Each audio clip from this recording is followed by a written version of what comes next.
Number 6, Jackson Moore.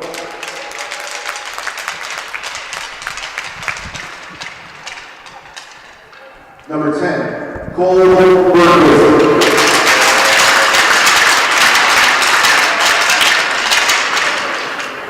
Number 13, Ryan Beaver.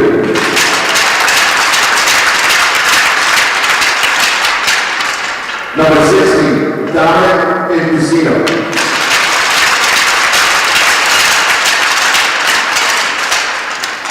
Number 17, Captain Nicolay Perez.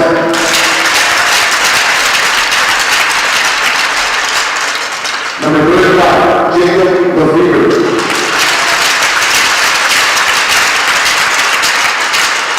Number 4, Lucas Bassler.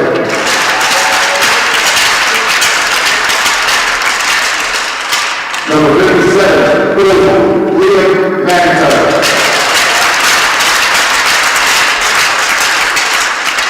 Number 67, Assistant Captain, Owen Reed.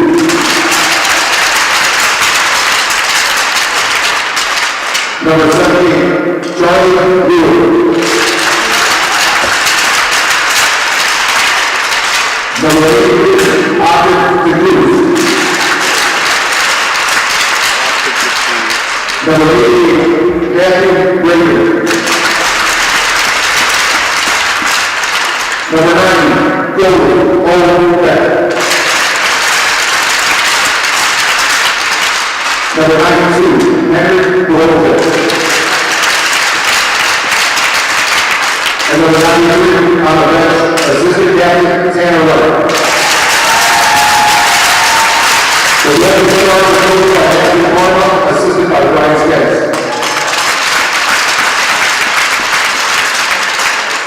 Now for the home team, Chicago Blues. Number 63, Tate Abernathy. Number 86, Pan Baldino. Number 72, Kuma Parker. Number 29, Reese Bedford. Number 21, Max Bignell. Number 42, Lucas Donovan. Number 34, Matthew Gaynor. Number 10, Josh Howell. Number 9, Jacob Gorka. Number 4, Owen Domingo. Number 47, Alexander Grunt. Number 8, Graham Yang. Number 36, William McKean. Number 30, Connor Rowan.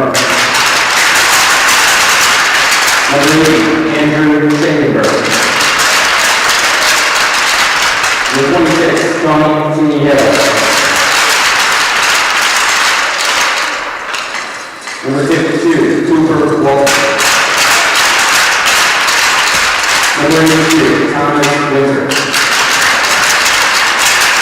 Number 74, Landon Wishmeyer. Number 2, Tyler White. Now, if you all please rise if you're able to remove your caps for playing the Star Spangled Banner.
Good morning, everyone, and welcome into this presentation of Central States Hockey here on Stream Sports Midwest. I'm Brandon Januska, along with my partner, Ernie Kraus, as we get ready for championship games.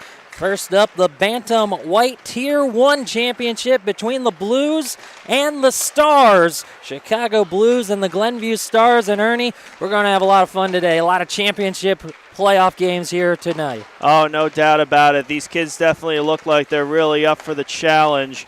I saw some of them before the game started, and they seemed really excited. They definitely want to come out on top, both of these clubs. Yeah, the Blues were up here warming up before the game, and yeah, they were all loose. They're ready to go. They're excited about this one, and why not? This is what it all comes down to. This game to wrap up the season. These two teams have earned their way here, although via two different paths to get here. For the Chicago Blues, they were the top team throughout the regular season. They finished top in the White Tier 1, and then they swept their way through the round-robin group stage to get here. Wins over the Jets, Blackbirds, and Ice Dogs.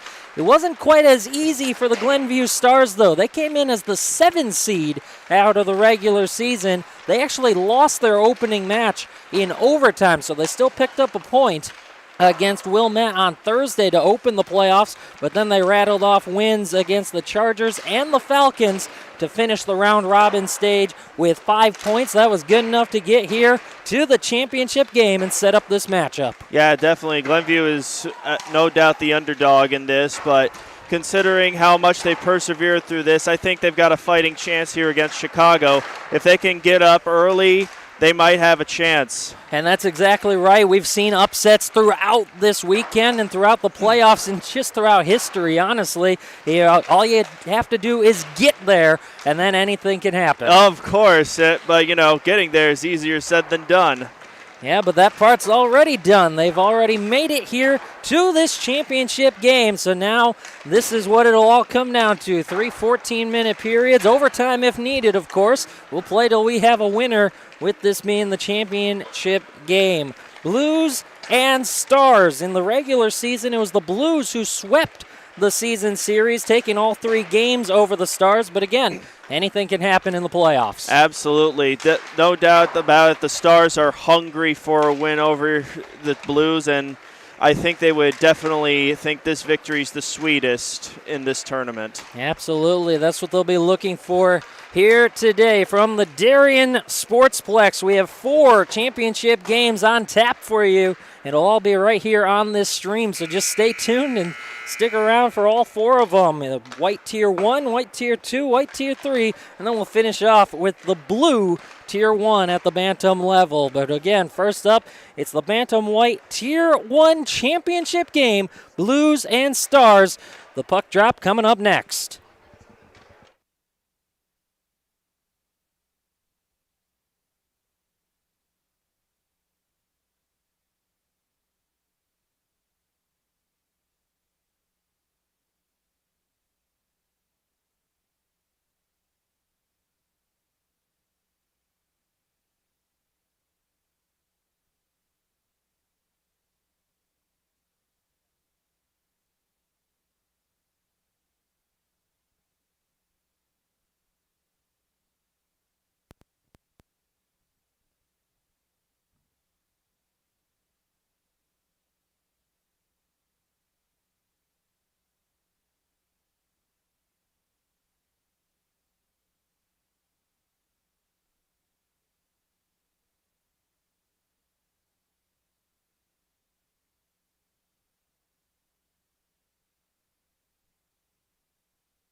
Okay. We're ready to get this one underway. Championship Sunday. Bantam White Tier 1 Championship between the Glenview Stars and the Chicago Blues. And it's the Stars on the attack to start things off.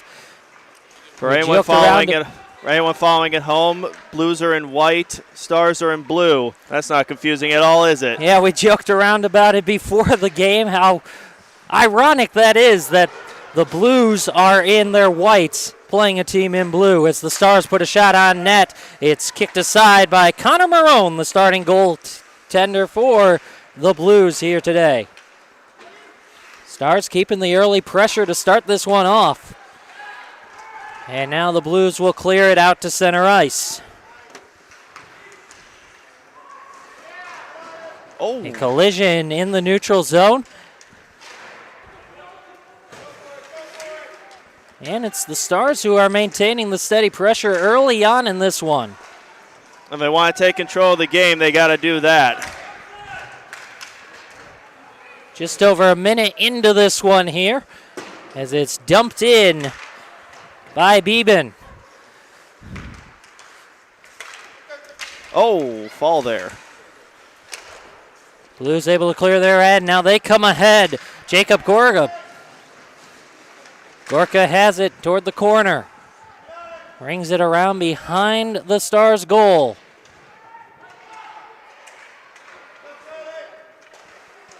From the point, a shot. It gets in on net, kicked aside.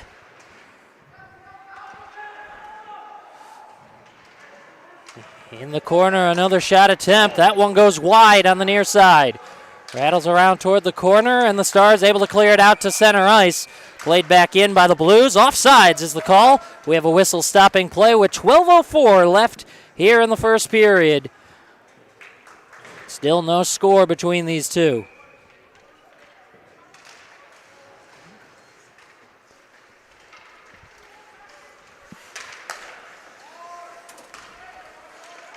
Blues regrouping from their own end. Now they push ahead. Stars take it right back, dump it in. Out behind the Blues net and Connor Marone. And the Blues head right back out. Battle in the neutral zone. Who's going to come away with it?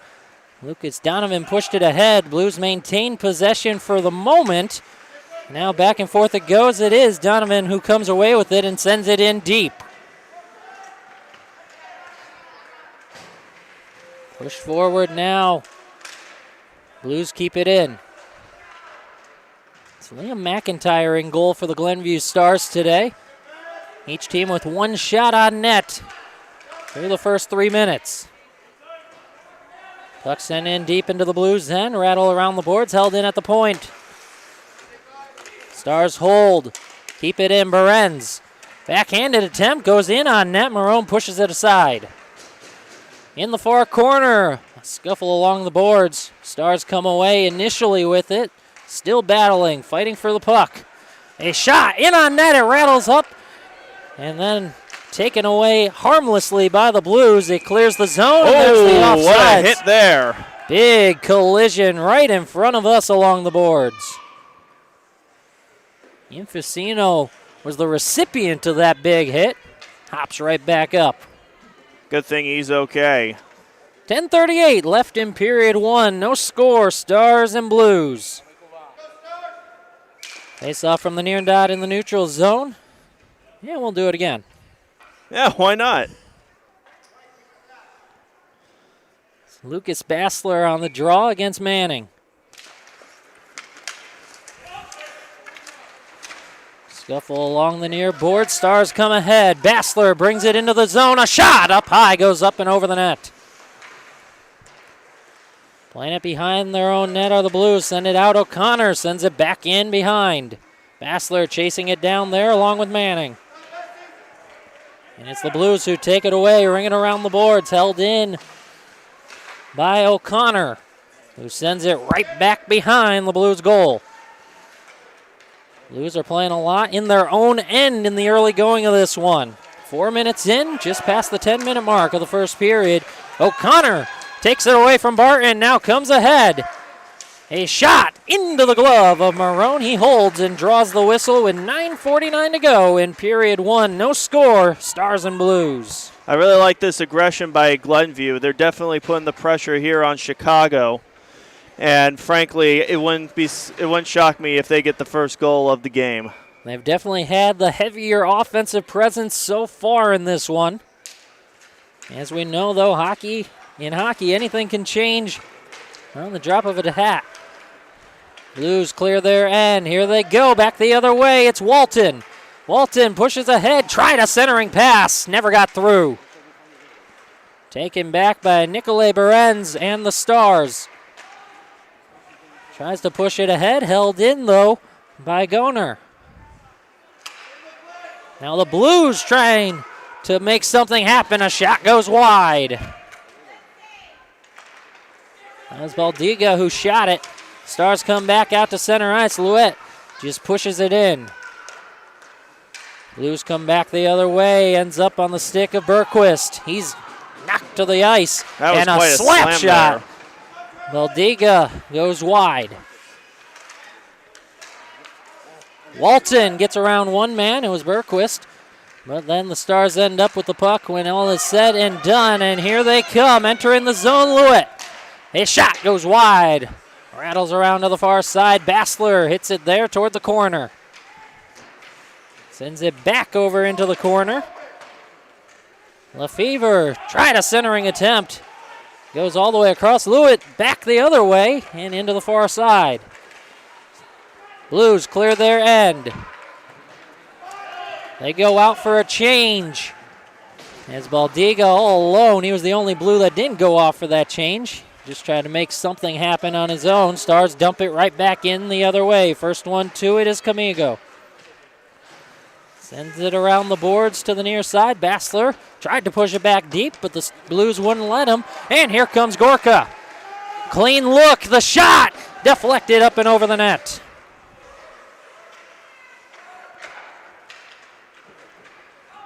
Blues on the attack. Manning tried to put one into the crease. Nobody was there to slam it home, and the Stars retreat back out to center ice. Battle right in front of the Blues bench. It's tied up along the boards there. Stars come away with it, send it in on net, and Marone will just cover it up to draw a whistle. 7:33 to go here in period one. 3 shots apiece, but no goals. Wow. What a game of hockey. Love the aggression by Glenview. Chicago still trying to keep it in their control, but who knows if they'll be able to stay in control that much longer. Still no goals to speak of. We're scoreless in the first. Approaching the halfway mark of this period as a shot in on Marone. He fights it off. Blues get it out into the neutral zone. Stars take over there. Here comes Glenview. Dumping it in deep, back behind the Blues goal. From the far corner, Berenz comes away with it initially. Then the Blues take it, send it back out to center ice. Knocked down by Donovan. He sent it ahead, and now we have a whistle stopping play. 6:53 left in the first. We're still scoreless. I will say with how Chicago's been at least able to keep Glenview out of their goal, they haven't really been able to capitalize on all the opportunities. The plays are there. It's just, it's either nobody's home or it just doesn't go their way. So far in this one, no goals again to speak of, just 7 total shots. The shot count actually fairly even. Despite the heavier offensive presence from the Stars, a lot of those shot attempts aren't actually getting in on Marone. So that puck deflected up and out of play. So we have a face-off from the logo, center ice.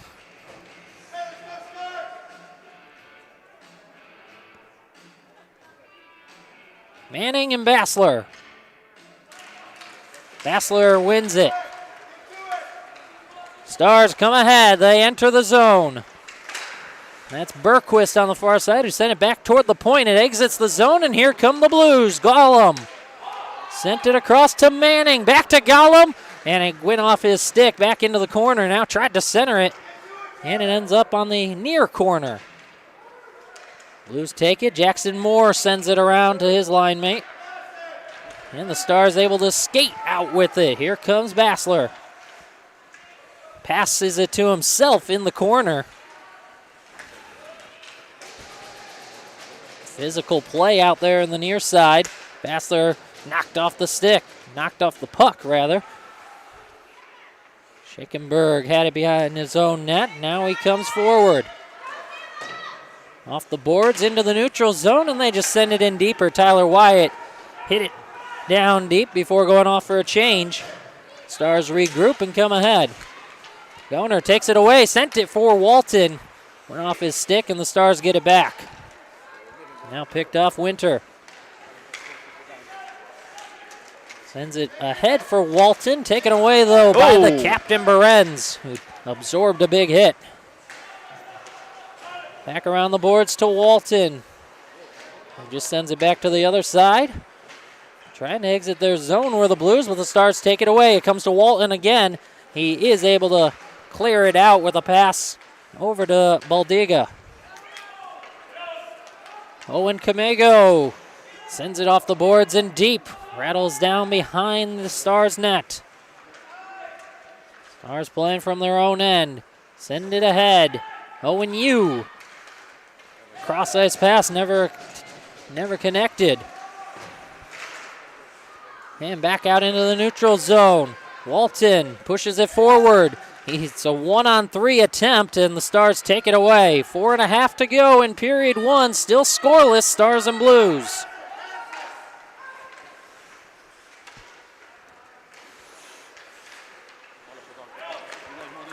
Walton, one man to beat. Can't get around him. That was Beeben. He tried to do a move, but got caught. So now Jacob Barton with it. He'll send it out ahead to Walton. 2-on-2 opportunity, but it's poked away. Under 4 left in the first. McKean comes forward. Shot from the point. It was deflected up into the glass. Stars get it back from the far corner of their own end. Send it ahead toward the neutral zone. McKean. Oh, he barreled through him. That was McKean and Wyatt on the, McKean and O'Connor on the collision. As a shot is sticked wide. Good move initially. Wishmeyer, the shot. He gets it across, and Jacob Gorka finishes it off. The Blues strike first. They lead 1-0. That was a very nice shot, all things considered, and it put Chicago up 1-0. My goodness.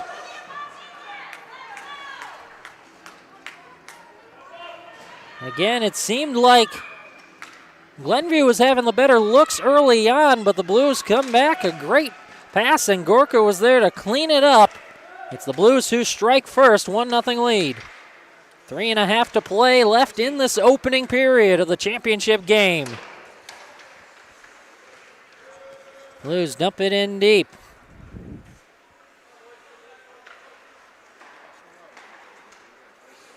Stars send it across. O'Connor along the near boards. Sends it into the near corner. It rattles around behind the Blues net. They send it further around. Held in initially at the point. Now the Blues come away. Skating ahead with some speed. Back behind the goal. Just skating with the puck is Wishmeyer, looking for some sort of opening. Couldn't find it, and it's cleared out to center ice. He definitely tried to do too much out there. At some point, just dump it off to your teammate or at least try to run a play. Yeah, he was trying to find a shooting lane, it appeared. Skated all the way around the zone with it. Blues come back ahead. It's taken away.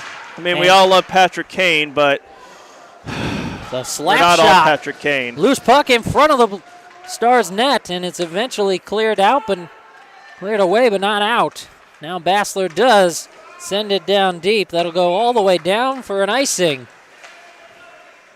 Teams will change. Unlike in the NHL, if you ice the puck, you can still make your line changes at this level.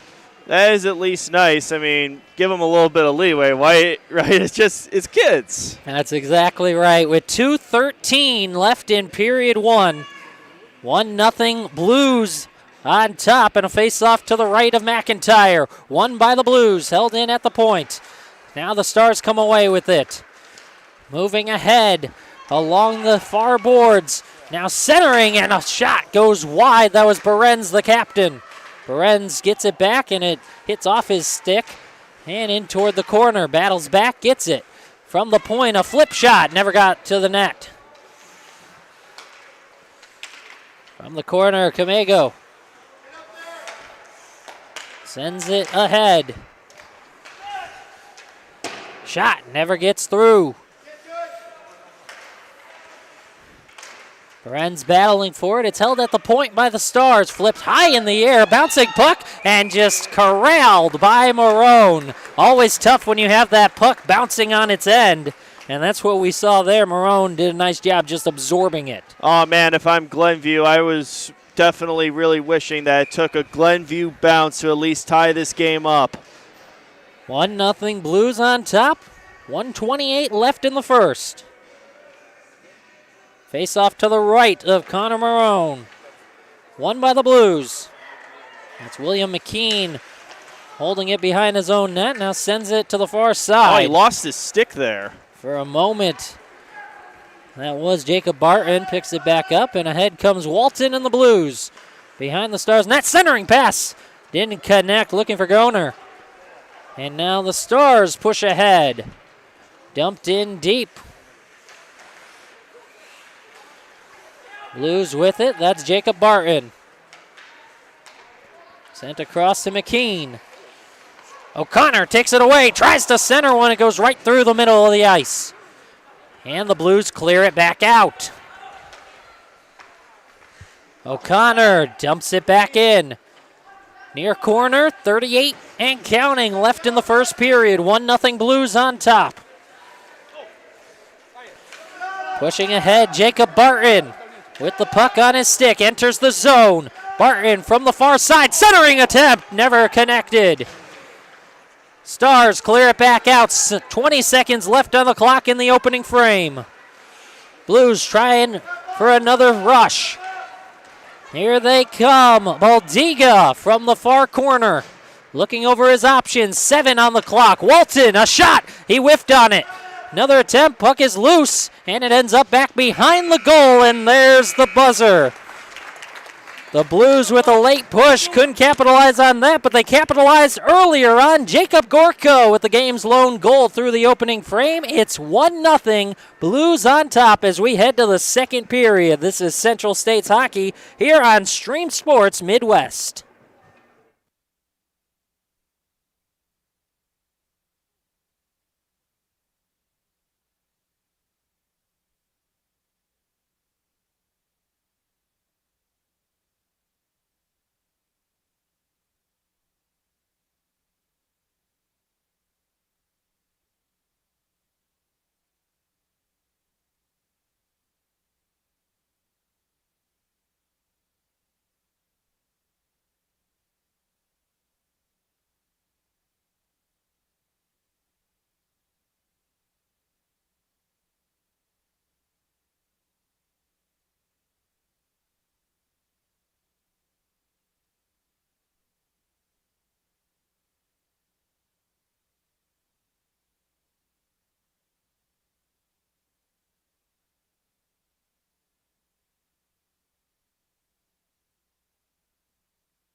Ready for the second period here between the Stars and Blues. Blues win the opening faceoff and come ahead. An early shot, backhand attempt. Wyatt goes up high and missed. Blues lead it 1-0. After a period of play, Behrens with the puck on his stick. He exits his zone. Bergquist looking over options, trying to get into the zone. We have a whistle before he does.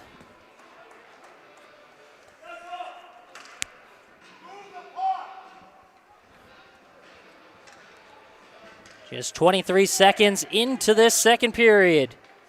1-0 Blues on top. Face off from the neutral zone near side.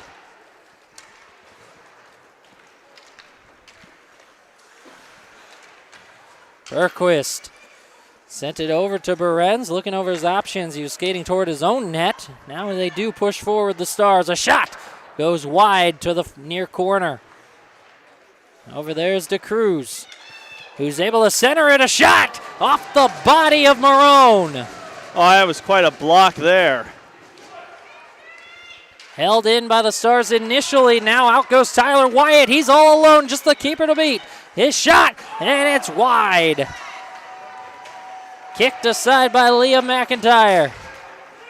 Back the other way come the Stars on the counterattack. Centering attempt, Behrens trying to pull the trigger, couldn't do it, so he just skates with it behind the net, then loses his footing.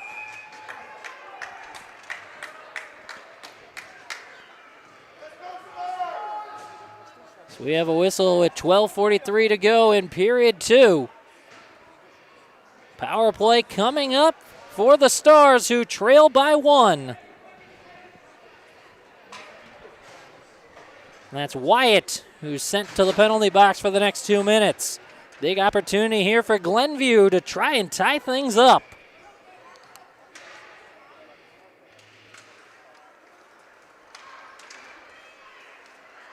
Blues win the face-off. Pushing it ahead is Bicknell. Tried to push it forward, and the Stars take it away. 12.5 to play in period 2. 1-0 Blues on top. From the near end, Behrens brings it back out toward the middle of the ice in his own end. Dumped it off to his defenseman. Pushing forward now is Henry Buholte.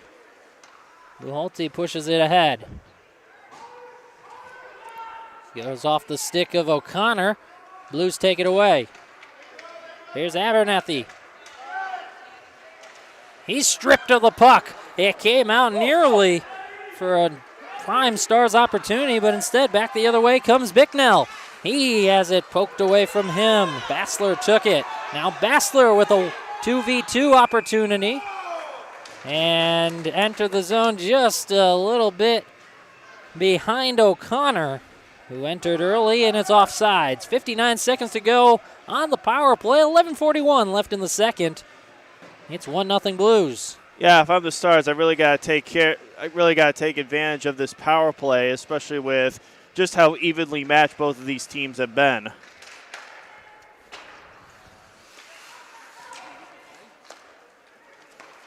Moore sends it across to his line mate. And now Behrens trying to push forward, the captain of the Stars. Trying to do it himself, then it ends up with Bergquist. Now Moore from the point. Tried to center one, never got through. Tried to shoot into traffic there. A lot of bodies in the shooting lane. Here's Behrens, backhanded attempt into the body of Marone. He holds. 28 to go on the power play, 11:10 left in the second.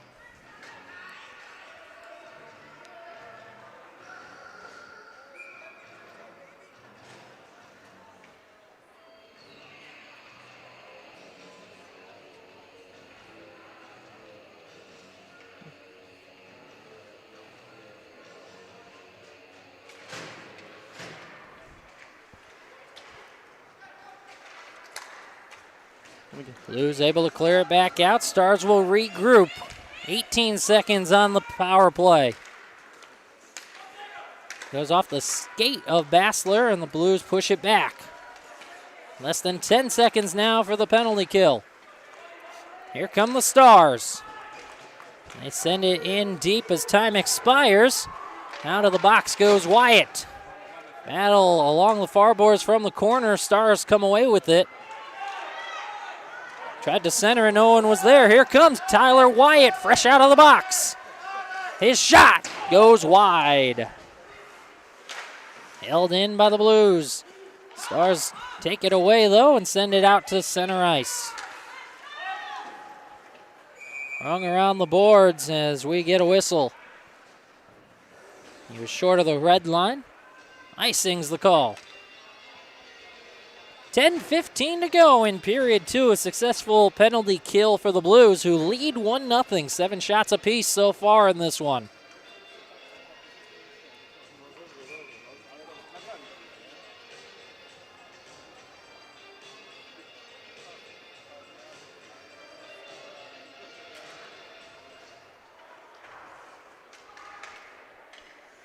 Sent around the boards. 1-0, Blues on top. A Jacob Gorka goal in the first. Under 10 minutes left here in the second period. Stars push it forward. Entering the zone, Cole Berquist off the puck.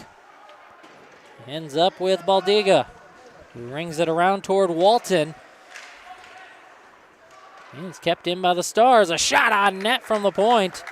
And it's covered and held by Connor Marone. 9:37 to go in period 2. It's Bantam White Tier 1 championship game. Brandon Januska along with Ernie Kraus. Yeah, Stars definitely have something cooking, hopefully, at least to tie this game back up. A shot attempt goes right through the crease and wide. 9.5 to go in the second period. 1-0 Blues as they clear it out of their own end. It'll go all the way down, and it's icing. So there'll be an offensive zone face-off now for the Stars. Early in the first period, it seemed like it was all Stars, at least on the offensive end. Not a lot of the shots were getting through to Marone in goal. But the presence was definitely in favor of Glenview. Oh, absolutely. They definitely have been aggressive all game. It's just they got to put the puck in the net. That's what it all comes down to at this point. The Blues have done that once. 1-0 the score. Blues try to clear their end. Can't do it. Stars keep it in. O'Connor, a shot from the point. Seeing it all the way was Marone, and he gloves it.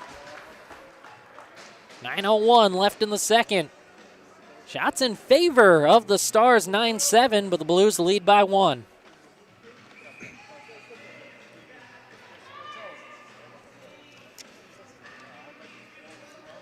Getting a lot of chirping from the fans during this game almost makes me want to say the same things. There's another one gloved by Marone. That was a good save there. Right off the face-off, a shot came in. Marone gloves it, and we'll do it again to his right. And can you imagine if that went in? Whew. That would have been a big break for the Stars. That would be Sports Center top 10 right there. From the center. And it goes wide, the shot attempt. It's taken by Infusino. Stars have to regroup. O'Connor has it. And he'll just send it down deep. Played by Marone behind his own net. Now yields for his defenseman. Pushing ahead, Gollum. Tried to connect on a pass toward Donovan. It was picked off and dumped back in by the Stars.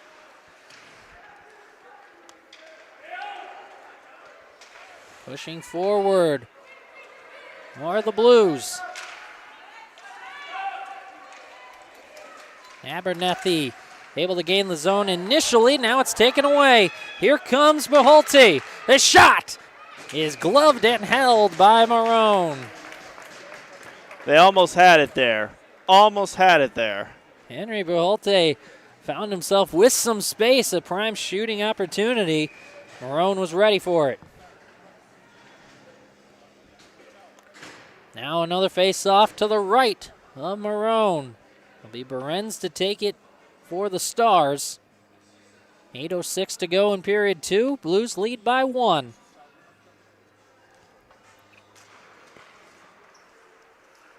Face-off won by the Blues. That was Wishmeyer who took it for them.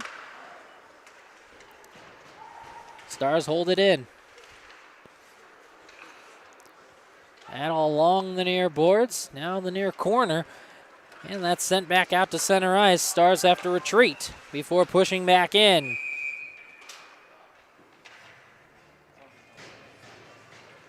Rabin sent it ahead. He still had some teammates in the zone, so offsides and a face-off from center ice.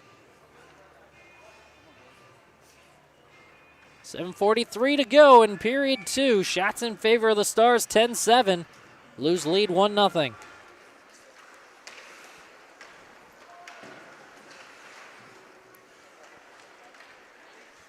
Stars push it forward. Lefevre had it knocked away. Blues come back the other way. Bicknell enters the zone, tries to spin around a defender, couldn't get it there.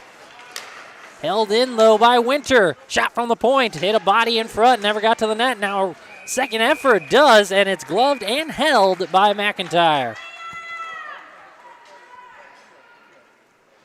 Definitely like seeing the Blues being aggressive on the other end as well, because no doubt they'd want to build onto this lead and not have it by a hair. Yeah, so far of late in this second period, it's been mostly the Stars on the attack. Face off to the left of McIntyre.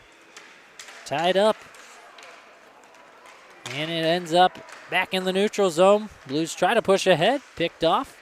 Now they get it back, blowing a tire and coming ahead with it. Bergquist had an opportunity. He was knocked off the puck. Under 7 to play in the second, 1-0 Blues, and the Blues pushing forward. Orca, he shoots, he scores! His second of the game. And it's 2-0, Blues on top. That was a fantastic shot. Unfortunately, it looks like the goaltender for the Stars is pretty defeated. Hey, look, you'll get him. You'll get him next time, don't worry. Yeah, that was a beautiful pass. We don't have a number 3 on our roster. May have been called up. Doesn't even have a number on his back. But a beautiful setup pass for that one to get it to Gorka, who finished it. His second goal of the game.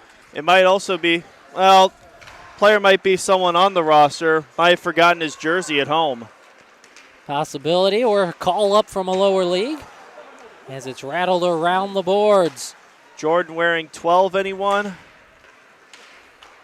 Sent ahead, 6:33 and counting left in the second, 2-0, Blues on top as Glenview ices the puck.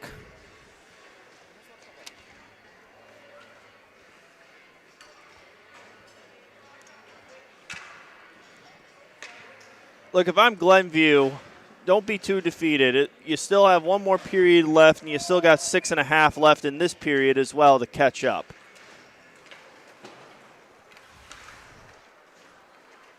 Plenty of time, as you said. Blues trying to push and maybe get another insurance goal, but instead, Stars able to get it out to center ice before the Blues push it right back in. It was behind the Stars' net and to the far side. Blues hold. Backhanded pass attempt. It just ends up along the backboards. And now O'Connor with a great effort to get it ahead. Here comes Beholte. She tries to push it toward goal. Went wide. Blues clear it out. Stars take over from there. Behrens gets around one man, then sends it into the zone. 2-0 Blues, 5:35 and counting left in the second. This puck goes all the way down, a pass attempt that missed its mark, and the Blues ice the puck.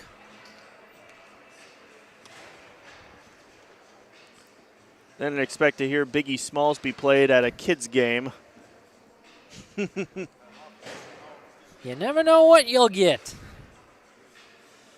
5:31 left in period 2. 2-0 Blues in front. Trying to go end to end as the top team in the Bantam White Tier 1. They were the top seed in the regular season, swept their way through the round robin stage, and now trying to end up as the champions. They have a 2-goal advantage in the second. So they push forward looking for more. Stars take it away. And it's sent back in. Moore collects for Glenview and sends it forward to Lefevre. He gains the zone, has Bassler behind him, and leaves it for Bassler. Back to Lefevre. Now Bassler from the corner. Centers one. Moore from the point and hit a body in front. And the Blues able to clear. It'll go all the way down for icing. 4:37 left in period 2. 2-0 Blues. Stars definitely need a lot more situational awareness. They've had too many goal attempts where they just shoot it right into another guy. You got to find a way to get a clear path and then shoot it.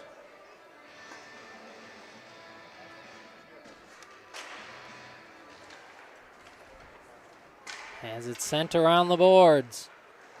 4.5 to go in period 2. Wishmeyer from the corner, he's knocked off the puck. Blues maintain possession for the moment, and then the Stars take it away. And the Blues regain the zone. Wishmeyer again. Pushes it toward the corner. And a battle along the boards. We get a whistle. It's getting pretty rough there in the corner. Unfortunately for the viewers at home, from our vantage point, we got this pole in the way, so we don't have access to all the corner. Wishmeyer took offense to the hit he took earlier on. Chopped at one of the Stars players, and he'll go to the box for that. Blues in front by 2, but for the next 2 minutes, they'll play a man down. Some 5-on-4 action in favor of the Stars. Face off to the right of Connor Marone.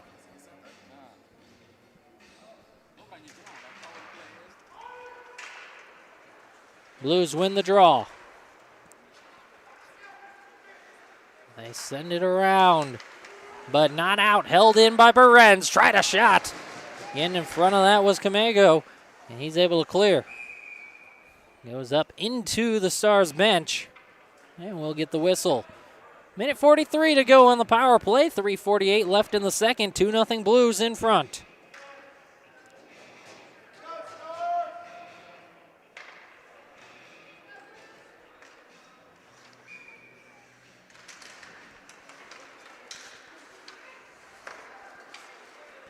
Stars push ahead on the attack. A shot from the point. Save made and kicked aside by Marone. Held in by Moore. Blues trying to clear. They do. Out to center ice. Moore collects. Sends it across to Beholte. Back to Moore. Trying to push forward and gain the zone. And along the near boards. A battle for the puck. It comes out. Beholte sends it across to the other side. Berens from behind the Blues goal sends it to the near corner. Bassler back to Berens. Looking over his options. Now skating out, trying to find space himself. Backhanded attempt. Never connected. Moore gets it. Holds it at the point, and the Blues pick it off. They'll skate ahead with it. 43 and counting left on the power play. 2-0 Blues in front as they'll dump it in, go off for a change. And the Stars push ahead once again. Pass attempt for Bergquist was picked off by Abernethy. Trying to make something happen shorthanded. He'll dump it in and then retreat back. Go off for a change. A puck trickles out right in front of the crease. That was a close one there. It was played from behind the net, just trickled out right in front of McIntyre, and now back the other way come the Stars. They dump it in. Skating with it, though, is Barton. Trying to clear for the Blues. He does. Back out to center ice, and Moore has it. O'Connor tried to put it back in. Barton picks it off. Both teams back to full strength. 2-0 Blues on top. And knocked off the puck was Barton. Big hit there by Rylan Beeben. And now pushing and shoving. A little scuffle here. Pushing and shoving going on from both sides. We'll see what the consequences are for that. There was a big hit by Rylan Beeben. So the officials discuss how they're going to go about it. 1:49 left in the second. 2-0 Blues on top. They just finished killing off a power play. Oh, definitely, and it also got chippy on the other end. I understand why the Glenview players are frustrated, but in a situation like this and the level that they're at, you can't blow your top off like that. This isn't the NHL, kids. No penalties for that little skirmish as we play on. Both teams still at full strength. The Blues trying to send one toward the net. Unable to do so initially. Manning keeps it in the zone, though. Headed toward the corner. From behind the net, it skirts out toward the near circle, and the Stars are able to clear. Blues take it right back over there. 70 seconds left in period 2. 2-0 Blues in front. Puck cleared out to center ice. Blues trying to gain the zone. They dump it. Tried to dump it in, didn't get through. Then Gollum's second effort. Manning was already in the zone, offsides.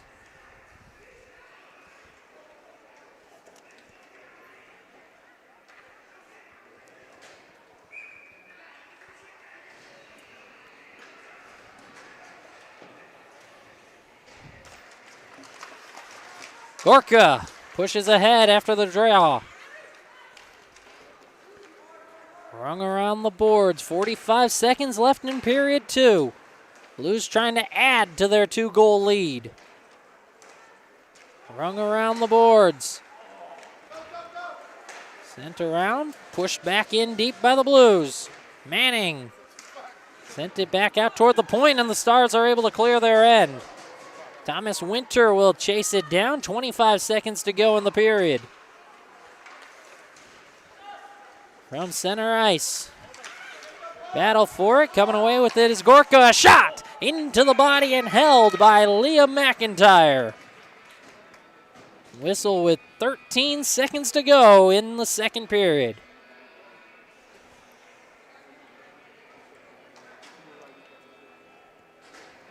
Gotta give a lot of credit to the Chicago Blues for this game. They came out, they've been able to get the puck in the goal. A lot of kudos to the Stars as well. They definitely have not given up on this game at all. Face-off won by the Blues. Abernathy kept it in. 5 seconds left in the period, trying to add on one more. The Blues backhanded attempt. It's caught out in front as the buzzer rings. Some traffic right in front of Liam McIntyre. He holds on to the puck as time expires in the period. 2-0 Blues on top. Jacob Gorka with both goals for Chicago.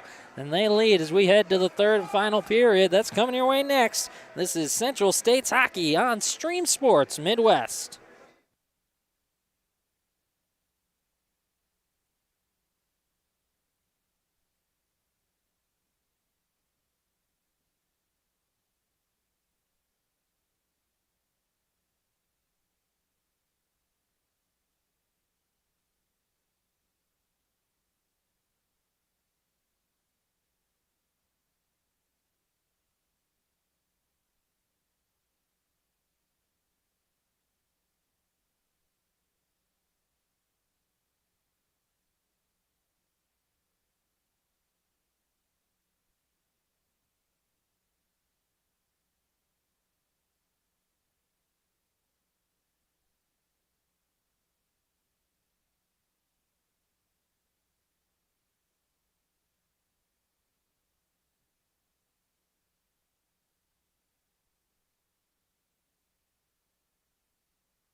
Ready to go for this third period, Stars and Blues. Blues win the opening draw. They lead 2-0. Looks like we're starting off with a power play for this period, huh? We sure are. Sent off for the Stars at the end for that skirmish in front of the Stars' net. Being sent off was Nikolay Berenz. He was trying to defend his goalie, Liam McIntyre, who took a shot toward the end there, but Berenz, for the retaliation, ends up in the box, and it's a Blues power play to begin this third period, trying to tack on to their 2-goal advantage. Barton from the point. Skates toward the middle, looking over his options, trying to find a lane. Barton gets it back. Still looking things over. Sends it over to Tyler Wyatt. Wyatt back to Barton. Still looking over options. Back to Wyatt in the corner. Nearly a minute has gone by on this penalty. Still no shots for the Blues on this power play. And now they get one. It's kicked aside by McIntyre. That shot came from Walton. Goes across to Tyler Wyatt. He skates around with it along the near boards. Now into the corner. Centering pass. It didn't connect. Stars are able to clear it back out to center ice. 35 and counting left on the power play. 12.5 to go in period 3. Blues by 2.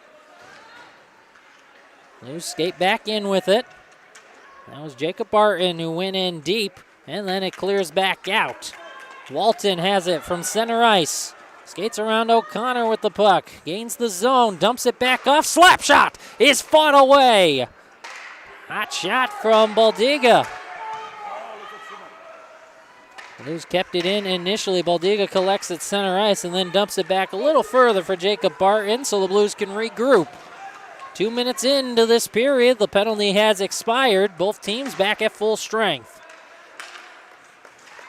2-0, Blues on top. They are out shooting the Stars as Walton works his way in front of the net, and that came off its hinges as it was covered up by Liam McIntyre. Both Walton and the puck heading toward the net. Well, Oh, my goodness. Put it back on its bearings. 11:44 to go in period 3. 2-0. Blues in front. Face off to the left of Liam McIntyre. Stars push it ahead. Held at the point by the Blues. A shot is covered up and held. That was Thomas Winter from the far point.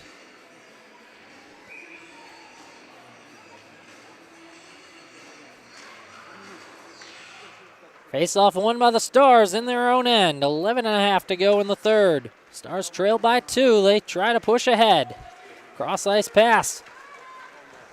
Here come the Stars. A shot attempt goes wide. On the near side, Berens fresh out of the box battling. He has O'Connor there to help him out as well. Blues able to clear.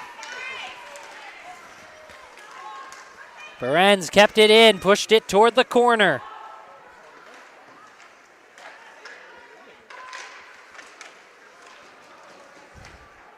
Blues just trying to get out of their own side. Bring it around. That's number 3 in white. Again, we don't have a number for don't have a name for number 3. As the Blues play it and send it in deep. Anyone in the comments section, if you know who number 3 is, feel free to let us know. Too bad we don't have Blues. a sideline reporter either to ask who the heck number 3 is. There we go. The Stars send it in deep. It's played out by Connor Marone. And the Blues try to come back the other way. Stars keep it in. Bassler. And looks like we may have a hooking call.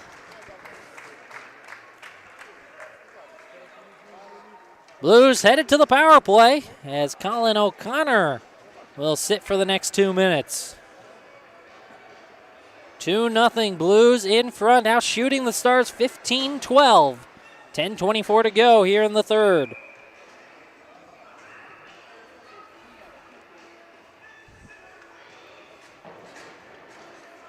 It'll be Bicknell to take the draw for the Blues. Took it against ONU, and Blues win it.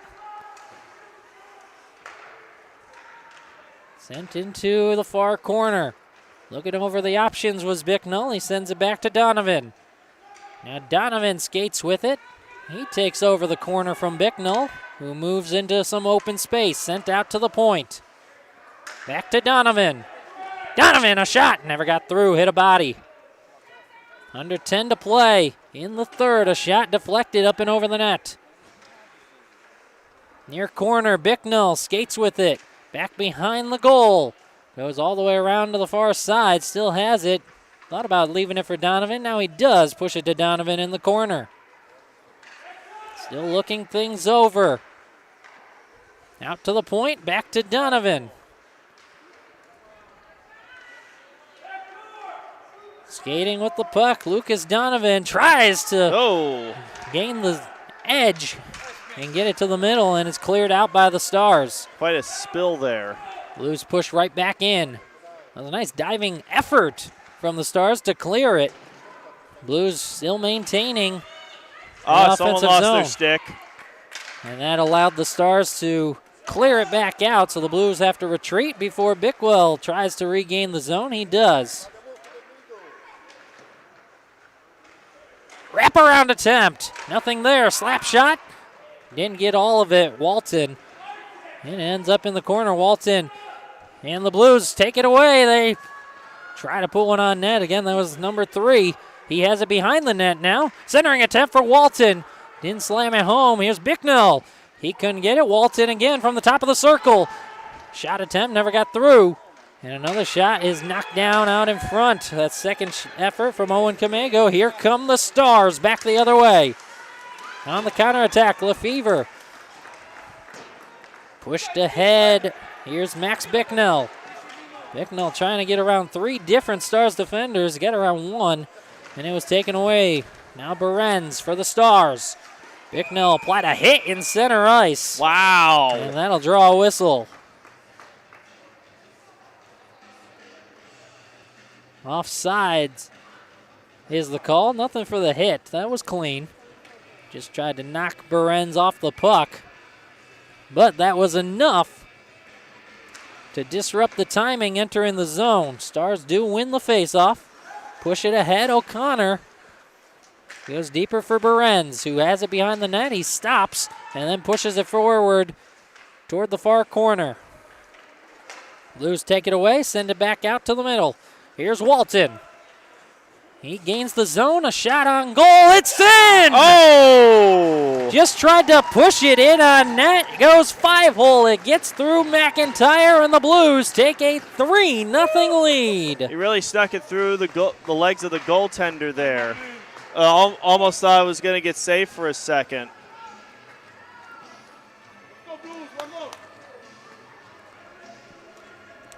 That's why you put the puck on net. You never know what'll happen. Looked like a harmless attempt. McIntyre lost sight of it, and it ends up going 5-hole. 3-0 Blues on top. 7:40 to go here in period 3. Barton sends it across for McKean.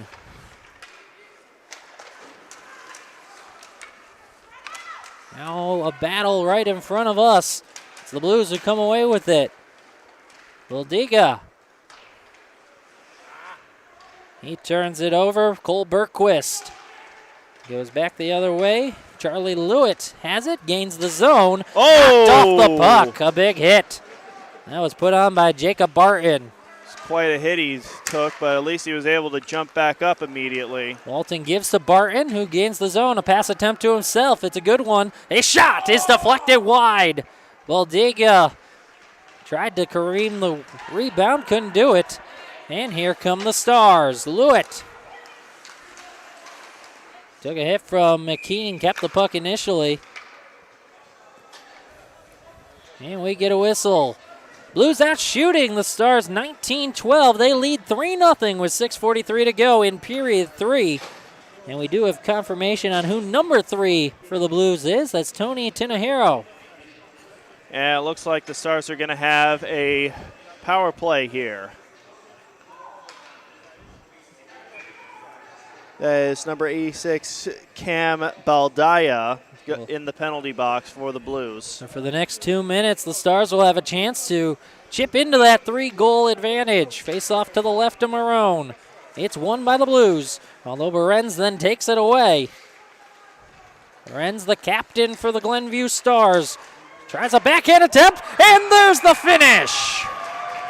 Colin O'Connor was there to slam it home. The backhanded play by Nicolai Behrens, and the Stars capitalize on the power play.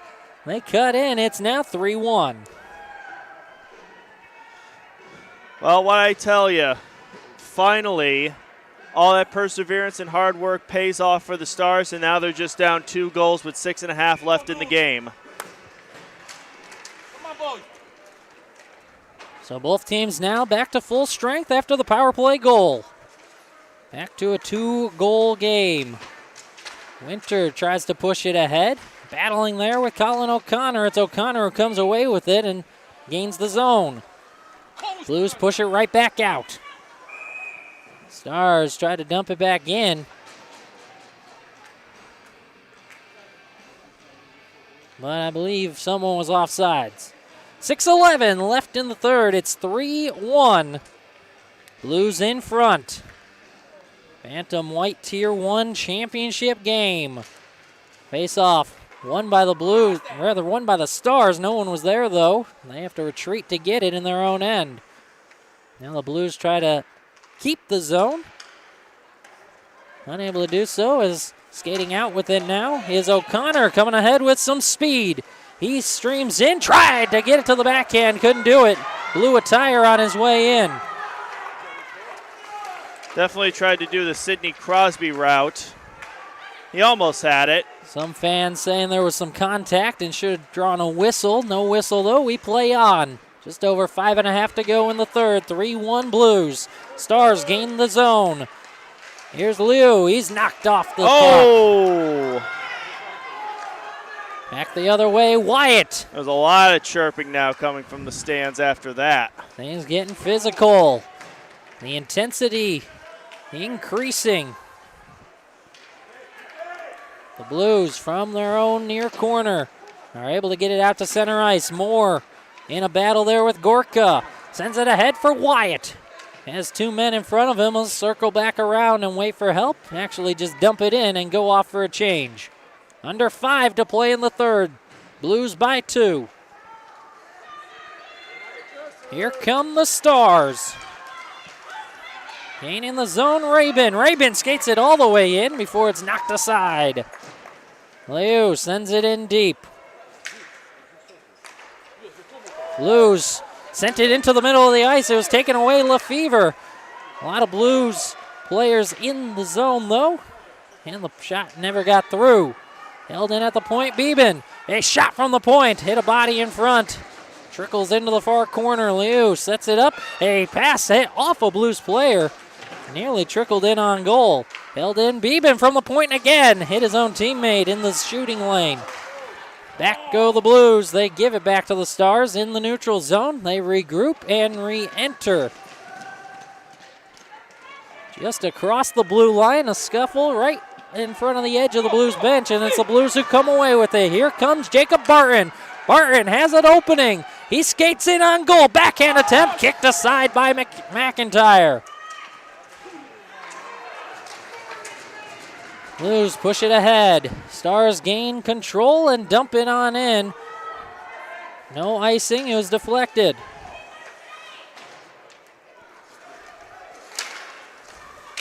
Oh!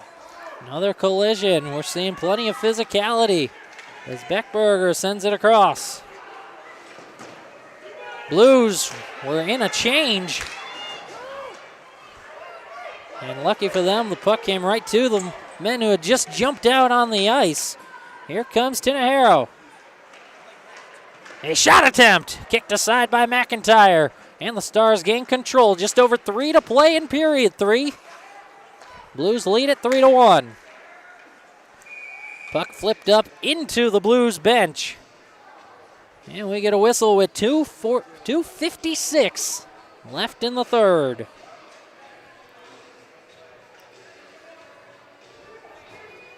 A reminder, we still have 3 more championship games to go after this one. It'll all be right here on this same stream, so be sure to tune in. We have the Bantam White Tier 2 coming up next. This is the Bantam White Tier 1 championship game. Glenview Stars, Chicago Blues. Blues lead 3-1. 2:40 and counting to go left in the third. Berens for the Stars, battling for it. Moore held it in initially, then sends it back out into the neutral zone. Stars regroup and dump it back in deep. 2.5 to play in the third. Tinajero sends it ahead, tried to connect with Donovan. Pass went awry. Now it's taken away. Bicknell with a chance. He shoots. He scores! Glenview had pulled the goalie for an extra attacker, and with the empty net, Bicknell just had to get it by, and he did. It's 4-1, Blues in front. That was a great effort there by the Blues, taking advantage of the empty net, and they practically iced this. 3-goal lead with 2:15 to go in the third. Blues push it ahead. Now Walton trying to add on. See if he can get a championship game. Goalie goes around and does. He tucks it home. Wow! What an effort there. Cooper Walton does it himself, and it's 5-1. Someone's been watching NHL highlights. Wow, what a goal that was. And if this was the NHL, you'd be seeing that one on SportsCenter tonight. Oh, no doubt about that. I think it's fair to say that Walton's favorite player might be Alex Ovechkin. He buried that one. 5-1, Blues in front. Under 2 minutes left in this one before the celebration can begin. Walton sends it on in deep. The Blues, who were the top seed in the regular season, swept their way through the round robin. And now, a minute 39 away from potentially becoming Bantamweight Tier 1 champions, barring a big comeback from Glenview. Face off to the left of Liam McIntyre. Won by the Stars. They'll try to get something going, some sort of momentum here before this one concludes. Bassler pushes it ahead.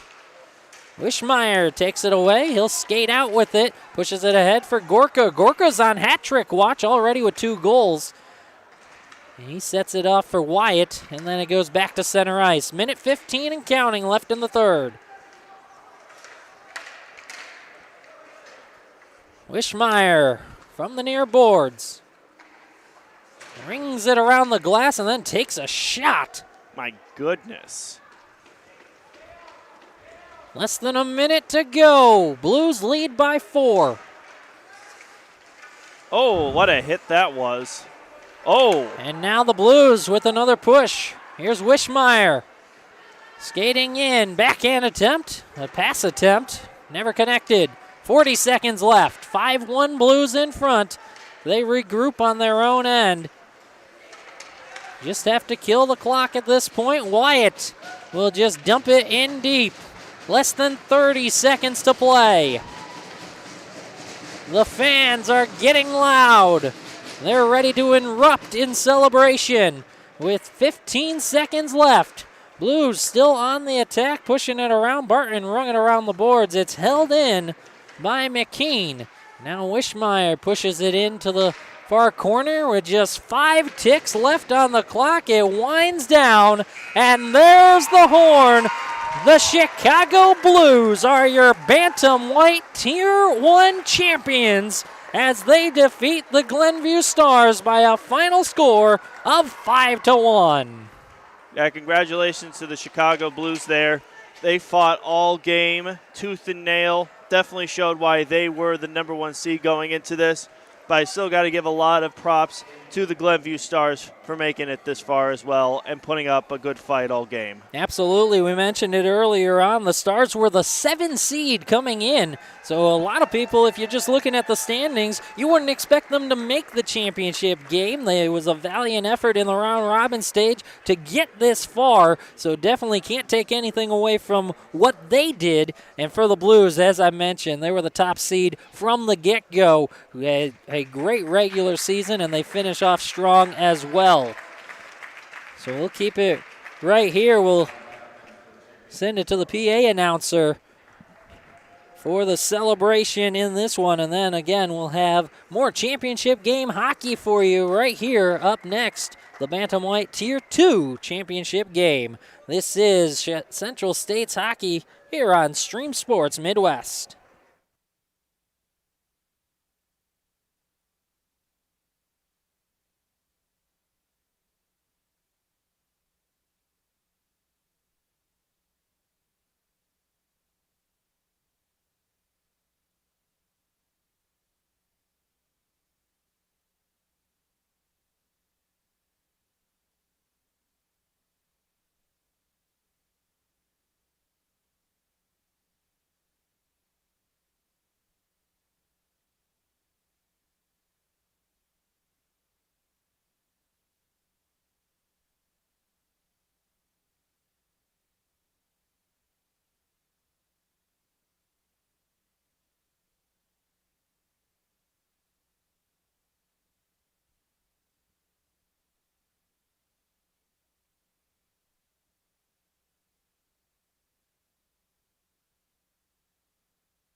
Assistant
Good morning and welcome back for more Central States Championship hockey here on Stream Sports Midwest. I'm Brandon Januska along with Ernie Krause from the Darien Sportsplex as we have another championship game on tap for you. This time it's the Bantam White Tier 2 championship game. The Quad City Ice Eagles against the Chicago Hawks, who are playing as the road team in this one, but they're actually on their home ice. They play their games right here at this Sportsplex. Yeah, it's definitely really strange when you're playing as the road team in your own house, but if Chicago does end up winning it all, it makes it even sweeter to do it in your own house. Now, of course, if you're Quad City, you play spoiler, obviously. That's exactly right, and at this point, it could go either way, and Quad City would actually be the favorite on paper. They were the second seed coming into this one. Take a look at how these two teams got here.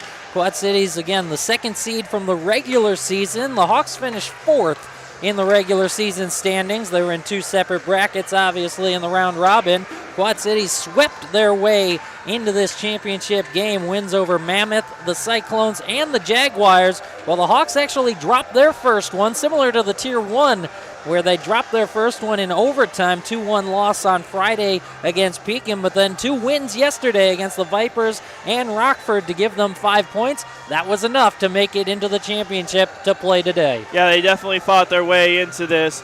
Definitely deserving. Let's see who can come away with a championship today. These two teams met twice in the regular season. They split those two games. The Hawks won the first one 5-0 back on November 16th.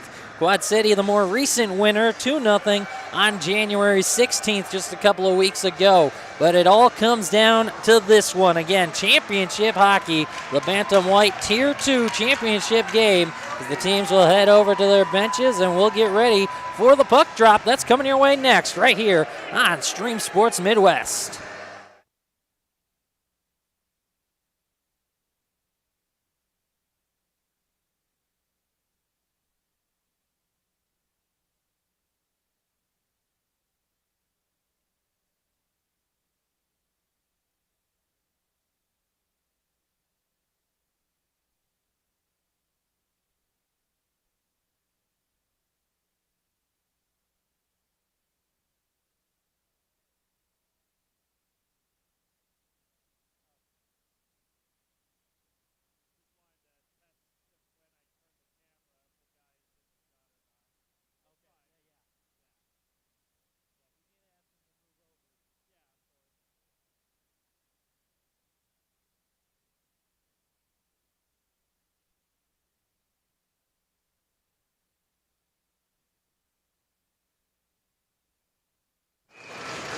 We're ready to get this one underway. The puck drop, and it's won by Quad City. They come right in, and they score immediately. Oh, my goodness. Just 6 seconds in.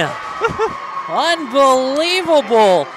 That's Mason Surma who goes right up ice, scores immediately, and 6 seconds into this one, it's 1-0. Ice Eagles on top. What did I tell you? They're here to play spoiler, and they've shown it 6 seconds into the game. That is unbelievable. Unbelievable play there by Quad Cities. You blink and you missed it. 6 seconds into this one, 1-0 Ice Eagles on top. And the Ice Eagles have control. Surma sends it in. We called a couple of games for the Ice Eagles yesterday on this Campbell rink here in Darien, and Surma scored 3 goals in those 2 games. He gets one here to open this one up as well in the championship. Skating ahead with the puck is Larson Moe. Has it knocked off his stick, and back come the Hawks as they send it in. Foley wraps it around the boards. The starting goalies in this one for the Hawks, Jeremy Antonisic. And on the other side, Braden Terhune for the Ice Eagles. And for those of you at home watching, Hawks are in blue, Ice Eagles in white. As the Ice Eagles push ahead once again, a shot rings wide. That shot from Cody Legender from the point never got through. Attempt from Oswald. Ice Eagles with the pressure early in this one. 1 goal on 1 shot. That was 6 seconds in. So they push it back out, try to regroup and send it back in. Puck never actually entered the zone, otherwise there would have been an offsides. As we play on. Hawks trying to make a push. Instead, the Ice Eagles sent it back out into the neutral zone. And it's sent ahead. Ice Eagles collect. Oswald sends it across. Mo taps it on forward. No icing as it was deflected in. 12:15 to go, 1-0. Ice Eagles with the early lead as they shoot. Backhand!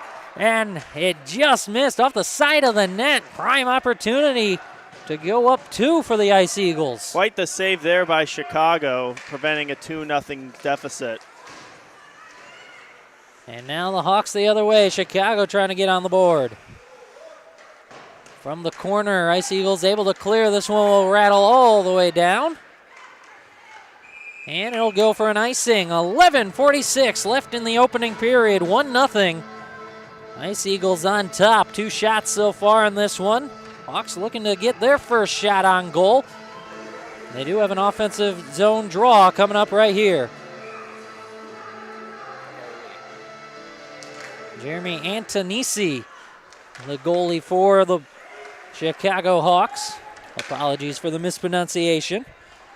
This one sent back down toward his net, but it goes wide for an icing. 11:36 left in the opening period.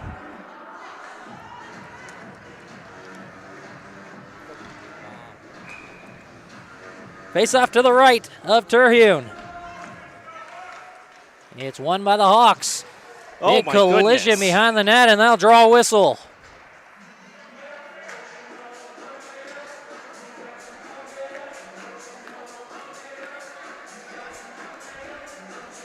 Well, there's an opportunity for Chicago. They'll head to the power play.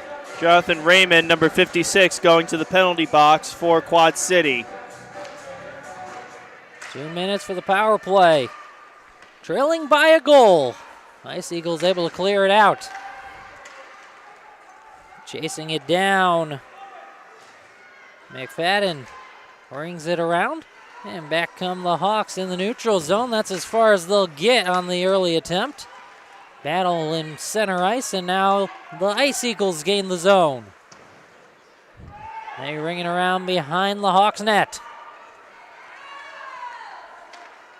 And the men in blue able to get it out. Unable to sustain an offensive presence, however. Ice Eagles tried to clear it out, and now they do on the second effort. And here comes Legender skating in. He has space.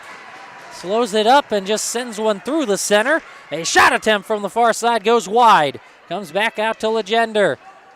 Skates through the circle. Centering attempt. No one was home. And the Hawks come back the other way. They push ahead. Ryan Jotras sent it around the boards. Held in by the Hawks. Out along the far corner, sent around, held in initially, and they do hold it. A shot right into the glove of Terhune. That'll draw a whistle with 10:08 to play in the opening period. 1-0 Ice Eagles, just 38 seconds left on the power play. The Jonathan Raymond penalty. Face off to the right of Terhune. It's won by the Hawks. From the point, just sends it into the corner. Ice Eagles collect there initially, taking back a shot, and it's absorbed by Terhune. What a save there. I think it was Anderson Lewin who took that shot. Prime opportunity. 25 seconds left on the power play. Now a short-handed try, just dumping it in was Spreet.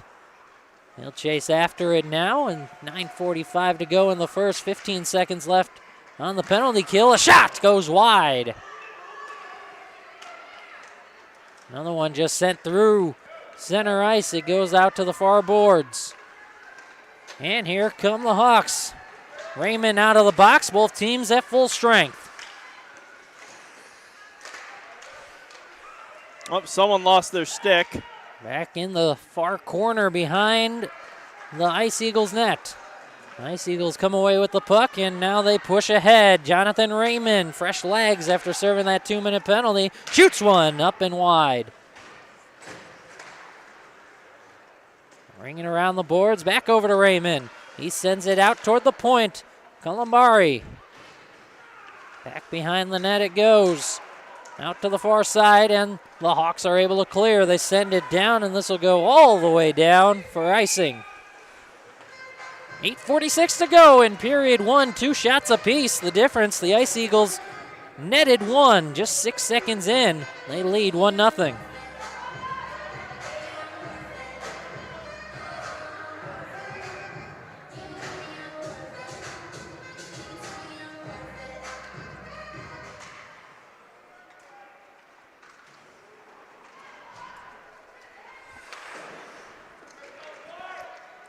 Now played behind the Hawks net. 8.5 to go in the first. Hawks trying to get out of their own end, unable to. Ice Eagles hold it in. Now a loose puck. Shot from the point is kicked aside.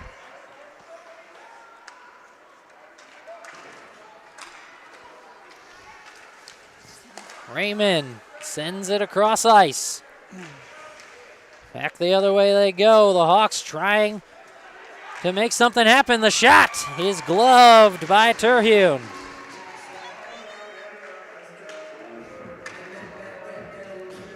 Terhune doing a really good job in the net today. Let's see if that keeps up for the rest of the game today. Face off to his right. It's won by the Hawks initially. Now it skates out, drifts out into open ice, rattled around the top of the boards.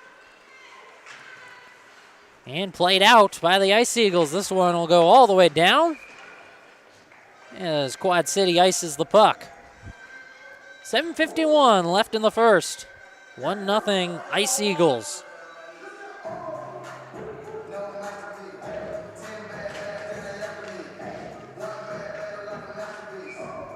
Another one to the right of Braden Terhune. And it drifts out into the neutral zone, race to the puck. Hawks get there first. Send it back out into the center. Bishop drifts into the offensive zone, rattles it around before a big collision. Comes back toward Bishop, played by the Ice Eagles, held in at the point by Rhodes. Back down to Bishop. He's knocked off the puck. He had some help though, Garza was there. And Garza sends it back into the corner. Ice Eagles and Raymond tried to send it out. Rhodes holds it in. Back into Garza. Big collision right behind the net. And that will draw the whistle.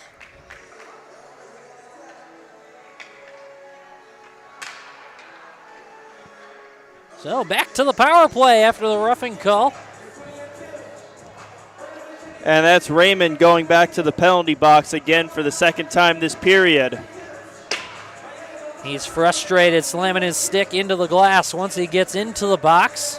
I'd be frustrated too if I got into penalty box twice in less than 7 minutes. His team does lead by a goal, 1-0.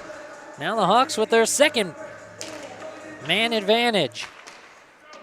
As that one is cleared out, and it'll skirt all the way down and go for an icing call. 7:06 left in the first, 7 seconds into this penalty. 3 shots aside, 1-0 Ice Eagles lead. Face off to the left of Braden Terhune. Quad City scored just 6 seconds into this one.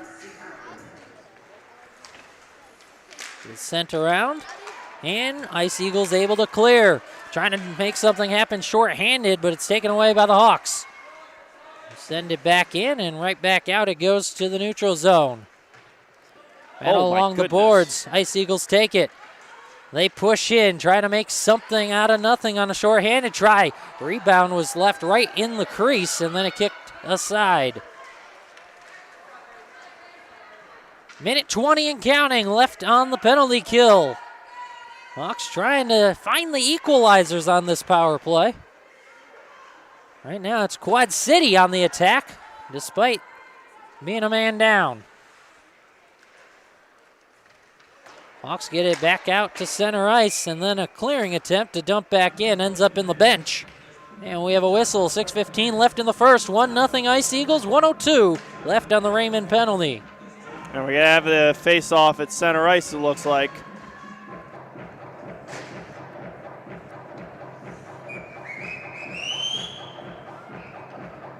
From the logo, won by the Hawks. And taken right back by Quad City. This puck will go in on goal, and just playing it out to a teammate was Antonisit.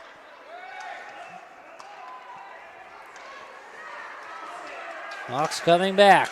Oh my goodness. And knocked down in open ice. That was Lewin, but they're able to gain the offensive zone. 30 seconds left on the Raymond penalty. Hawks on the attack. Skating into the circle, a shot! And just missed.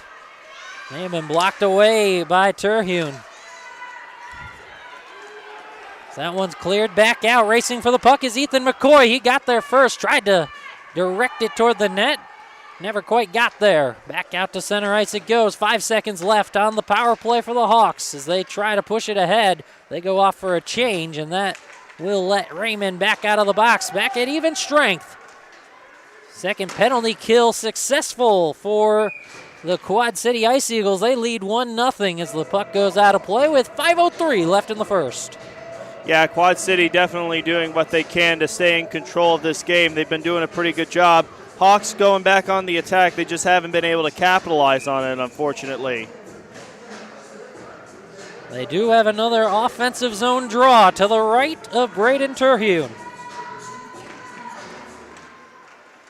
It's won by Garza and the Hawks, although the Ice Eagles then come away with it afterwards. Direct one toward the net. It'll go just wide, and that's icing.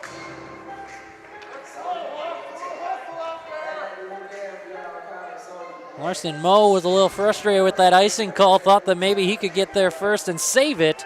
Guess the Hawks need to hustle a little. It ended up working in the Hawks' favor on that one, though. So they get the offensive zone draw again to the right of Terhune. And again, it was won by Garza, sent in, and now it goes out. Evades the stick of the Hawks and goes out to center ice. They'll try to play it back in. Going through the neutral zone and gaining the offensive zone. Skating around behind the net with it.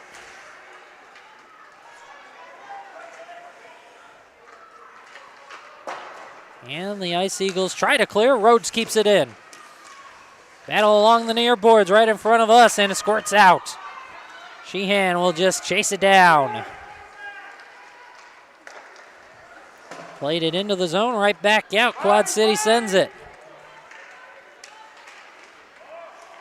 Neutral zone play here, back and forth. Who's going to come away with the puck? Moe trying to gain an edge, gain the zone, and it's kept in by the Ice Eagles, sent in deep to the corner. Hawks play it from there. 1-0. Ice Eagles lead, 3:50 and counting left in the first period. Here's an opportunity for the Hawks as they start to come in. It's poked away, though. Never gained the zone. That was a good stick there by Cody Legender. Sent around the boards, held in by Chicago. A shot, and it's covered up by Terhune. May have even been redirected on its way in, but Terhune covered it up no problem. Yeah, he's been really good at that so far. Been an absolute wall in the goal today. 1-0. He saved all four of the chances so far for the Hawks. 3:31 left in the first. 1-0. Ice Eagles on top. This one played out near the corner. The Hawks lose control of it.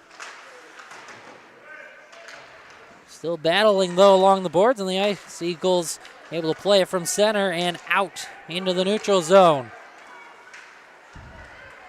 Now McCoy brings it into the other end, wraps it around the boards toward Johnson.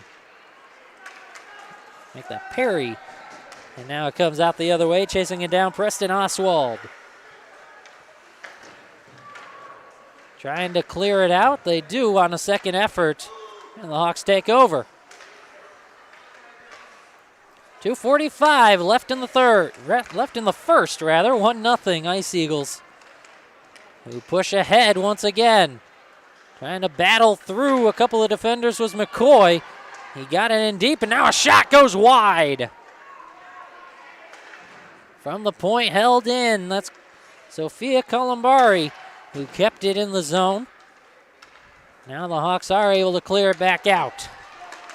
Going the other way, Ryan Jutras had it stripped from him. Hawks still gain the edge. A shot goes wide, rattles around and back out.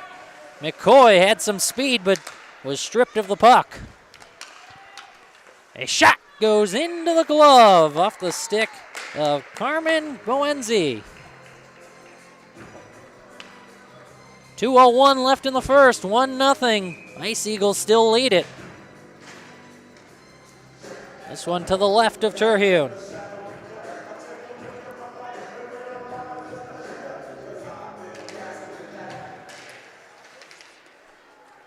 Ice Eagles able to clear it back out. Oh! Blown tire may have been helped down out in center ice, and it helps Quad City gain the zone. A shot knocked down, and the Hawks go back the other way. Raymond collects and sends it in deep. Off the top of the glass. And from the corner, a collision. Hawks gain possession. Given away, and a shot goes just wide. 1:23 and counting left in the first. Puck bounces around behind the Hawks net. And then that one deflects up and into the netting. Minute 15 to go in the opening frame. 1-0, Ice Eagles on top.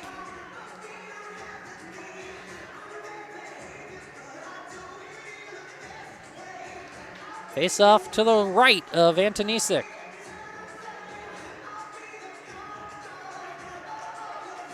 Won by the Ice Eagles, but no one was there. Now there's 2 pucks out on the ice, so we get a whistle. Can't have 2 pucks out there now, can ya?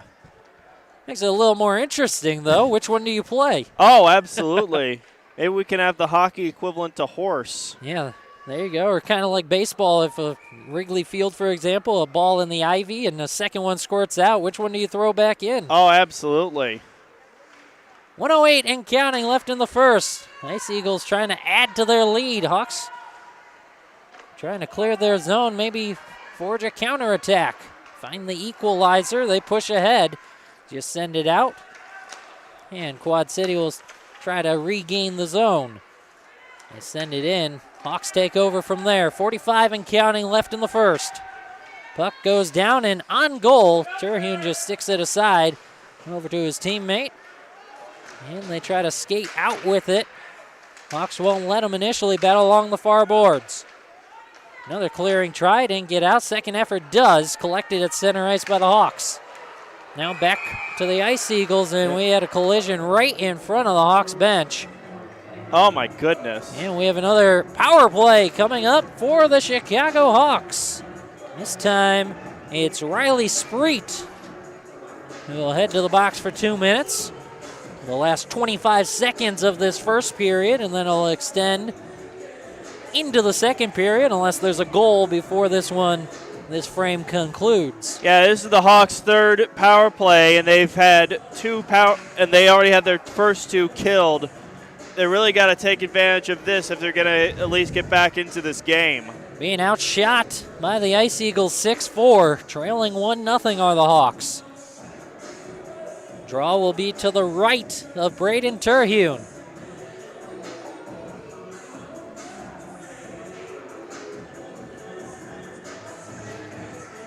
And it's actually going to be a major penalty, so someone else will have to go down and serve it. Carson Perry will serve the 2 minutes. Oh, my goodness. It'll be an extended break for Riley Spreet. 22 seconds left in the first period. 1-0 Ice Eagles on top. Hawks on the power play. Sent out to the point. Sheehan tries to send it in deep. Foley, centering pass. And nobody to slam it home. A prime opportunity there for Jutras. They almost had it. They almost had it. Still pushing ahead as clock ticks down, and there's the buzzer.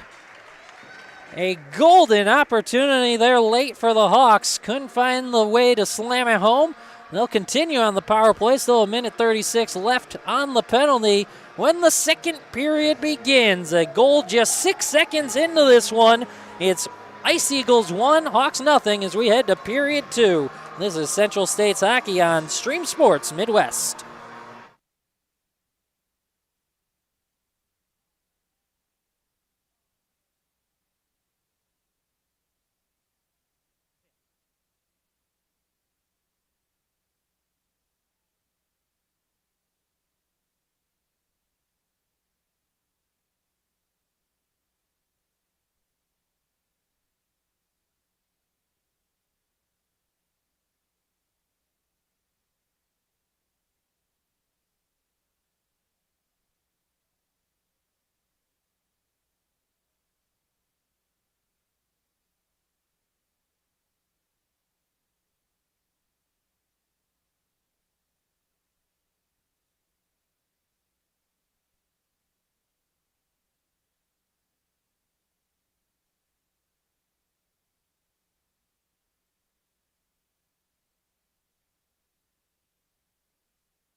Ready to begin the second period. 1-0 Ice Eagles on top of the Hawks. Face off from the logo. And the Hawks gain possession of it. Send it in deep. Minute 30 still to go on the power play. Being served by Carson Perry. Riley Spreet with a major penalty, so he'll sit for 10 minutes. Can the Hawks take advantage? They had a prime look at the end of the first period, couldn't capitalize. Minute 10 and counting. Ice Eagles on the attack and sent back out by the Hawks. Quad City killed off 2 power plays in the first period. The Hawks come forward. Pass misses its mark, sent right back out. Joe Triss sent across.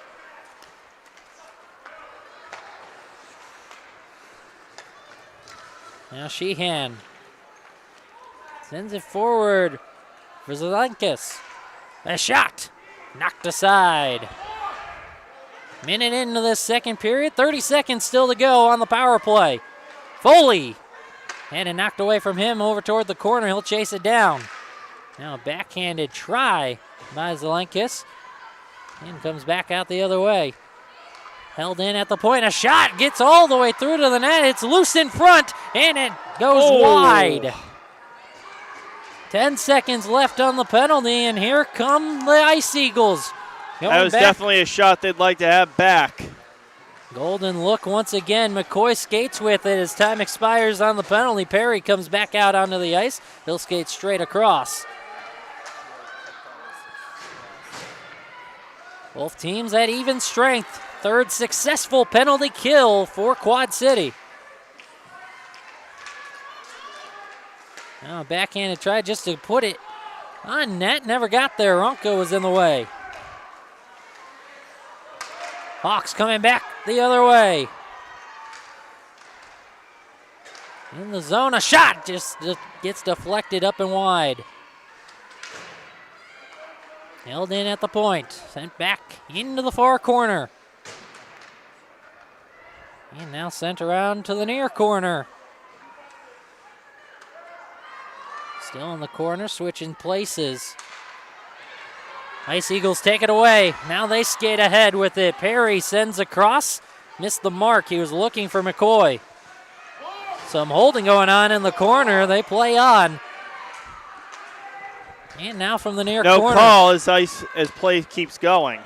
Bishop ahead with the puck. Trying to work his way around Legender. Battle in the corner. Legender bodied him off and sent it around to the other side where Carson Perry tried to send it forward. Big collision. Perry went down. And we get the whistle.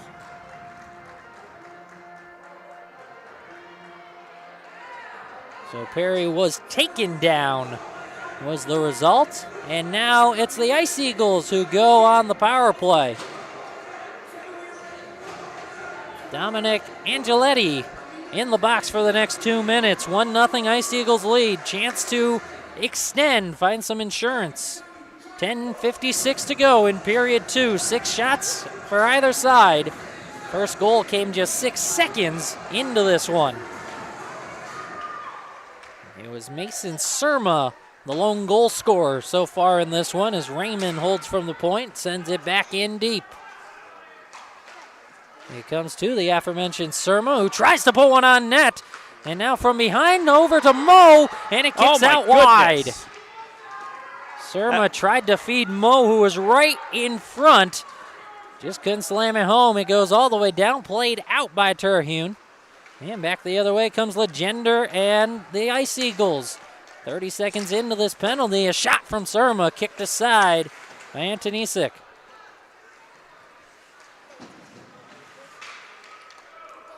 Surma, a shot that never got through, laid out in front and kicked aside to the corner. Mo from behind the net, tried to center one for Surma, and it's sticked aside by Antonisic.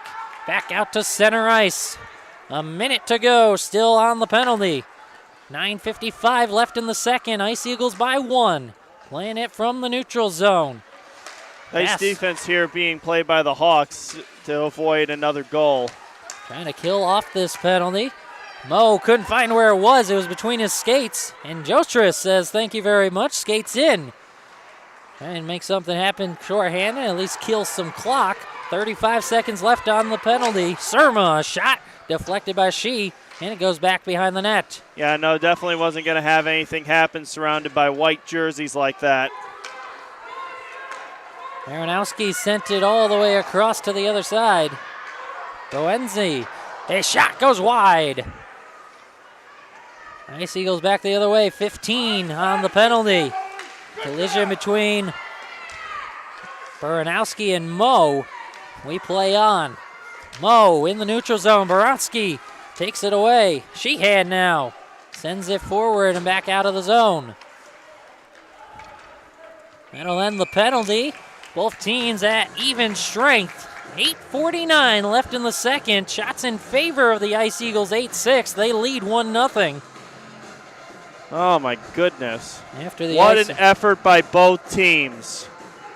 Especially coming out after that first goal to start the game.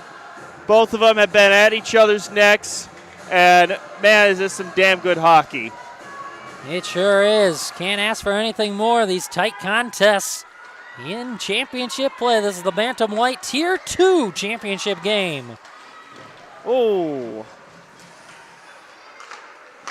A prime that's shot a great stop. opportunity. Beautiful save by Antonisic. And now here come the Blues. Rather, here come the Hawks, not the Blues. The Blues won the earlier Hey, they're wearing championship blue. game. I'll cut They you are some wearing slack. blue. Though they look like Team America out there, don't they? Sheehan shoots into the glove of Terhune. He holds. For anyone who missed it in the White Tier 1 championship game, it was the Blues who came away victorious. Yeah, and the Blues were wearing white. They were. Here in this one for the Tier 2 matchup, Hawks and Ice Eagles. Ice Eagles lead 1-0, 8:17 left in the second period. Face off to the right of Braden Terhune. Hawks on the attack. Lose possession and lose the zone. Ronka trying to send it back ahead. And he'll retreat back, and it's taken away McCoy. McCoy with a shot, kicked aside. Into the far corner. Held in initially. Now the Hawks will dump it on out, and an opportunity to come back the other way. And tripping will be the call. It was a good opportunity. Advantage. And now it's touched by the Ice Eagles. That was Boca who was going in, rather Roca who was going in and tripped from behind as it was a golden opportunity.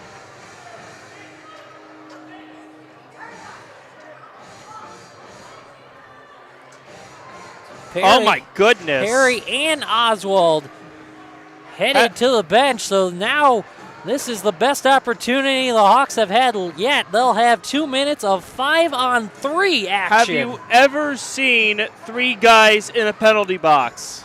Yes. I can't remember a time I have. Spreet is still serving the major penalty from the end of the first period. So, yeah, right now, He was 3 joined by men in the Perry and box. Oswald. Oh, my goodness. 1-0 Ice Eagles lead for now. Hawks trying to change that. Face off to the right of Terhune. 5-on-3 action for the next 2 minutes. There was the initial tripping call that we saw, obviously. And then as play continued for the advantage, another Ice Eagle penalty. As they'll put those both up on the board for Oswald and Perry. Face off to Terhune's right. 7:44 to go in period 2. Tied up on the dot, and it's the Hawks who come away with it. 2-man advantage. The shot goes wide. Comes out to Ronka, who sends it across right to his pairing, and that one goes wide. Back around to Ronka near the corner. Looking over the option, sends it back out to Jostris. To the far side, top of the circle. Shot goes right through the crease. And it'll clear all the way back out to center ice. Jostris chases it down, gives to Ronka as the Hawks try to regroup. They just dump it in, but it's short of the red line, and that'll go for an icing. I think this definitely says a lot about just how well the Ice Eagles are to take on this when they're this short-handed. Yeah, killing it off so far. Still a minute 17 to go. 5-on-3 action. 1-0 Ice Eagles lead, but they get a offensive zone draw after the Hawks ice the puck. Hawks come away with it after the face-off. Here comes Blake Zelennikis. Sent it in deep back behind the net. Comes back to him. Battle for the puck. Hawks have it. A shot on net is saved and then covered up by Terhune. 56 seconds left on the 5-on-3. 1-0 Ice Eagles. 6:40 to play in period 2. Another face-off coming to the right of Braden Terhune. Hawks have it. Goes out to Ronka at the point, who sends it across.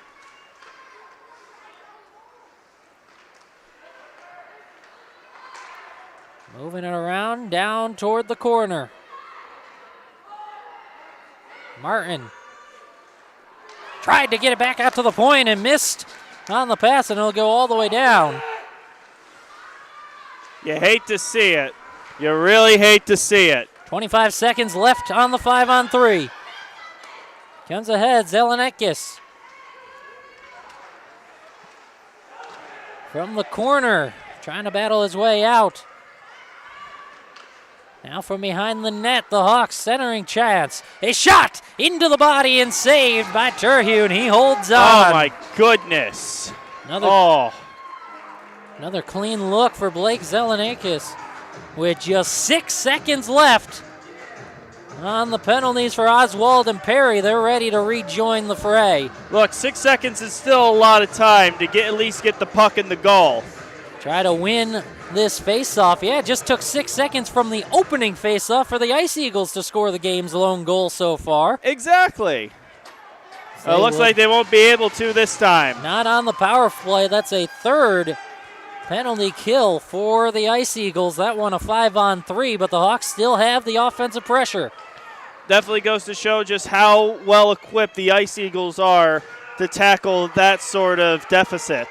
Ronka had it played back out. 1-0 Ice Eagles lead. 5:20 and counting left in the second. Ice Eagles trying to clear their own end. Can't do it. Ronka held it in. Sent it deep. Foley. Pass never got through. Here come the Ice Eagles back the other way. From center ice, some pressure put on. Here's Surma. Kicked aside by Antonisik. Back out to center ice. Surma has the game's lone goal. That one again, 6 seconds into the game. Hawks will dump it back out to the neutral zone. 4:45 left in the second. Shots in favor of the Ice Eagles, 10-8. They lead 1-0. Hawks on the attack. Ends up behind the Ice Eagle goal as they rattle it around the boards, and it'll clear out to the neutral zone. Ronka collects. Sends it ahead. Baranowski tried to get it in. He did initially, then back out. And now offsides is the call. Baranowski pushed it across. Teammate was over the line already. 4:24 left in period 2. 1-0. Ice Eagles on top. Neutral zone face-off. Jeltris will take the draw for the Hawks. Quick change for Quad Cities. Looks like that's Johnson who took it for the Ice Eagles. She ends up with the puck. And here comes Jeltris. Tried to pass it across, never got through. Hawks able to dump it in deep. Flipped back out to the neutral zone, though. She has the puck on his stick. Trying to skate around a man. I lost that was the stick Johnson. there. He tried to get around Johnson. Retreating to retrieve the puck was Harry. Pushes it forward in the neutral zone. Surma. The pass never got to him. She collects. Out to Baranowski. Spinning around trying to find the puck, and it clears back out. Baranowski off to the races trying to get to this puck. Raymond will get there first. Play it from behind his net.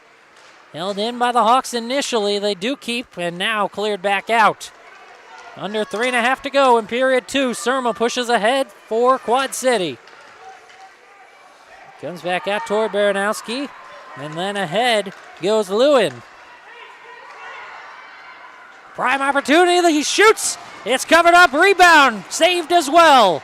Terhune stands tall as this one's flipped up into the netting with 3:04 left in period 2. A couple of chances there for the Hawks. That's just frustrating. You have 2 shot attempts, both blocked, and then the third one ricocheted off of a Quad City player. If there's any frustration on that Chicago bench, I feel it. And the comment section right now says goalie is a stone wall. That has been the case. Absolutely. I agree. I wholeheartedly agree with that. As this shot is kicked aside. That's Braden Terhune, the Ice Eagles man between the pipes. Under 3 minutes to go in period 2. Jeremy Antonisik doing a fine job himself as well. Both goalies with 9 saves. The difference, 1 went in for the Ice Eagles. They have 10 shots on goal. 2:35 and counting left in period 2. 1-0 Ice Eagles. Hawks on the attack. Trying to center something. There was a delayed penalty, and we have the whistle. 2.5 to play in period 2.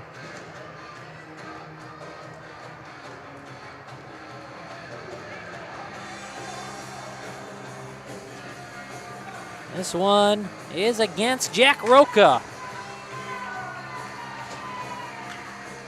Ice Eagles back on the power play. Neither team has capitalized on a man advantage yet today.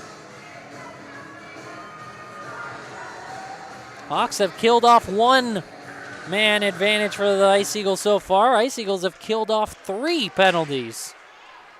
Second power play for Quad City. They lead by 1 with 2:20 left in the second. A shot on goal. It's gloved and held by Antonisik. Face-off will now come to his right.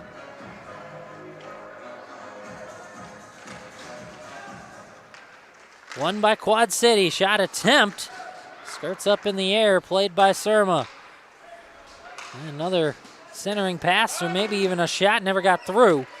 And it's cleared back out, off to the races. Go the Hawks, who's going to get there first? Miebauer was there along with Garza, and it's the Ice Eagles who take it away. Less than 2 minutes left in the second. Minute 20, still on the penalty. McCoy brought it in, held by Oswald, who sends it around the board. Centering attempt. Never got to McCoy. And then a chance. Saved by Antonisic. And it's kicked aside. Hawks clear. Clear it away, but not out. Oswald keeps it in the zone. Tried to shoot, didn't get much on it. And now it's cleared back out through center ice. Collecting in her own end is Sophia Columbari. Here comes Oswald. Shot! Knocked aside with the glove of Antonisic. Played behind the Hawks net. A minute to go in period 2. 30 seconds left on the man advantage for the Ice Eagles. That one's cleared out, and it'll trickle all the way down and go for an icing. 50 seconds left in the second period. 21 seconds left on the Roca penalty. Well, just like how Quad City have been able to show how great they are defensively, Chicago showing that they can also kill penalties as well. And they're doing a pretty good job so far of killing off this penalty. It's played from center ice. 45 seconds left in period 2. Pocket picked, and here come the Hawks. Knocked off his stick. And from the corner,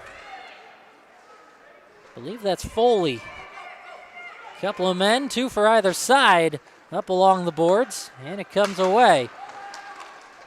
That was, in fact, Foley who brought it into the zone, but now cleared out to the other side. And the Ice Eagles on the attack. Both teams at full strength. That one deflects back behind the Hawks net. And along the boards with just 5 seconds left. They might just hold it for the remainder of this second period. It looks like they will as it skirts out at the last second. There's the buzzer. No goals in that second period. Plenty of action, though. Ice Eagles lead by 1. 6 seconds into the first period. That was the lone goal. It was scored by Mason Surma.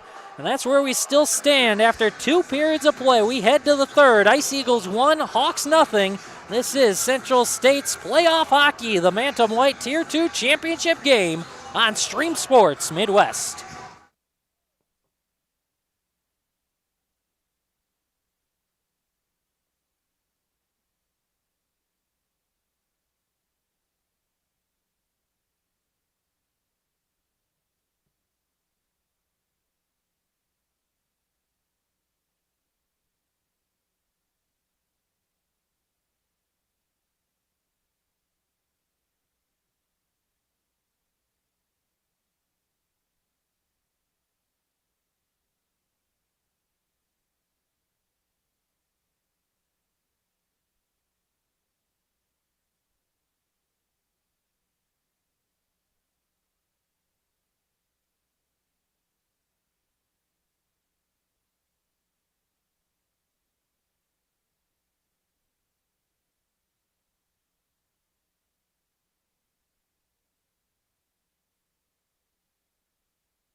Ready to go, period 3. Brandon Janusko along with Ernie Kraus. Bantam White Tier 2 championship game.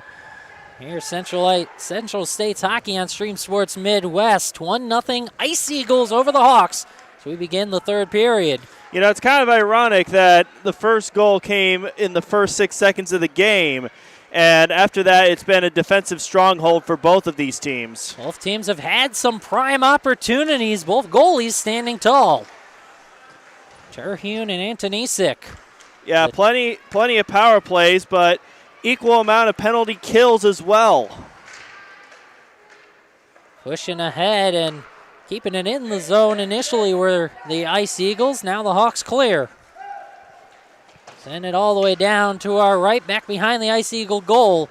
Hawks have it in the far corner. Sent out toward the point, held in. A shot in on Terhune, kicked aside off to his right. Now the Ice Eagles have it, and they'll send it out. Here's an opportunity for Spree. And it knocked away. And it exited the zone offsides. 12:53 to go in period 3, 1-0. Ice Eagles lead it. A Mason Surma goal 6 seconds into the first period, the difference so far. Neutral zone face-off. Hawks gain possession.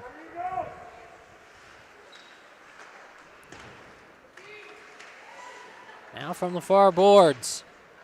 Hawks come away with it. They go across through center ice. Roca sent it into the zone. Ice Eagles took over from there. Back out to center ice. Minute and a half into this third period. 1-0 Ice Eagles lead. Jotris had it taken away by Mo. Now pushing it ahead further was Alex Kramer. From behind their own net, the Hawks play it. Send it deep, but not out. And back into the corner it goes. Mo in a battle from the corner, tried to center it. It was picked off by the Hawks. They're able to clear it back out to center ice.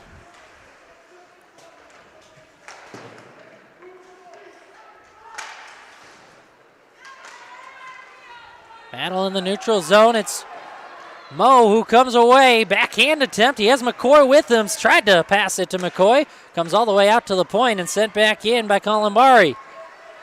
Now the Hawks able to clear. Oswald gets it over to Kramer, and it's taken away by the Hawks. Lewin coming in, and he was stripped of the puck. Here come the Ice Eagles. Garza will get there first, actually, for the Hawks, and play it back the other way.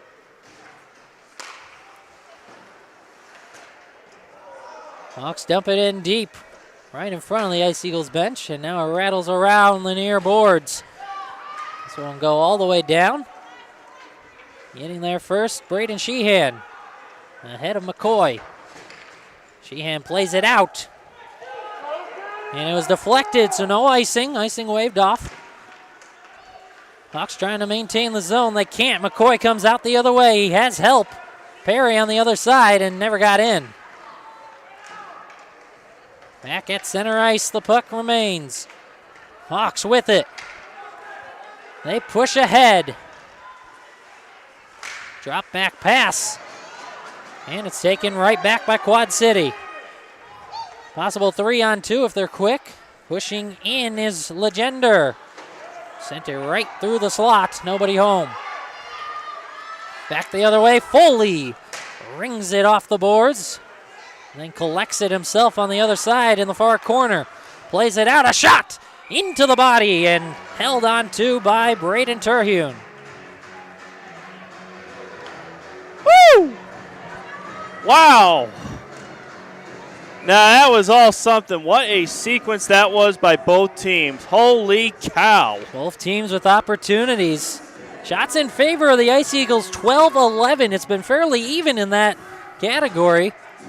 Again, the difference, a goal just 6 seconds in by Surma. It's 1-0 Ice Eagles. And maybe a problem with the equipment, perhaps. Antonisic over by the Hawks bench. You hate to see an equipment malfunction, especially this late in the game at a critical time for your team. Antonisic has played a great game. Again, just the one goal. That was just 6 seconds off the opening faceoff. Yeah, no, he's played a fantastic game in addition to Terhune over for Quad City as well. Both goalies with 11 saves so far in this one. 10:03 left in period 3. 1-0 Ice Eagles on top. Don't forget, we'll keep this same stream going for all 4 championship games here in Darien. One is already concluded. The Blues beat Glenview 5-1 in the Bantam White Tier 1 championship. This is Tier 2, Hawks and Quad City, Hawks and Ice Eagles. Up next, we'll have the Bantam White Tier 3 championship game. It'll be the Peoria Junior Mustangs against the Bulldogs. And then we'll wrap things up today with the Bantam Blue Tier 1 championship, the Falcons and Yellow Jackets. Again, that'll all be right here on this same stream You won't have to go anywhere. Just have to wait for the next one to begin after this one concludes. Absolutely, and we will be right there with you. As it looks like they have found the solution to whatever the equipment problem was for Antonisic, so he's back in goal. On the other end of the ice is where the puck drop will take place, to the right of Braden Terhune. 10:03 left in period 3. 1-0 Ice Eagles in front.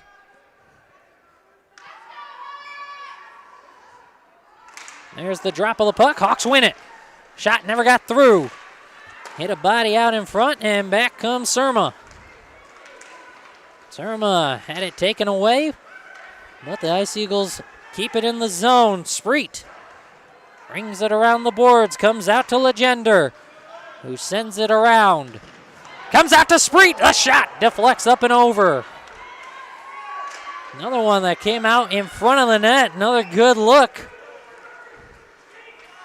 But it remains 1-0. Hawks the other way, enter the zone offsides.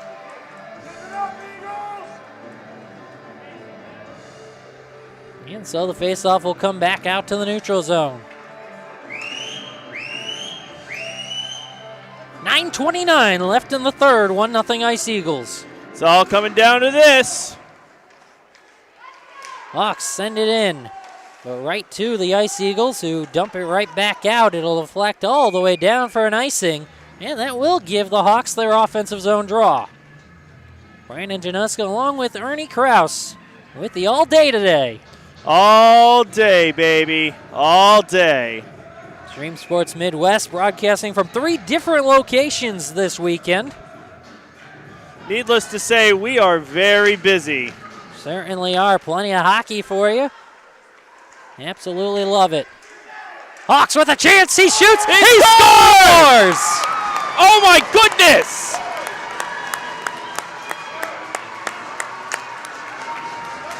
There's the equalizer. Santiago Fabara. And we are tied at 1. That was a great goal right there. Perfect timing, perfect pass, and now they tied it all up.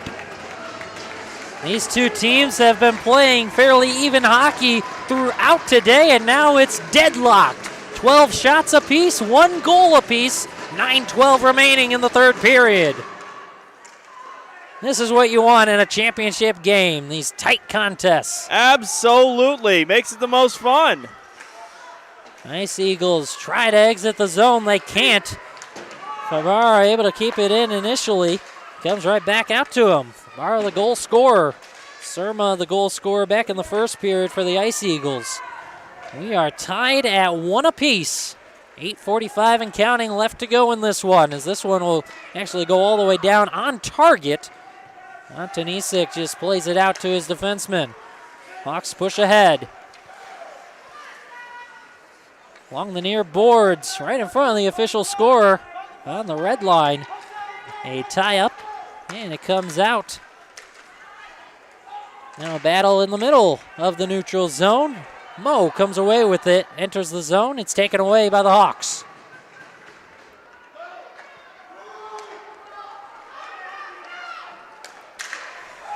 Centering pass attempt was picked off by Sophia Calamari. Hawks get it back, send it out to the neutral zone. She's played some really good defense here today. Absolutely. Another battle in neutral territory. Skirts in and then back out, goes all the way through. And that goes for an icing. Missed everybody. There was a lot of bodies in between. But it goes all the way down. 7:42 left in the third, tied at 1. Well, is it really a championship if there's no fight? Well, at this level, they don't encourage the fights, so unlikely to see any actual fights at this point. Fabara sends it in. We have seen plenty of physicality, though, already today between the two games. So. You can be physical, no fighting. Oh, of course. 7:37 left in period 3. You know, like they say, let the kids play. That's exactly right. Face-off comes into the Hawks zone to the right of Antonisic. Hawks win the draw. From behind their own net, they are able to skate it out and all the way into the neutral zone. They get tied up there initially. McFadden continuing a battle for it. And then Garza now back over by McFadden. It's Baranowski who ends up dumping it in. Played high off the glass. And here come the Ice Eagles. Ethan McCoy along the far side. A shot goes wide back behind the net. Rattles around to the other end. In the corner, chasing it down, Carson Perry. Held up along the boards. And the Hawks able to clear back out. 6:45 to go in period 3. We're tied at 1. McFadden pushes it ahead for Baranowski. Nice Eagles try to clear. Hit off the glass. And we have a penalty forthcoming. It is Baranowski who will head to the box.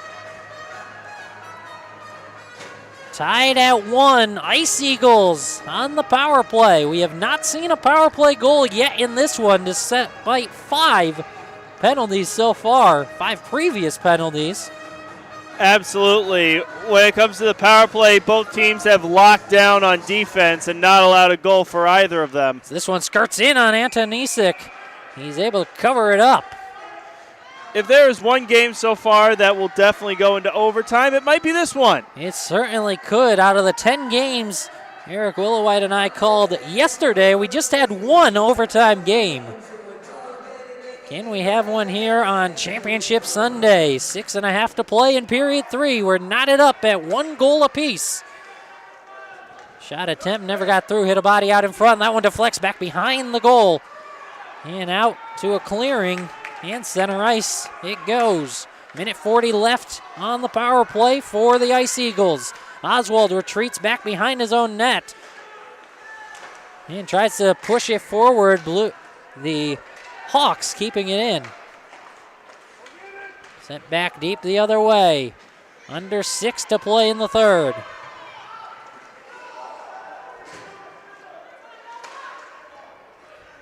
As that one is sent all the way down.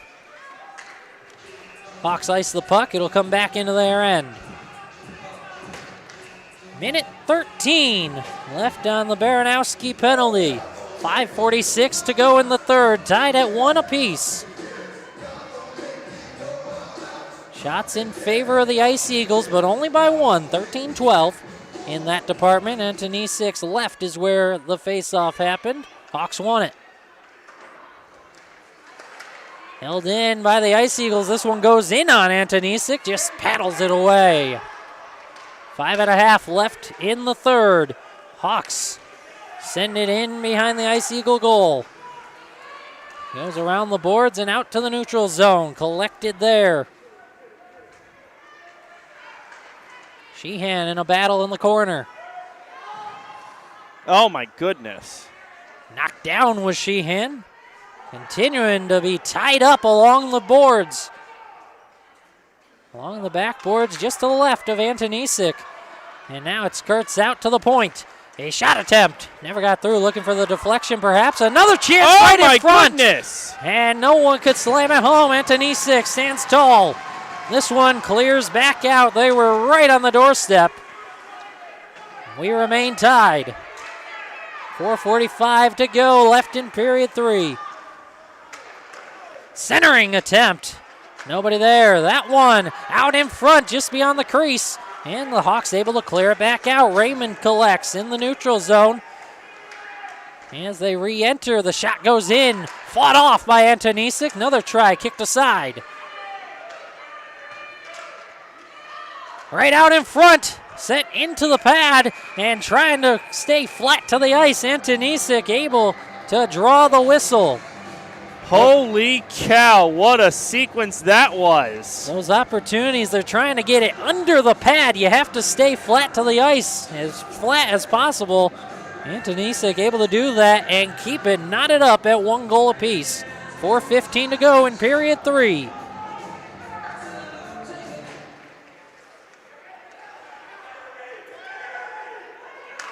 Foley pushes it ahead as the Hawks clear. Goes out to Raymond, and then we have a whistle. 4:05 left in the third.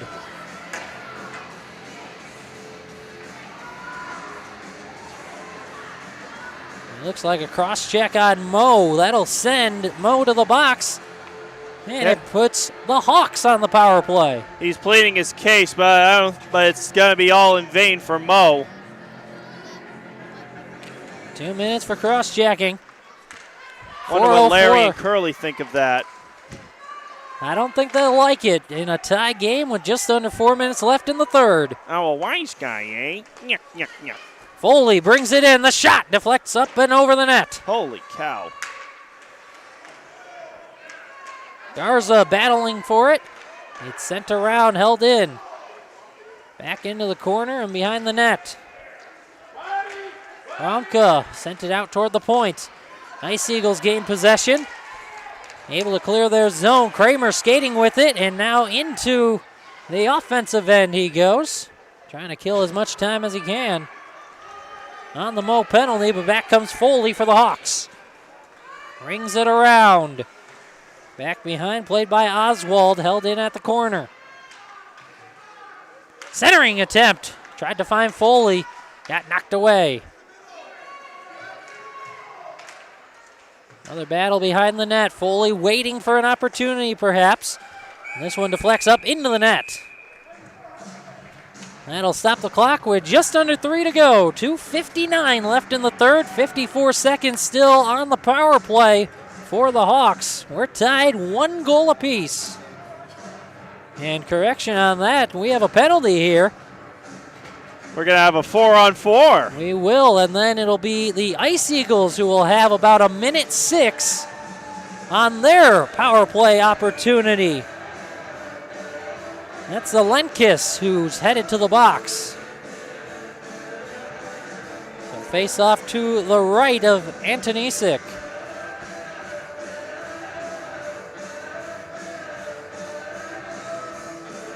.54 seconds still on the Mo penalty.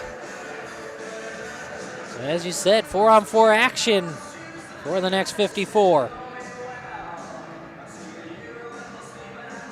Discussion right now between one of the officials and the Hawks bench. They've cleared things up and we're perhaps ready to go. Now the two officials will gather together and further the discussion. We're tied at 1 goal apiece.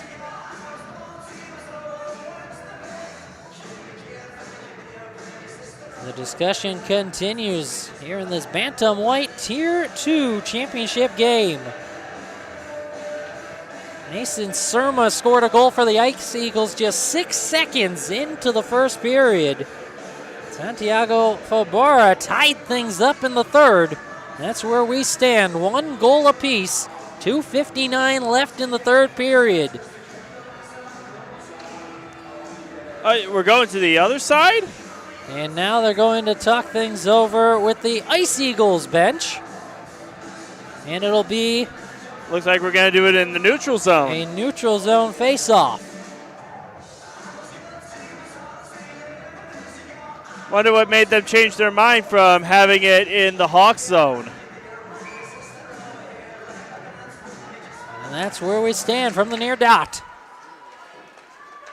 Ice Eagles push it forward. 4-on-4 action for another 45 seconds. 2:50 to go in period 3. Tied at 1, Fabara sends it across. Here's Jouskis. Oh! Sent aside, never got it there. From the corner. And from either side, tied up. Comes out toward the point. Sent back in toward the corner, and now an opportunity back the other way. Ethan McCoy, one man to beat. It's Fabara, who sticked it away. Good poke check there. Really good there. 10 seconds left on the Mo penalty. And we'll have about a minute to go on an Ice Eagles power play. 2:05 left in the third. Mo fresh out of the box. Man advantage for the Ice Eagles for another minute. Just 2 minutes left in the third period. McCoy skates forward with it, and then he's knocked off the puck. Comes out to Legender. Sends it across to the other side. Surma enters the zone, rings it around. It goes to the Hawks from the corner. Try to flip it out. They do, out to the neutral zone. Under 40 seconds left on the penalty. Just over a minute and a half left in the period. Hawks retrieve the puck behind their own net. Holding on to it there. And now sent around, trying to clear their own end. 22 seconds on the penalty still. Legender has it in the neutral zone. Sends it ahead toward McCoy. Knocked away from him. Bishop sent it across. Just 6 seconds left on the penalty kill for the Hawks. 1 minute left in the period. As out of the box goes Zelenkus.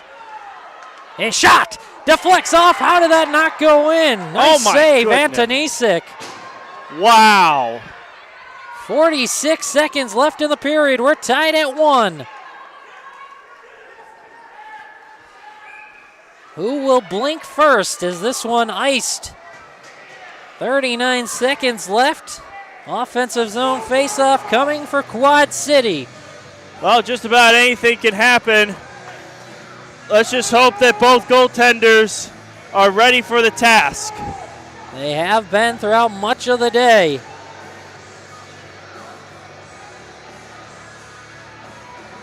One goal for each side. 39 seconds left in the third. If no one can break this tie, we'll have overtime.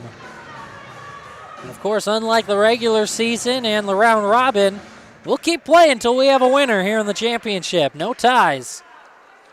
Oh, good. 33 seconds left. Here come the Hawks trying to push ahead. Break this deadlock. Comes back out into the neutral zone. Now the Hawks enter the zone. Centering attempt. Oh, and he right did there get, was Garza. he almost Slam it. capitalized on that. Beautiful pass. Garza just couldn't pull the trigger. Now here comes McCoy. Back the other way. 5 on the clock. Trying to make something happen late. The shot goes out wide. There's the buzzer. We are tied after 3 periods. It looked like the Hawks might be able to get that late goal. Just couldn't pull the trigger. That was Garza again with the clean look. And we're headed to overtime. 3 periods weren't enough here in the Bantamweight Tier 2 Championship between the Eagles and the Hawks. So overtime coming up next right here on Stream Sports Midwest.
Three periods were not enough to decide this one between the Ice Eagles and the Hawks, so to overtime we go.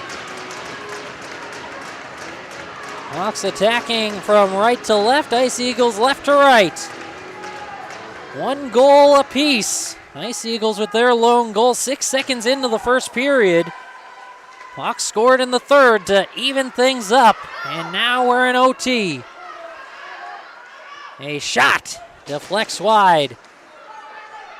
Save there for Terhune. And unlike in the regular season, where it's 3-on-3, and in the round robin 3-on-3 overtime, it's 5-on-5 here in the championship as Surma shoots wide. It was Surma who scored the Ice Eagle goal back in the first.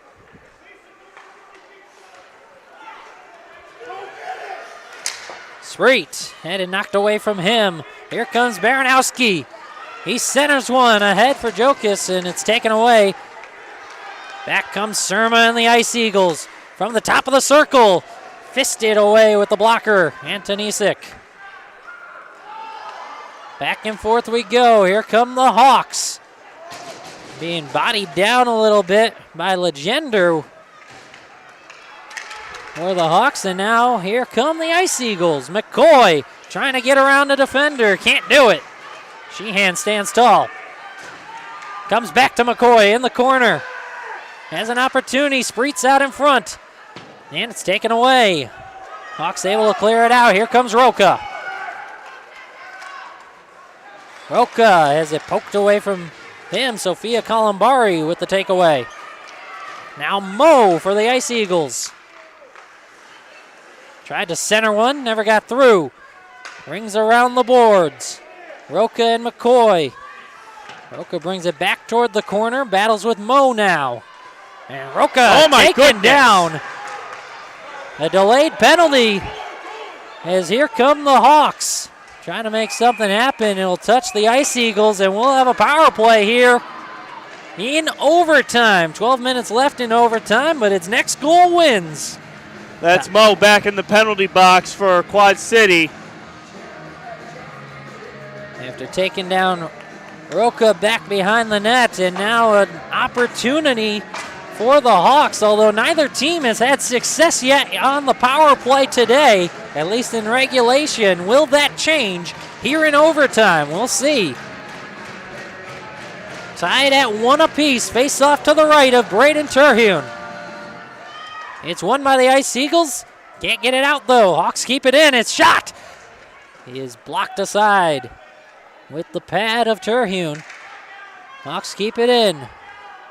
Boenzi asking for it at the point. Instead, they send it in deep and ring it around back behind the net. Rhodes in a battle for the puck, and it is the Hawks who come away with it. Now tied up in the near corner. Under a minute and a half left on the penalty. Ice Eagles just trying to waste as much time as they can. Kill off. Doing a pretty good job of it, that's for sure. Tied at 1 goal apiece. We're in overtime. Next goal wins. If I'm the Hawks, I got to fish that puck out as soon as possible. Do so without a penalty, though. That's the tough part as it's sent across ice. Opportunity from the point. It goes wide. Under a minute left on the penalty. And once again, it's just pinned up against the boards, but not nearly as long. Hawks able to squirt it out this time.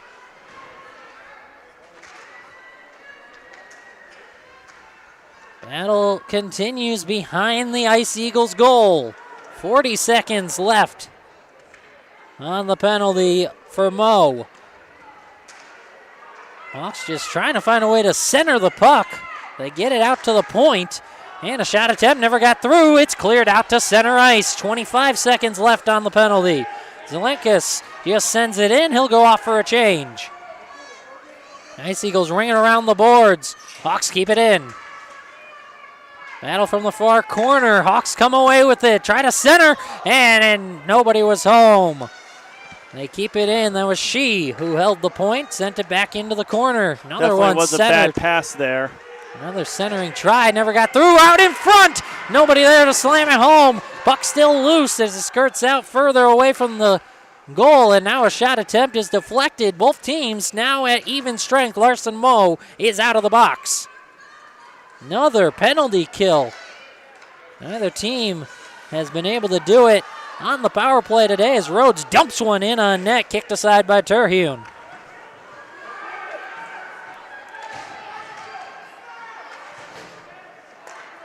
We're 4.5 minutes into overtime, tied at 1. Next goal wins to determine who will be the Bantamweight Tier 2 champion. She sends it in deep for the Hawks.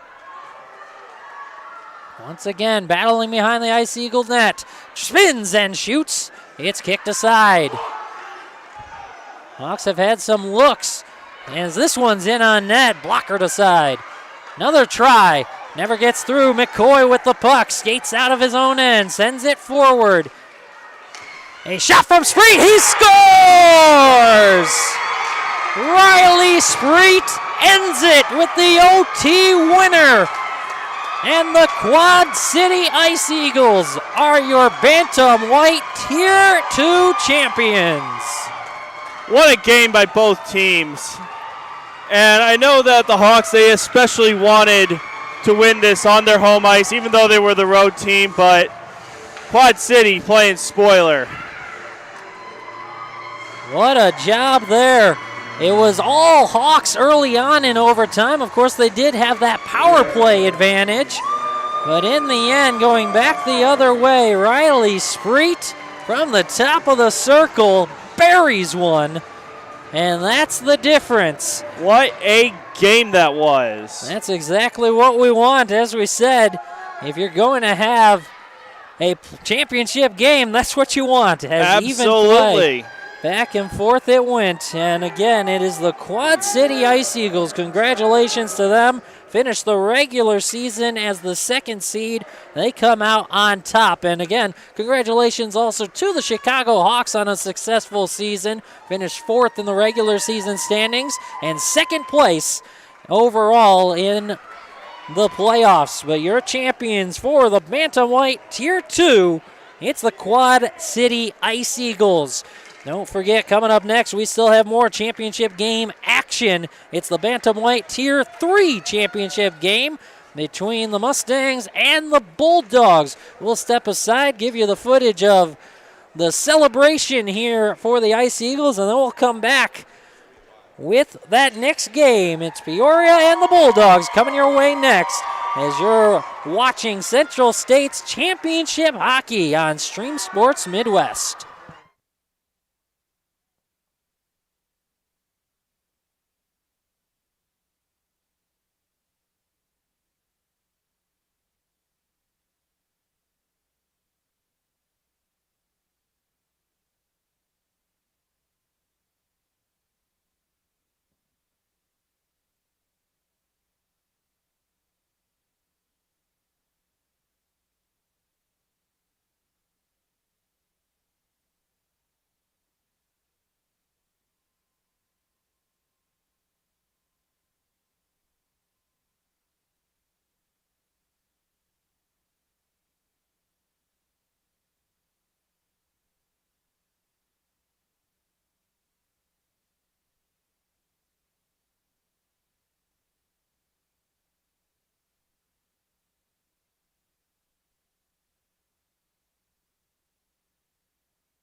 Keppel.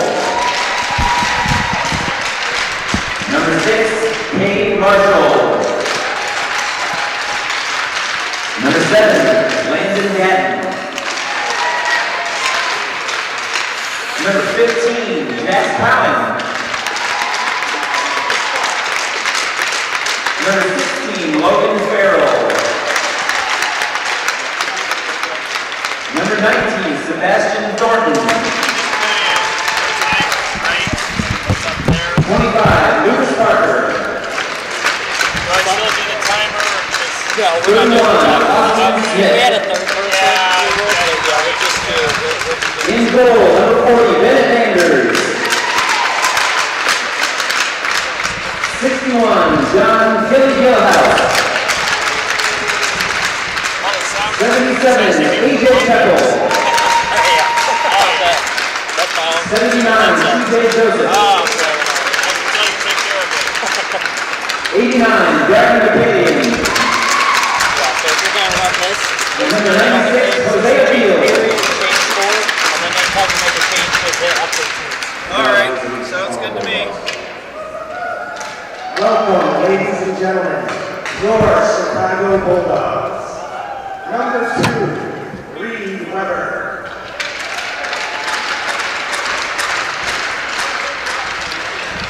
Number 7, Hugh Weber. Number 10, Samuel Williams. Number 11, Nicholas Sapola. Number 22, Ryan Ingram. Number 23, Braden Greger. Number 26, Artem MVP Sirlu.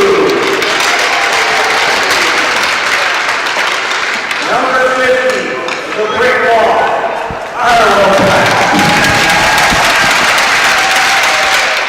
Number 77, Ellis Conley. Number 81, Luke Buchanan.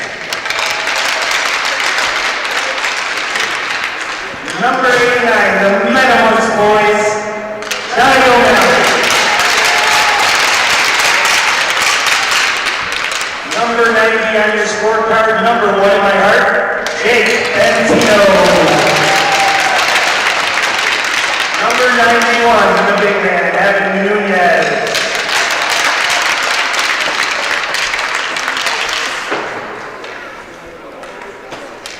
Now, if you can all please rise if you're able to remove your mask and come in and start spangled in.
Hello and welcome to Central States Hockey on Stream Sports Midwest with the Bantam White Tier 3 Championship between the Peoria Junior Mustangs and the Bulldogs. I am Ernie Kraus along with Brandon Januski, and today is quite the game. We've got Tier 3, and for Peoria, they swept their round robin against Bloomington, Winter Club, and the Vikings. Meanwhile, the Bulldogs went 2-1 with a loss against the Yellow Jackets. Quite the matchup between these two teams, wouldn't you say, Brandon? Yeah, it certainly is, and we've had great championship action in the first two games. I expect the same for these next two games that we still have. This Tier 3 in the Bantam White tier, and then, of course, we have the Bantam Blue Tier 1 championship game to follow this one, but it's been this way for all of them. One of the teams swept their way in. The other one may have faltered at one point, either in overtime or in this case, just a regulation loss, but still found their way to the championship game. All you have to do is get here, and now you can take care of business today. Absolutely. And you know, something else about the names, Bantam White, Bantam Blue. I think it's a sign because every matchup that we have done today has been blue versus white, hasn't it? Yeah, so I guess those need to be your team colors if you wanted to make it to the championship this year. It's almost like a requirement. But hey, you know, they chose their colors, so be it. For today's game, we got the Mustangs in the two-tone blue, while the Bulldogs are in white. For all you watching at home or on your tablet, TV, listening in your car, hopefully not watching in your car. I don't want anyone to be getting pulled over or get into an accident. Yeah, please don't do that. No, please drive carefully. Don't worry, guys. It's on YouTube, so you'll be able to watch it back later. No need to do it while you're driving. Absolutely.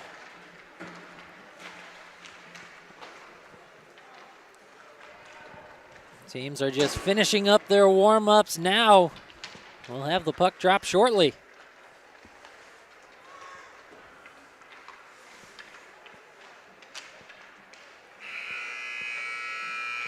And there's the final buzzer.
And here we go. About to have the face-off between these two teams.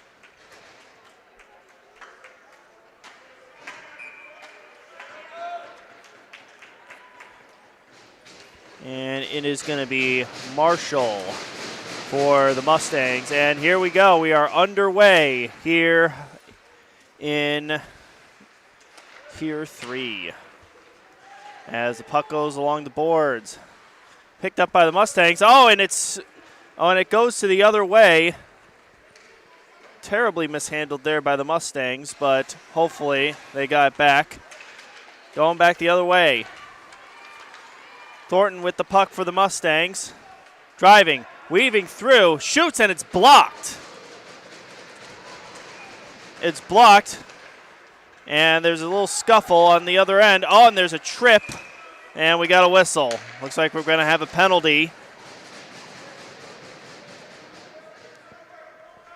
And we are. Looks like that is going to be on Juergens of the Mustangs. He is going to serve a 2-minute penalty already, less than 40 seconds into the game. Yeah, the Mustangs had the first clean look, an opportunity there in that first sequence, but now it's the power play going the other way to the Bulldogs. Face off. Bulldogs have it. Puck in the corner.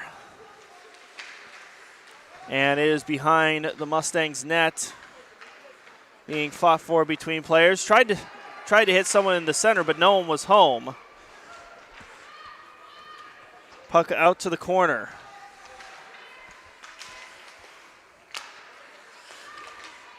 And it is still in the corner. Trying to get out of it is Williams. Mustangs get the puck back. Deflected, and it's going to go to the wall. And back out. Oh, and it's in the neutral zone. And it's picked off by Williams. Going the other way. And the shot is blocked. Trying to get along the wall are both teams. In the corner. Oh, what a rough shot that was. Farrell just gave a good shot on Sikola. In the neutral zone. Picked off by the Bulldogs. Going the other way. Back in the corner. Is being handled by Michaelian. And the whistle sounds.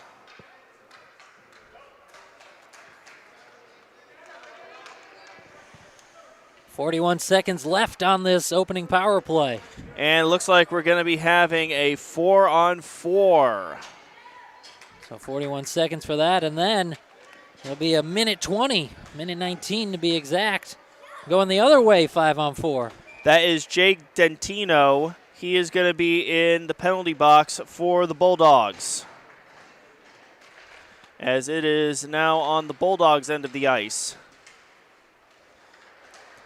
Trying to get it through in the corner. Back out the other way. And it is being handled in the neutral zone by Smith. Bulldogs got it back. Weaving through, mishandled the puck. And it's recovered by the Mustangs. But it's then recovered by Weber of the Bulldogs. And it is behind the goal. Back out. In the Mustang zone, they're trying to get it out. Puck being handled by Kepi, puts it along the boards. Handled by Serbu.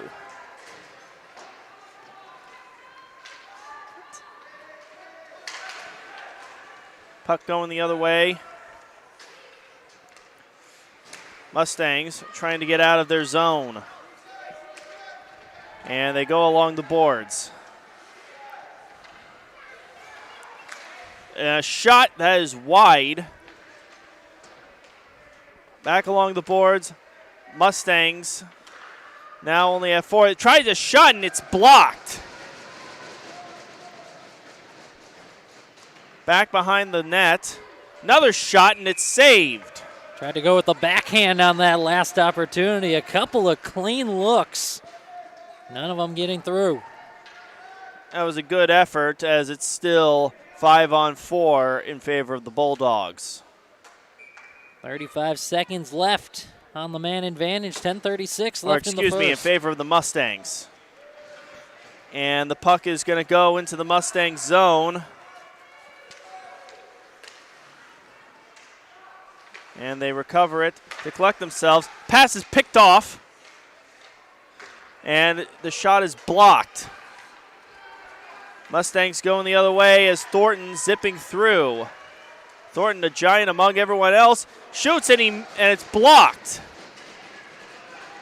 Oh boy, as a player, you'd like to have that one back, wouldn't you? Absolutely, Thornton had that opportunity. Oh, here comes Marshall. Marshall trying to make something happen. Pass to the middle. That one was thrown into traffic. Loose puck. And it's along the boards. Both teams now back at full strength. Shot is wide by Thornton. Puck in the corner. To the middle. Shot, and it is saved. What a great save that was by Black. Yeah, only 3 official shots on goal, but it seems like much of these first 4.5 minutes have been leaning toward our left side with the Mustangs on the attack. Absolutely, and we're going to have a face-off in the Bulldogs' end. And Bulldogs trying to get it out. And they will. Along the boards. Getting a little chippy. Oh, my God. And it is going to go back into the Bulldog zone. And that is icing. And we're going to have a face-off in the Mustang zone.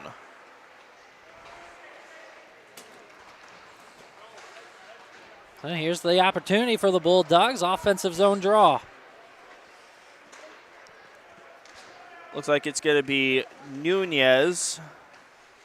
And who's he going to face in this face-off? It looks like Marshall. Puck along the boards. Still in the Mustang zone as they fight. Now they're in the Bulldog zone. Marshall weaving through traffic. Shoots, and it's blocked. And it is along the boards. Mustangs trying to capitalize. Marshall weaving through. Tried the backhand, and it was blocked. And the puck clears. There was a little bit of an opening there for a backdoor slammer. No one was home. Absolutely. Most definitely there was. Thornton bringing it into the Bulldog zone. Oh, what a hit that was! In front of the net, and it is saved. Boy, that was quite the hit Lucas Parker took. And Black saves the puck and prevents another goal. Yeah, we've seen the physicality all throughout the games we've called today. This one no different. And Bulldogs get the save there. Another save by this Chicago Bulldogs team. And we're going to have another face-off. In the corner. And it is going to be along the boards, picked off by the Mustangs. Loose puck in the neutral zone. And Peoria is going to collect themselves. Now they're driving. Loose puck. Who has it? Looked like the Bulldogs had for a second, but the Mustangs didn't, and it is in the neutral zone. Back out, and it is going to clear.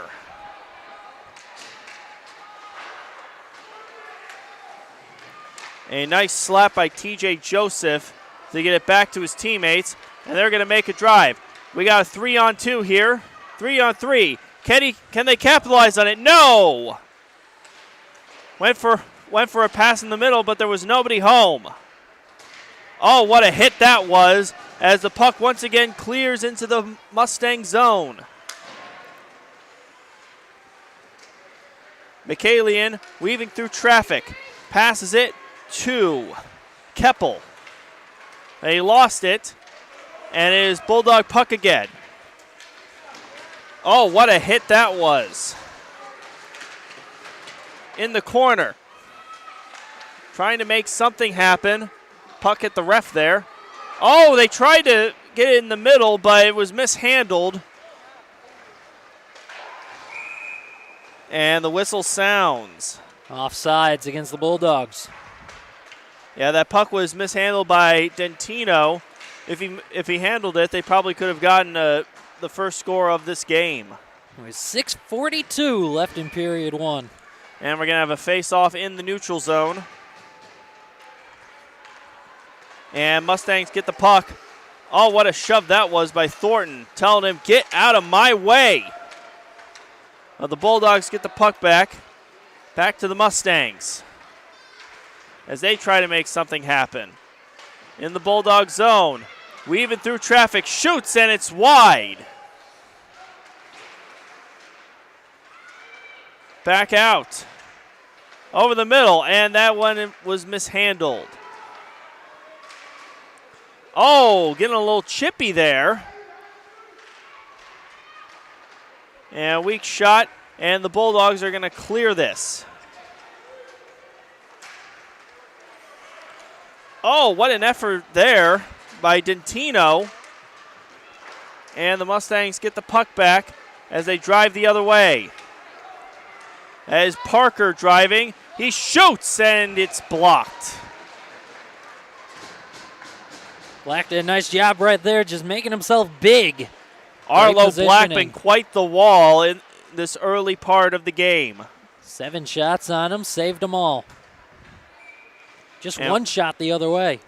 And we are going to have a face-off in the Bulldog zone. And bouncing puck. Tried to clear it, but couldn't get it. And the Bulldogs, do they have it? Yes, they do. Here they go the other way. But it's full of Mustangs, so no play opportunity. Back out along the boards behind the goal. Bulldogs trying to make something happen. In the corner, trying to get it out. And Peoria gets it out. And there goes Parker, but the puck is picked off by one of the Bulldogs. That was Weber, I believe, who picked it off. And back out to the middle. Oh, what a trip that was. And Peoria goes the other way. Here goes Juergens. Out to Parker, and the shot is too tall. And the puck is going to clear into the Mustang zone.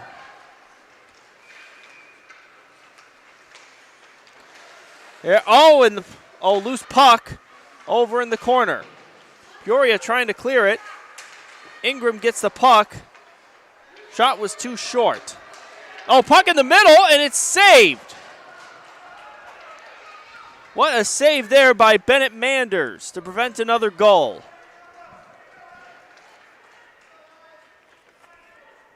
And we are going to have a face-off in the Mustang zone.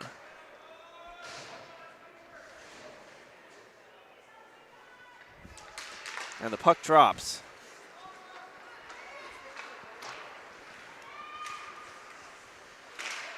Going out. Bulldogs have the puck.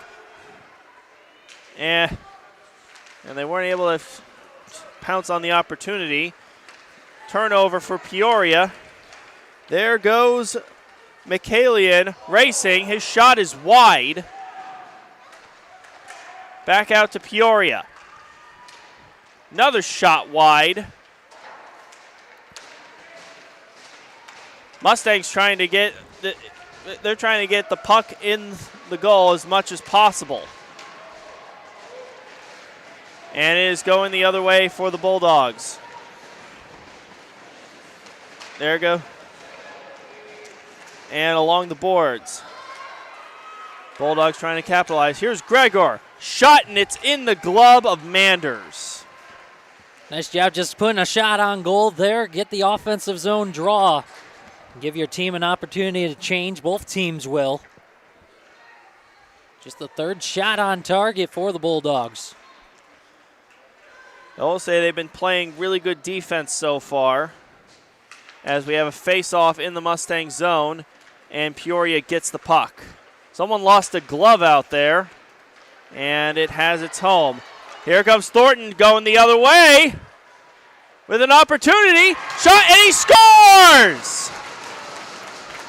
He scores, and Peoria takes a 1-0 lead here with 3:03 left in the first period.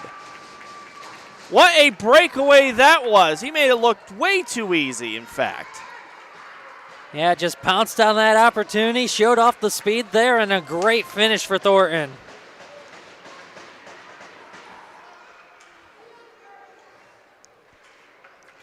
That is 8 shots on goal for Peoria, 3 for Chicago. As the Bulldogs win the faceoff, Here they go the other way. Oh, and the shot is blocked. But, man, could you imagine if they responded that quickly? That's exactly what they were trying to do right there. Had an opportunity. That was Gregor trying to capitalize on that, but shot was blocked by Manders. Puck along the boards. Oh, Peoria, they got a one-on-one. They got a two-on-one. They could have another opportunity, but the shot is too tall. And it is back out to Peoria, trying to settle a bouncing puck, but they can't. And it is in the corner. Another shot blocked. And finally, Chicago gets the puck back, going back the other way. Puck behind the net. Trying to get something going.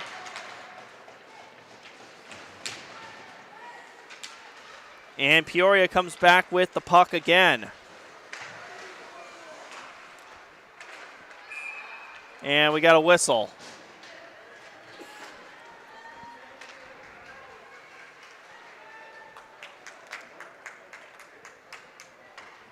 Just under 2 minutes left in this first period, minute 57. Yeah, and we're going to have a face-off in the neutral zone. And Peoria gets it. Along the board. Oh, here comes an opportunity for the Bulldogs. Shoot, and it's blocked. Good attempt by Nunez to try to even this match up, but Manders there with the save. And then right there to cover it up after the initial fighting off of the puck. And face off. There it goes in the corner. Mustangs with another opportunity. Weaving through traffic, but the shot is wide. Valiant effort there. Puck to the corner, and the Bulldogs are just going to try to get it out of their zone, but they don't. Oh, they do. And that shot is too tall. That was Dentino going the other way. Here they go. Ingram along the boards. And the puck's picked up by Joseph. Going the other way. And the Mustangs can't seem to get it out of their zone. 45 seconds left in the period. Seems like the Mustangs are just going to try to kill as much clock as they can so they can go into the next period all refreshed. There goes the puck along the side. TJ Joseph tried to clear it, but it got blocked. 20 seconds left in the period. Peoria going the other way. Puck along the boards. 10 seconds left. Peoria just skating around, and that was a bad pass going back into their zone. And that will bring this period to an end. The Peoria Mustangs capitalize first, and they are up 1-0. We'll be right back.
And welcome back to the Central States Hockey on Stream Sports Midwest with the Bantam White Tier 3 Championship between the Chicago Bulldogs and Peoria Mustangs. I'm Ernie Krause along with Brandon Januska. And after a first period, the Mustangs have a 1-0 lead as the faceoff goes into their zone. Trying to clear it. And it's in, puck's in the corner. Bulldogs trying to get back, even this game up. And Mustangs lead in the shot count 8-5, but the Bulldogs had some good opportunities, especially late in that first period. Absolutely. And there they go. They give it to Thornton, who's going to weave through. Nothing. Trying to get it through the middle. And it is along the boards. Here come the Bulldogs. Going the other way. And the puck is mishandled, and it's a turnover. No, Bulldogs have it. Tried to get it through the middle, but it is saved by Manders. Yeah, it looked like he lost it for a second, but then took it right back and created that shot opportunity. Absolutely, and we're going to have a face-off in the Mustangs' end.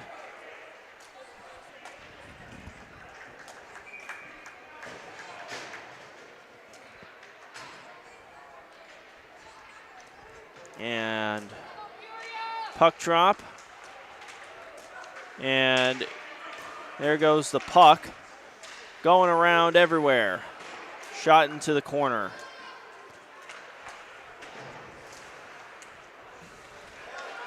And Peoria gets the puck with an opportunity. We got a 2-on-1, and the pass is mishandled.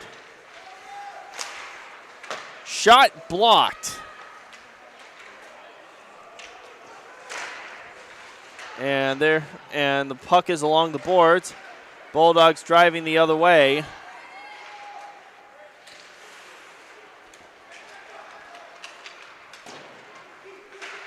And there goes the puck into the Mustang zone, and it falls into the benches. A lot of opportunities for both teams. We have 12-18 left in this period.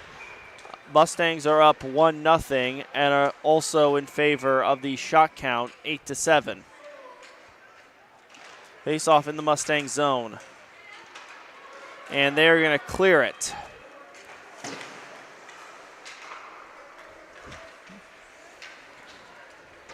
Along the boards. Oh, and it's picked off by one of the Mustangs. But Chicago recovers.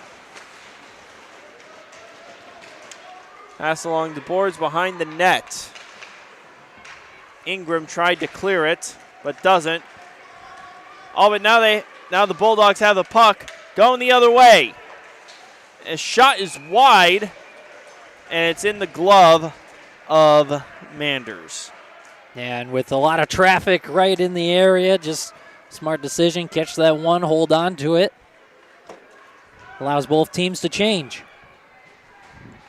And change they will. They will have a line change before this face-off in the Mustang zone. 11:41 left in this period. And Mustangs going the other way. They got 2-on-1. That was a nice block there by Conley. Puck up in the air. Drops down. Bulldogs trying to clear, and they don't. Try to get it in the middle. The team lost the puck for a second.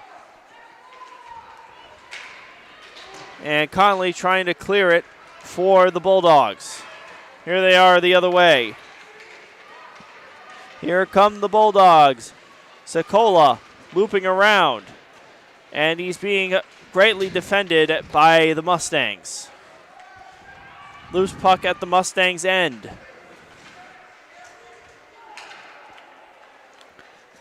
And it looks like the Mustangs will clear it. Off the glass. That was a nice shot. Oh, lost the puck for a second. And there goes Marshall. And the whistle sounds.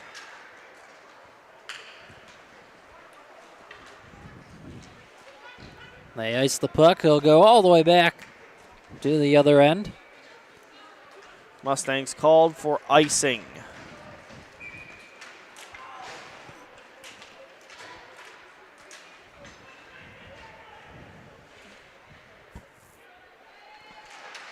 And face off.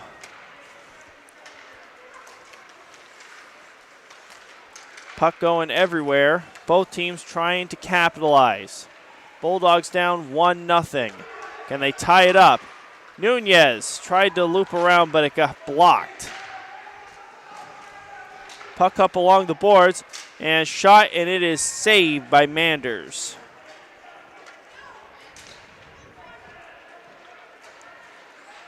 Boy, Manders has been a brick wall this whole game so far, hasn't he? Certainly has. 9 shots on him, 9 saves thus far. 8 shots for the Mustangs going the other way. And they will have a face-off in the Mustang zone. Bulldogs mishandled the puck, and looks like the Mustangs will clear it. Mustangs going the other way, mishandled the puck though. Tried to pass it in the middle, but there was nobody home. Shot blocked.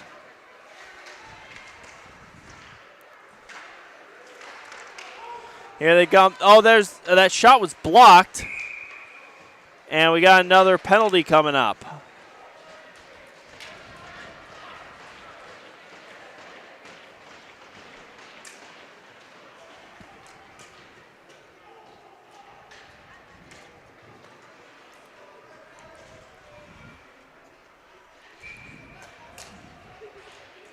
And we're going to have a face-off in the Mustang zone.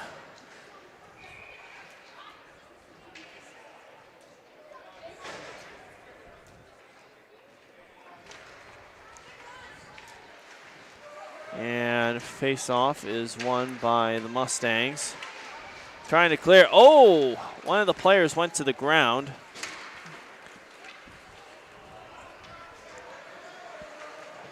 And that was Gilhouse who mishandled the puck.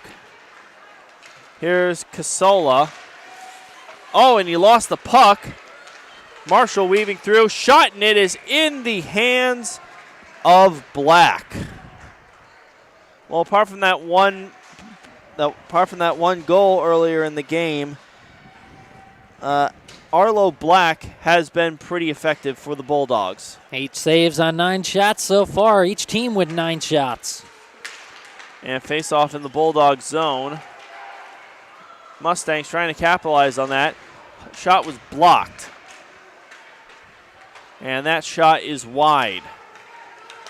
Bulldogs just trying to clear the puck out.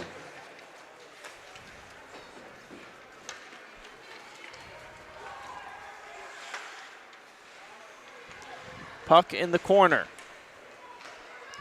Oh, and there was an opportunity there, but it couldn't capitalize on it. That was a good feed. Just put it out in front. Bulldogs attempt to clear, and it is back behind the goal. Weber trying to clear.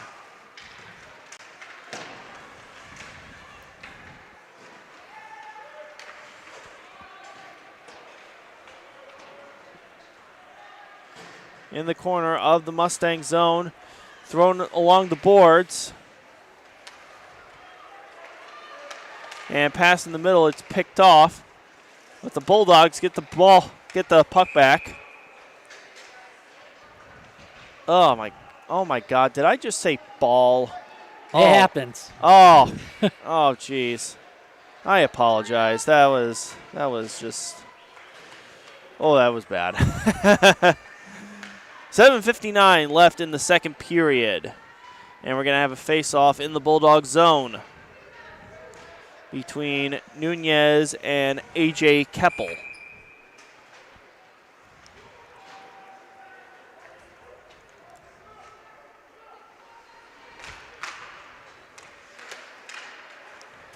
And there you go, bouncing puck, and it's going to be in the Mustang zone. There goes Nunez right into the glove of Bennett Manders. Just like a catcher, just caught it like it was nothing.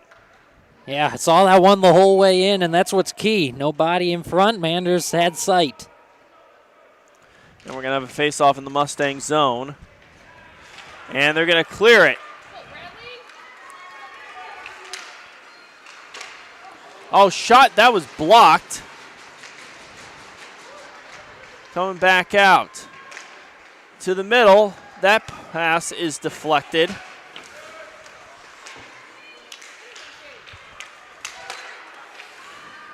Mustangs get the puck back.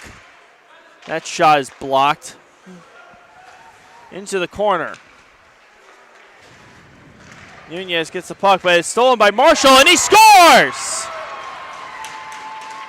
What a shot! Wow. 2-0 Mustangs. That whole sequence just started with a foot race, and then they were able to keep it in the zone. Bulldogs unable to clear, and ends up with Marshall. Cade Marshall finishes it off. And it is 2-0 Mustangs. 7:09 left here in the second period.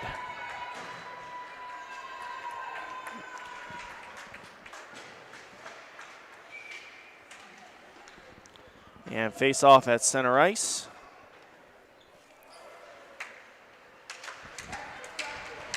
And Bulldogs trying to answer back. Puck along the boards. And it is attempted to be cleared out by the Mustangs. They got it along the wall. Bulldogs trying to loop around, make something out of nothing, and the whistle sounds.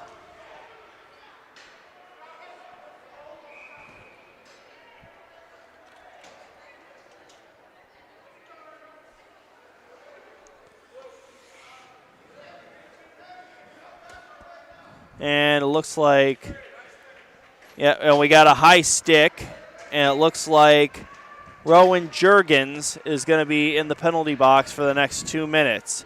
6:47 left in the second period. Face off at the Mustangs' end. See if this is what the Bulldogs need to swing the pendulum back in their favor. Power play opportunity. Bulldogs was behind the net, trying to make something happen. Looping around. Pass along the boards to Weber. Hugh Weber. And looks like the Mustangs are going to clear this puck for. And there it goes the other way, but it's once again cleared.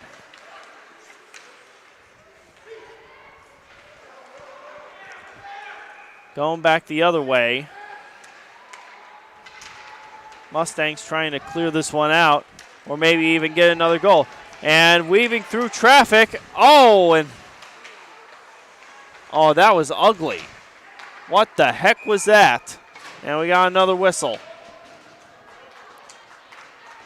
A short-handed opportunity right there for the Mustangs, and a hooking call. Now they'll be back even. They'll be playing some 4-on-4 hockey for a little bit. Yeah, we got some 4-on-4. That was Ellis Conley of the Bulldogs, who's now going to be in the penalty box for the next 2 minutes. And it's going to be 5-on-4 in favor of the Mustangs for just 58 seconds as soon as Jurgens gets out of the penalty box. Face off in the Bulldogs' end. 4-on-4 hockey. Trying to clear it along the boards, but couldn't.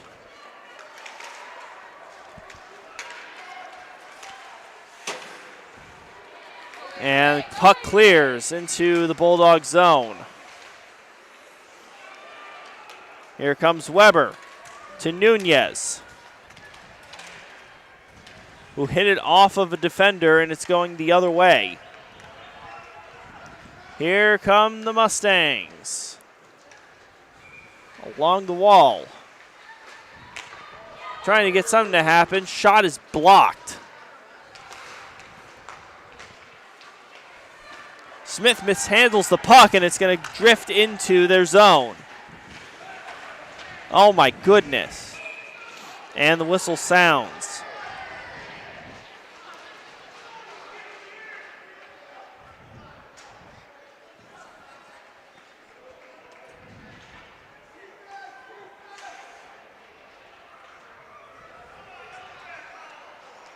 And we're going to have a face-off in the neutral zone.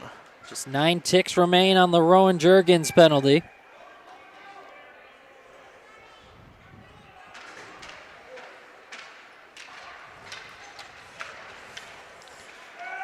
And Bulldogs have the puck with an opportunity, and Manders tried to catch a rolling puck but didn't.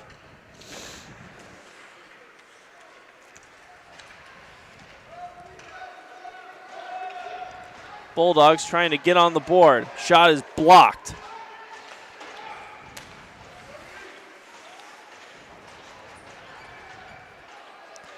And there goes the Mustangs. They're back at full strength now. Weaving through, puck mishandled in the corner. And it is scored! Another goal by Thornton. 3-0 Mustangs, 4:06 left in the second period.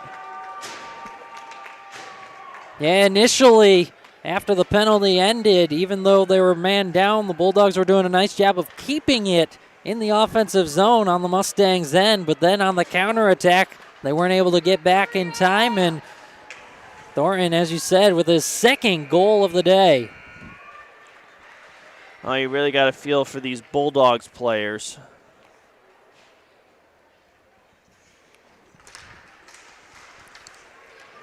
And we have face-off, and the puck is picked up by the Mustangs. To the corner as the Bulldogs try to clear things. Oh, an opportunity, and it wasn't taken. Shot's blocked, and Manders covers the puck. Yeah, the Bulldogs are having some looks, but they're all going right into Manders. He's able to square himself up. The angles that they're taking, they're not getting their clean looks at the goal, but Manders able to cut off the shooting lane and cut off the angle well, and now may have a problem with his mask. Looking it over. That's not good. It appears to be okay. Well, that's good. And face off in the Mustang zone. Bulldogs tried to capitalize on something. Loose puck. Here come the Bulldogs the other way.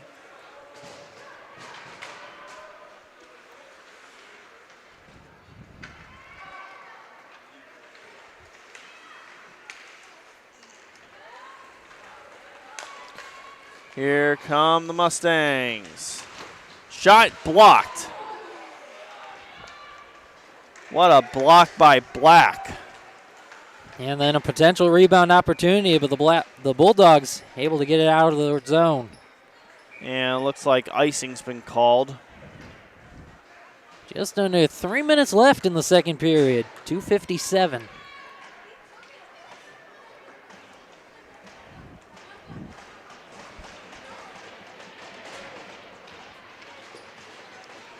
And we have a face-off in the Bulldogs' end. And looked like Gregor went down, but he's okay. Yeah, just blew a tire and then had to play the puck from a seated position. That's never fun. Thornton weaving through. Weber going to help clear it out.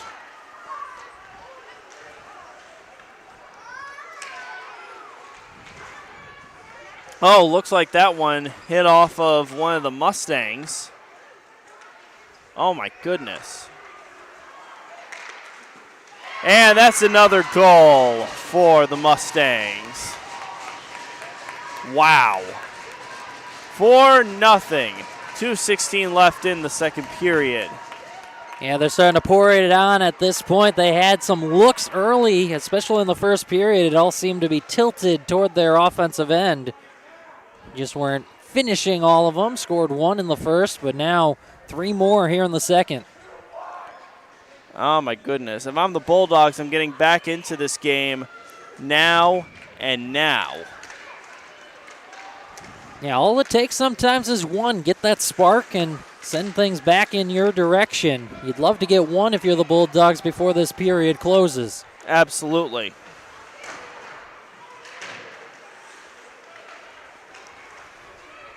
Here comes another opportunity, but it's taken away by the Bulldogs. And they're trying to make something happen in the neutral zone.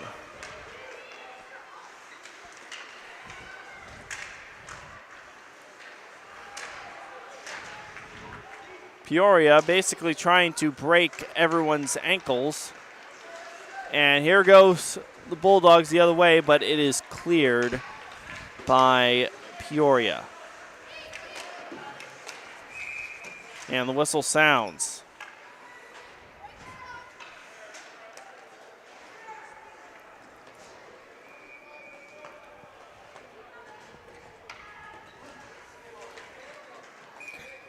Looks like we're going to have a center ice face-off.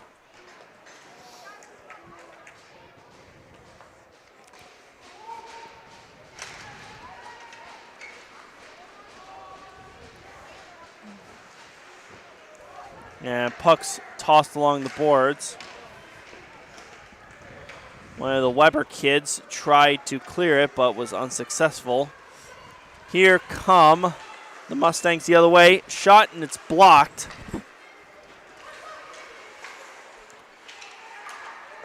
And shot right into the glove of Black.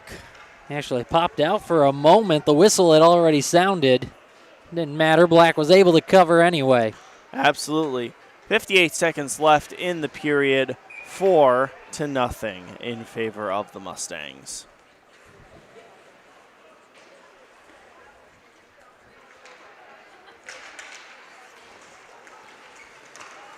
Mustangs win. Mustangs don't win the face-off. Bulldogs going back the other way. Oh, someone tripped. Looked like that was Samuel Williams. As here come the Mustangs the other way. Shot and it's blocked. And that shot is covered by Black. 31 seconds left in the second period. 4-0 Mustangs.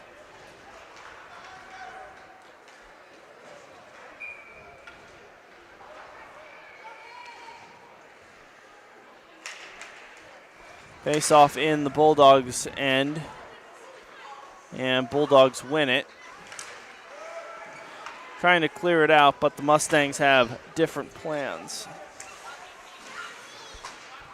And everyone's along the boards. 10 seconds left. Mustangs trying to get one more goal in before the end of regulation here.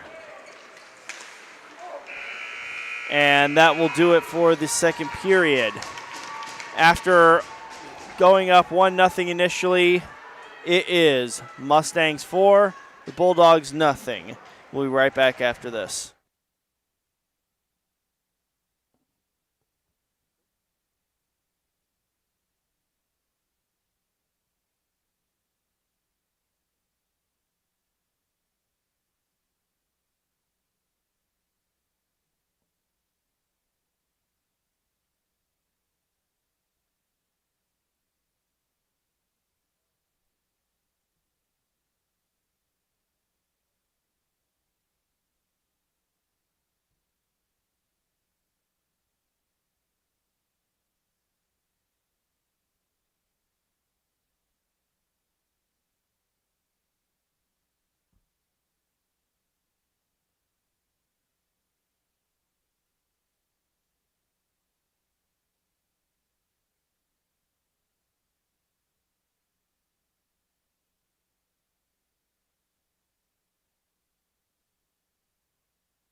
And welcome back to the Central States Hockey Tournament on Stream Sports Midwest. This is the Bantam White Tier 3 Championship between the Chicago Bulldogs and the Peoria Mustangs. I'm Ernie Krause along with Brandon Januska.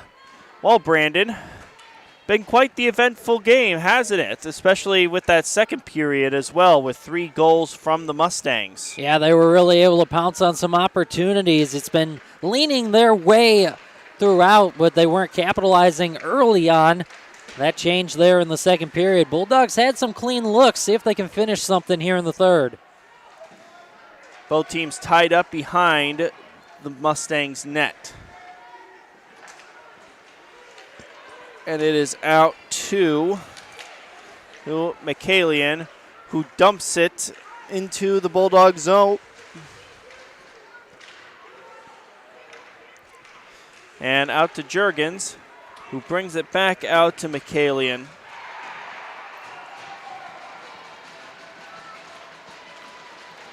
Yeah, there's a game going on at the rink right next to us, and I'll be honest, it's a little distracting while this is going on. Yeah, it can be. That was the case all day yesterday, too. 3 different rinks here at the Darien Sportsplex. There were games being played on all of them. Yep. 2 of them, the Campbell and Wales rinks, are right next to each other, whereas the Norris occupies the other side by itself. And we are back in the Mustang zone. Everything's all tied up here. Someone want to give up the puck? There it goes. Oh, in the middle and nothing. And going back the other way, here is Parker racing. Shots wide. Trying to get something to happen, these Mustangs build onto their lead and possibly bury the Bulldogs.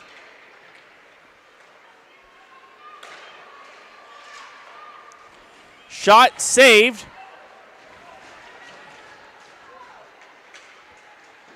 What a play there by Black. Yeah, Black's doing everything he can to try to keep his team in it. And is a turnover. Bulldogs going the other way. Nunez lost the puck for a second. Picked up by Williams. Back out to Nunez. Backhand, it's blocked. Nunez again, and that was blocked. It was into traffic.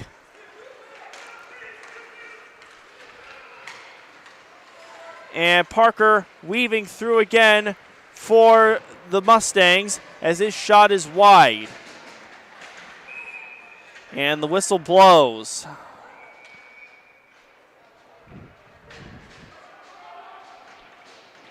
Bulldogs having a little trouble maintaining pressure, but they've had some good looks on some of those transitions. Unfortunately, it looks like one of their own is going to be going to the penalty box.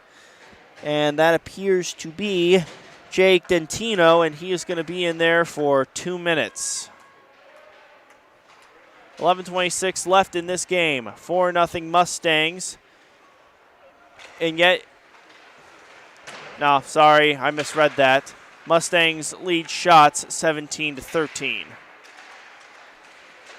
As we have 5-on-4 in favor of the Mustangs. And Bulldogs clear the puck. Mustangs trying to go back the other way. Oh, my goodness. You know, something that I've noticed about this Mustangs team, they are way bigger than this Bulldogs team. Yeah, definitely have that size advantage, and it's shown. Yeah. Oh, and he scores! It is now 5-0 Mustangs with 10:51 left in the game. Wow. That will bring an end to the power play. Yeah, one of those things where when you're chasing goals, you never want to put yourself in the box, give the other team an advantage, and that's exactly what happened. Power play goal to really break this one open. Looked like that was Marshall on the goal there.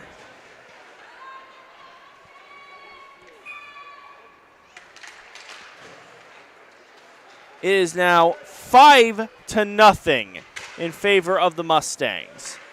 My goodness. Is there a mercy rule in hockey?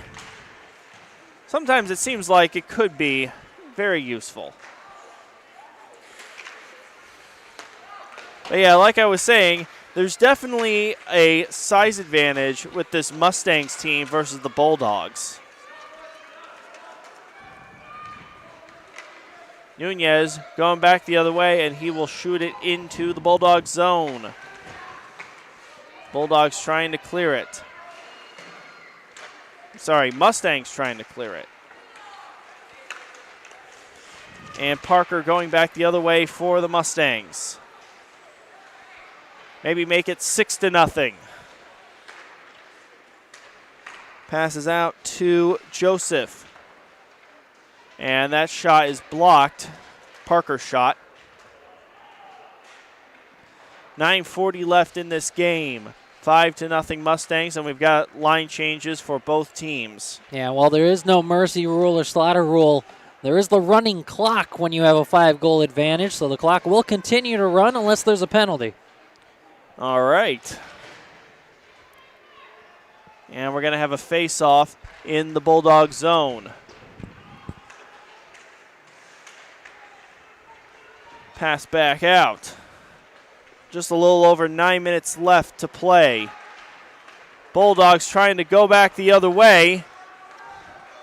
And it looks like they're not going to be able to. Oh, an opportunity there, but it didn't happen. Backhand shot blocked. Puck's behind the net. Oh, they tried to get it into the net, but couldn't. Oh, what an opportunity for the Bulldogs, but they couldn't capitalize on that. Yeah, the puck went right through the crease right there, right ahead of Manders. Oh, you hate to see it. It looks like 2 players just went down. Here come the Mustangs. Going the other way.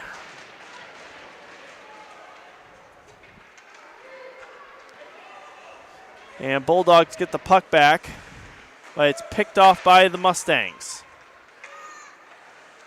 And shot is wide.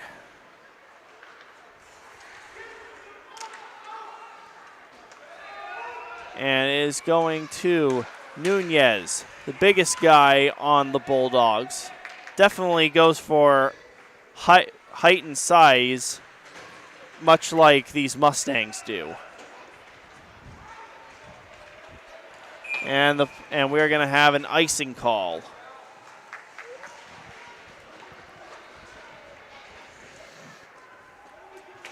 Yeah, right now, if you're the Bulldogs, you just try to get that 1 goal. Get yourself on the board and stop that running clock. Give yourself at least some semblance of hope. 7.5 left in the game. 5-0 Mustangs. And they also have a 19-14 shot advantage. Here's another shot, and that was blocked. Oh, my goodness. Going back the other way. And the whistle sounds.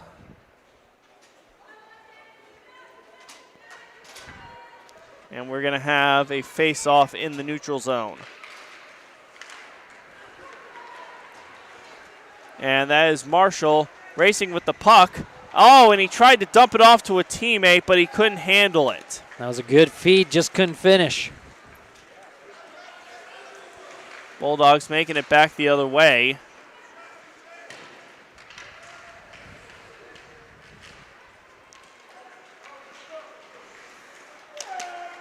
That.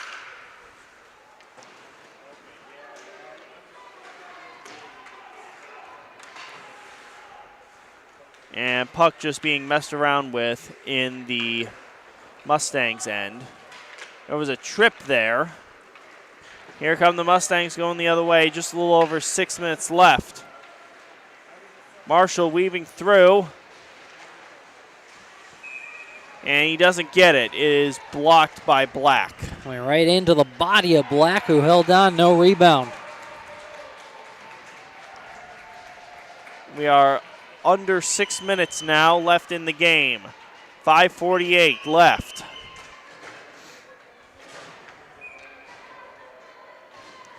Face off in the Bulldogs' end.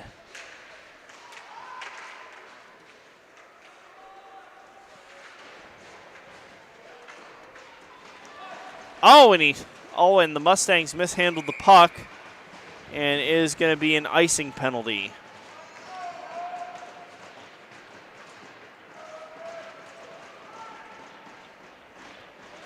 And that running clock still goes with just over 5 minutes left. 5:10 left to go in this game. 5-0 in favor of the Mustangs. And that is right into the glove of Black right after the face-off. Yeah, at this point, the Bulldogs just trying to get it out of their own end. We are just under 5 minutes left in the game.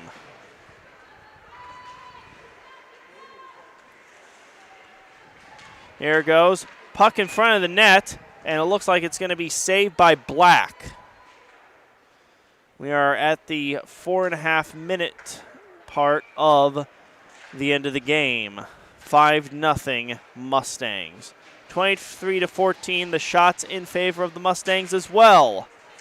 And the face-off picked up by Peoria. Shot blocked. It was into traffic. Looked like someone lost a stick as well. Yeah, stick went flying during that sequence. Oh, my goodness. Ended up stuck in the net. You hate to see it. 4 minutes left. 5-0 Peoria. Face-off in Chicago's end. And trying to get it out is along the boards. And the whistle sounds. We are under 4 minutes left in this game, and we're going to have line changes for both teams. Okay, maybe not full line changes.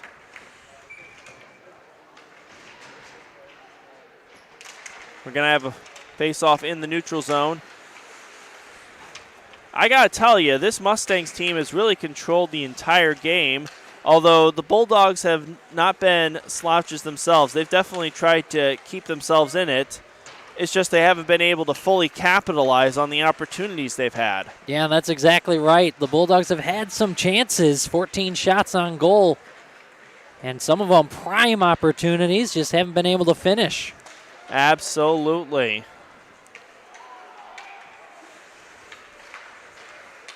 In the corner, trying to get it out, and the whistle sounds again.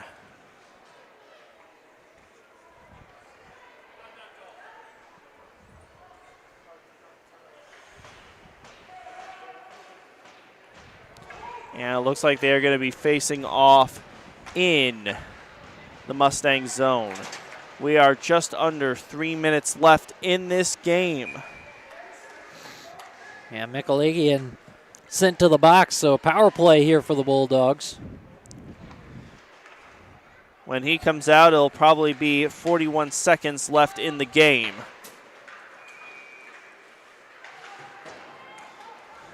Mustangs trying to clear the puck out. Opportunity blocked. Puck mishandled.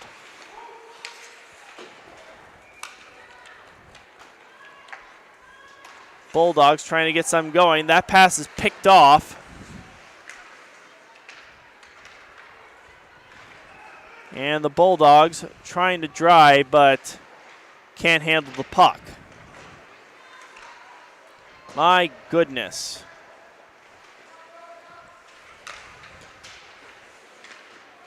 Tried to skate around, and a whistle sounds. Puck may have exited the zone before Weber brought it back in.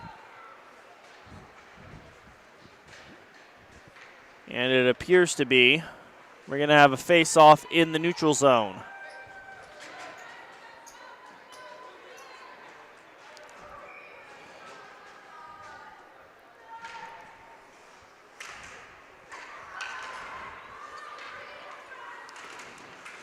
And Bulldogs driving with the opportunity, and the shot is wide and into the net. Yeah, hit a stick, deflected up into the netting. Oh, you hate to see that. Just over a minute left in this game, 1:10 left. 5-0 Peoria. And there they go. Thornton driving, but he can't handle the puck. Less than a minute left. 54 seconds left in this game. Nunez puts the puck along the boards into Peoria's zone. Here's Sincola trying to get a shot in, but it won't.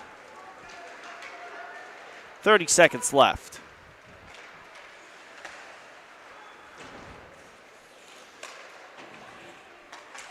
Mustangs just trying to waste as much time as humanly possible and be crowned champions.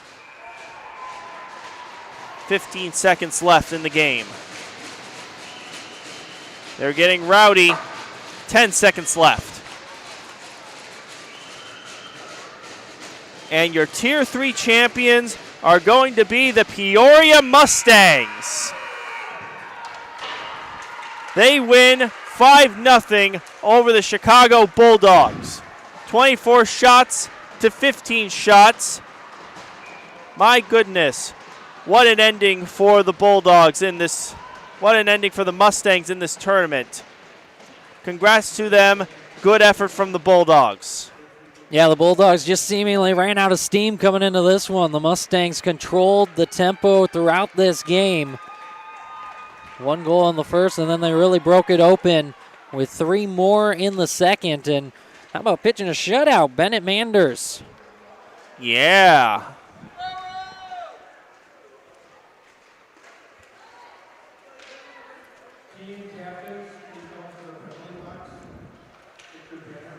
And they're going to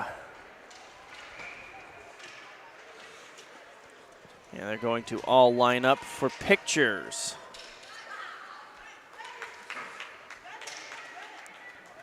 Well, thank you for joining us this game, but remember, the stream for this is going to keep going as the day goes on, and we will be going into the Tier 4 game, or is it the Blue Tier 2 game? Blue Tier 1. Blue Tier 1. It'll be the Falcons and Yellow Jackets, set to start in about 15 minutes or so. I saw them walking around downstairs, so that's going to be really exciting to see. And that'll conclude our championship games here from Darien for today. 1 more left, just that one, the Bantam Blue Tier 1 game. Again, about 15 or so minutes away. Once they get the pictures done, maybe more like 20, clear up the ice. They'll clean the ice, get a fresh sheet, and then we'll have that Blue Tier 1 championship game coming your way next. So be sure to stay tuned right here, Central States Hockey on Stream Sports Midwest.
the introduction from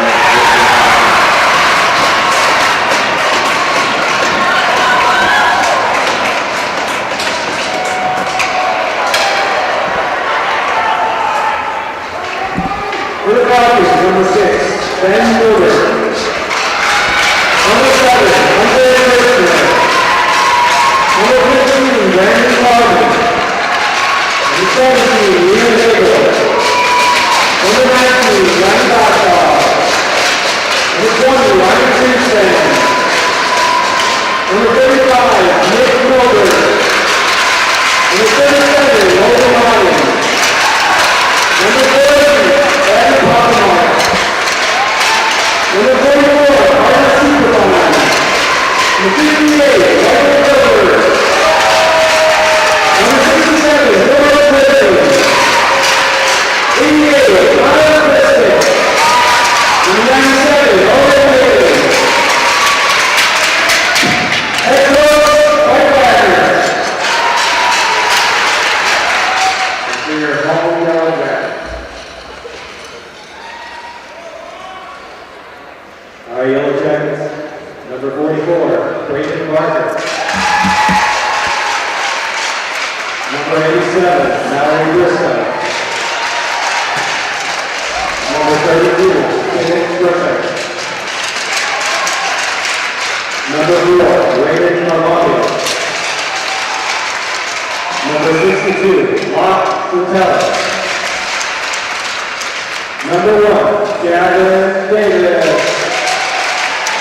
Number 31, Jonathan Davis. Number 78, Logan Freeman. Number 5, Cooper Holland. Number 7, Carter Leslie. Number 3, Jack Mossy. Number 14, Drew Wanya. Number 20, Jake Madison. Number 18, Alex Laborsi. Number 86, Nicholas Olson. Number 47, Jacob Patel. Number 55, Grayson Cole. Number 41, Luke Wilson. And number 25, Jace Winston. You can please stand for the national anthem.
And welcome to the final game of today, and it is the Central States playoff hockey for Stream Sports Midwest. It is Blue Tier 1 between the Falcons and the Yellow Jackets.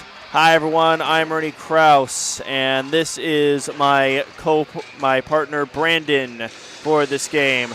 Brandon, you saw these two teams play the other day. How'd they both look? I did, yeah. They both looked dominant yesterday. Both of them sweeping their way into this championship game. For the Blue Tier 1, it's a little bit different from the White Tiers. Instead of 2 groupings of 4, this was 6 teams in one group. They each played 3 games. The top 2 teams made it to the championship. Falcons and Yellow Jackets never met up against each other in that round robin in the playoffs, but they each went 3-0 in their respective games to earn their spots here. Yeah, that's very interesting. Normally we're used to one team sweeping and the other losing one game in this tournament. This is the first time today where we've had both teams sweeping. And for the first time today, it's not a blue-on-white matchup. That's my true. God. We've got Isn't some that red out amazing? there in the Falcons. And even the Yellow Jackets have some yellow. They look kind of like the Pittsburgh Penguins, in fact. They very much do, yes. Oh, yeah, they definitely do. It is very nice and a great way to end this day as well, especially here at this gorgeous facility overall here in Darien. I couldn't ask for more. We've had some great hockey already today and one more game to round it all out. Absolutely. Oh, my goodness. Does that really say someone's last name is Superfine? It sure is. We talked about that one yesterday when we were calling that one. What a great name. I mean, I agree. It doesn't get much better. Absolutely.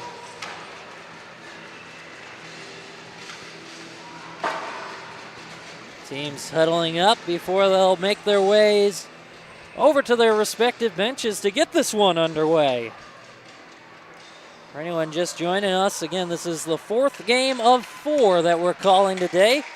We started with the White Tier 1 Blues over Glenview. Then Quad City, Ice Eagles picked up the win in the White Tier 2 championship game. It was Peoria, the Mustangs, over the Bulldogs in the White Tier 3. Is Michael Jordan here?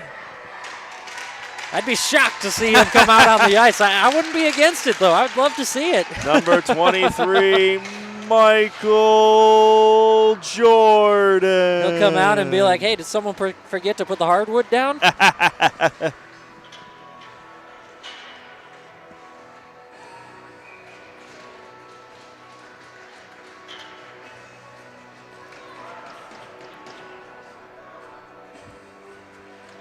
Falcons making their way to the ice. Yellow Jackets probably making their strategies. One last huddle before the opening faceoff. You know, I almost caught myself calling them the Penguins, but so if I accidentally call them the Penguins on the broadcast, I apologize. Because, I mean, we all have eyes. Look at this. There we go. Maybe Penguins, Red Wings, something to that effect. Oh, I agree. And here's the puck drop, and we are underway.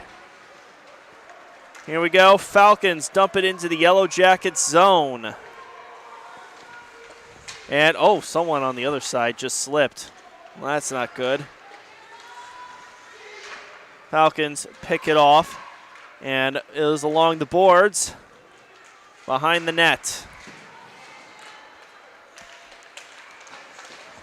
Yellow Jackets trying to get it out of their zone, but they won't. Falcons with a good scoring opportunity. Oh, and he mishandled the puck, and that shot's blocked. And Yellow Jackets are going the other way. Sweeping through. Geez. Oh, my goodness. He got shoved down.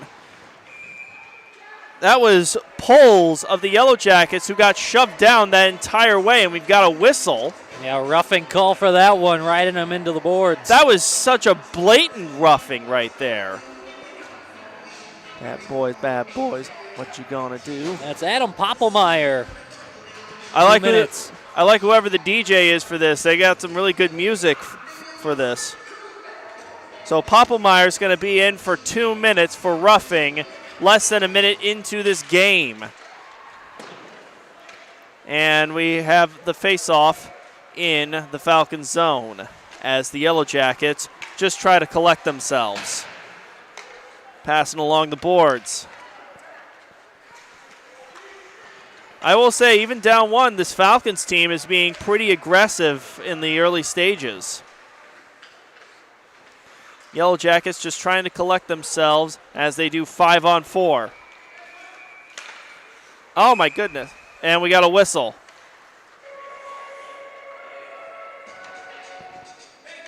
And we're going to have a face-off in the neutral zone.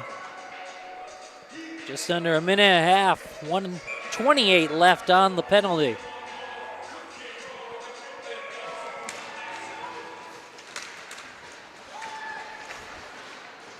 And Yellow Jackets get the puck back. They're driving.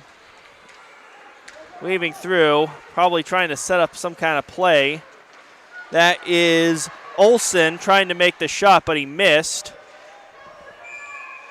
And it looks like the goalie has it covered up, that being Nicholas Milbert Yeah, of the excellent Falcons. job by Milbert. Both of these goaltenders, both Milbert and Davis on the other end, played incredibly strong games yesterday, at least in the 2 that we called. I'm assuming for all 3 of the games that they played. That's why these 2 teams are here. Absolutely. We're going to have a face-off in the Falcon zone. Yeah, shot is high. And Yellow Jackets trying to get on the board. Pass to the middle, but no one was there. Going along the boards. And the Falcons will have cleared this puck.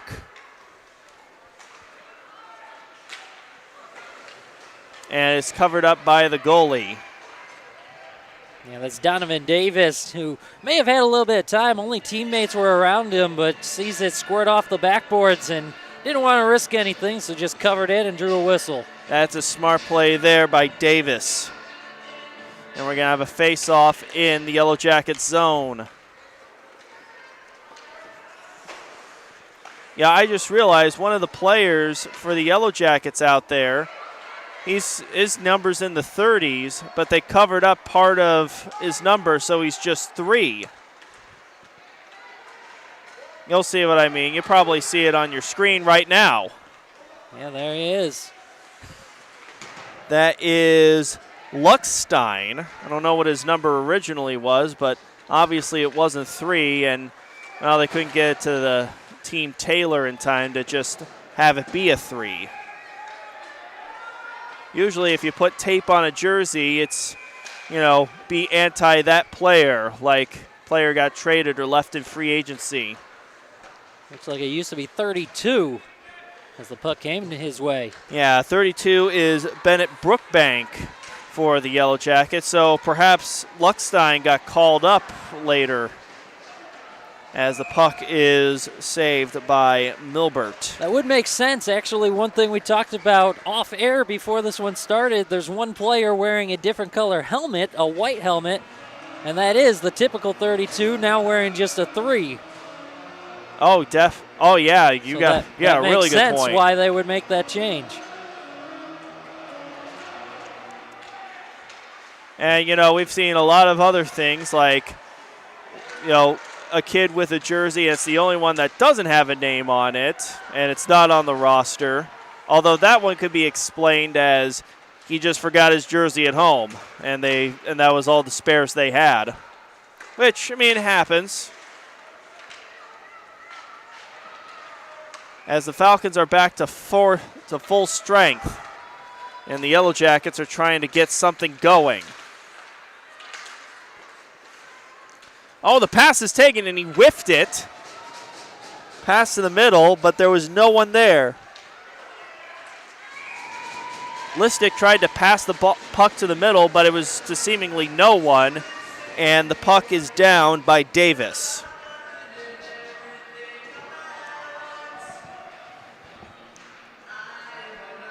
Good energy at the start of this one. Both teams going back and forth with their chances. Absolutely, and we're going to have a face-off in the Yellow Jackets zone.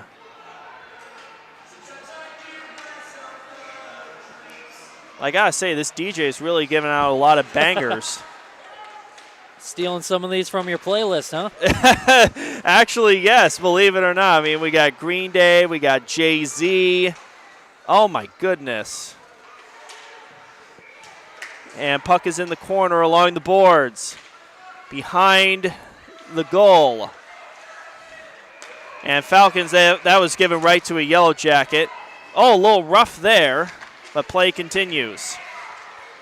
That is number 44, Braden Barker, trying to make something happen.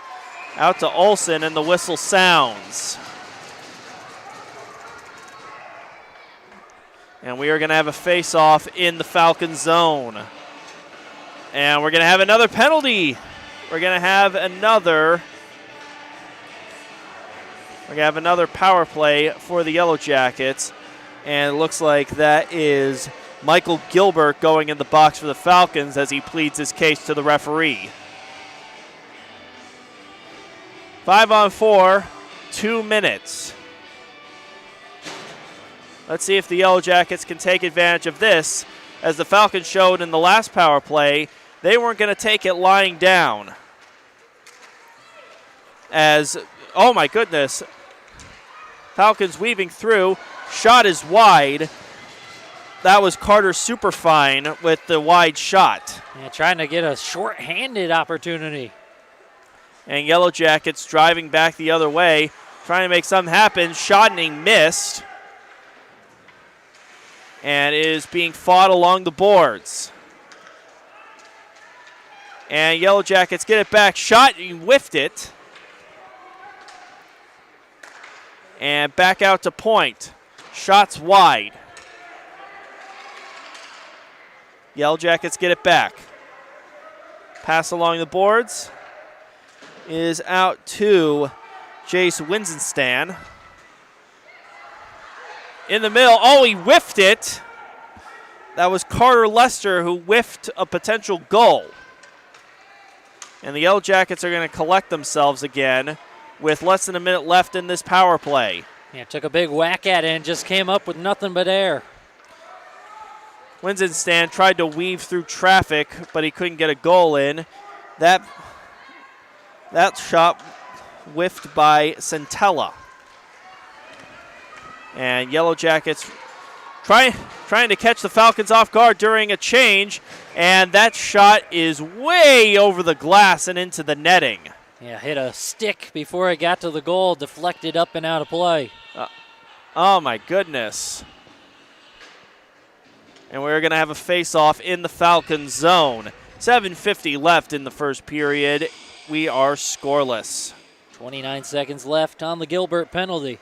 Shot, and it's blocked.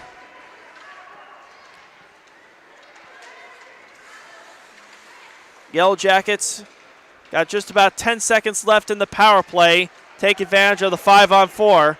And it looks like they won't as the Falcons clear it.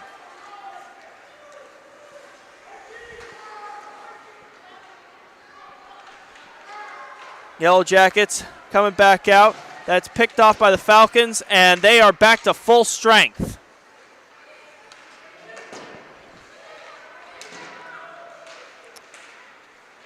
A lot of activity going along the boards. Yellow Jackets just trying to get it out of their zone. And they do. Into the neutral zone. Out in Falcons territory. Weaving through traffic, and the shot is blocked. Good effort by the Yellow Jackets, but they come short-handed as Nicholas Milbert once again blocks that shot. Yeah, Milbert's been peppered a little bit with shots here in the early going. And face-off in the Falcons zone as they try to get it out of there. Yellow Jackets looking to score. Shot is wide, and it's covered up by Milbert. Yeah, sticked it aside. It was going wide anyway, and then hit off the boards right back over to him. And we're going to have another face-off in the Falcons zone.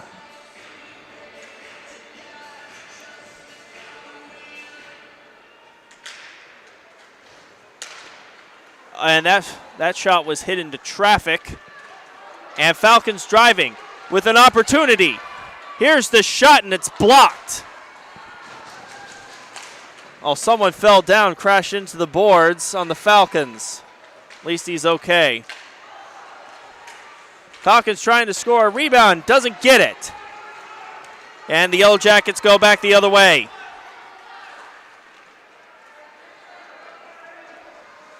Out to the middle. Nothing.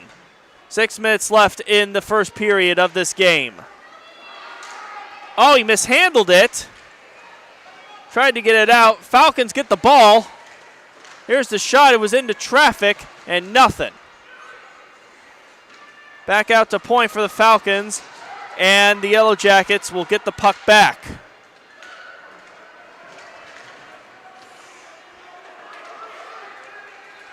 And Falcons driving back the other way. And the whistle sounds. Went in ahead of a teammate there, offsides. And we will have a face-off in the neutral zone.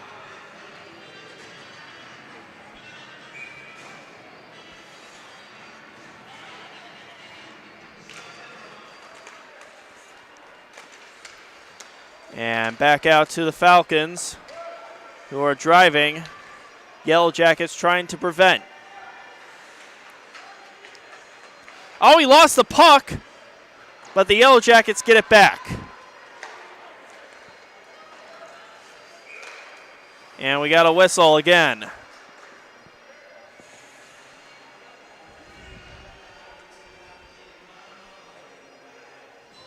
Once again, I think we have another offsides. Oh, yeah, Just definitely. the timing not quite there on the entry. Face off in the neutral zone as the Yellow Jackets. I almost said Penguins.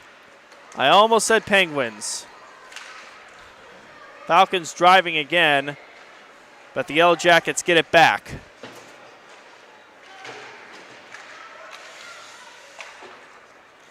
Going along the boards.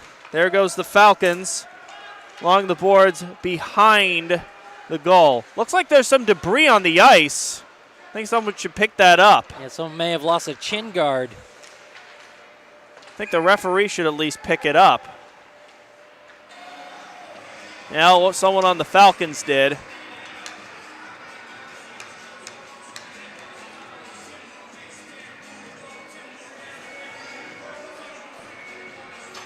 And it looks like the Falcons are going to have a power play as Drew Makia?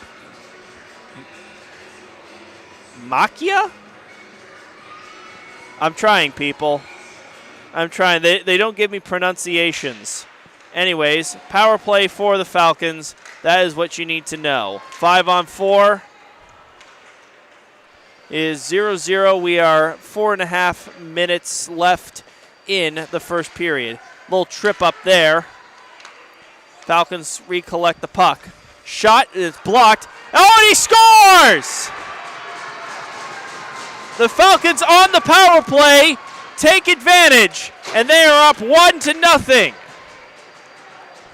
Oh my goodness. What a shot that was. I believe it was Adam Pulpemeyer with the goal. Well, I think Poppelmeyer hit it from the point initially. I thought someone else was there to clean it up.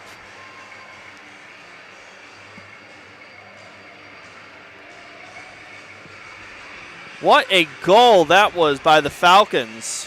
1-0, 4:16 left in the first period. Yellow Jackets going to try to answer.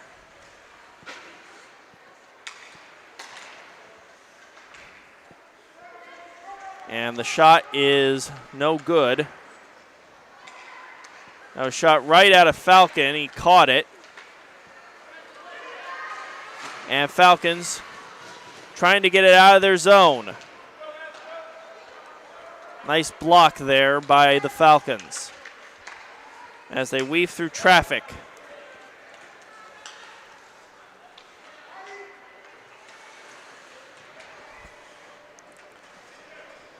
Yellow Jackets trying to get it out of their zone.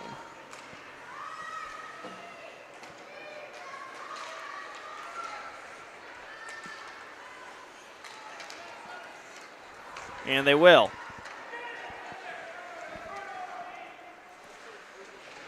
Yellow Jackets trying to answer back. We are just over 3 minutes left in the first period of this game.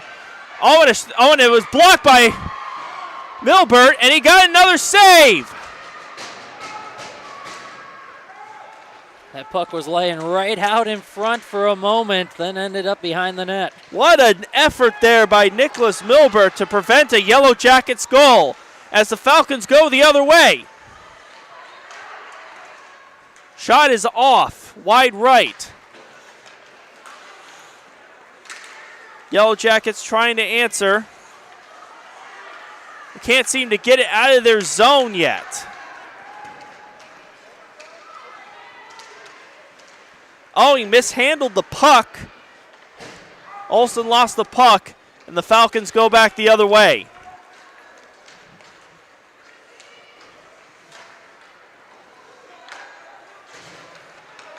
Quick line change for the Yellow Jackets.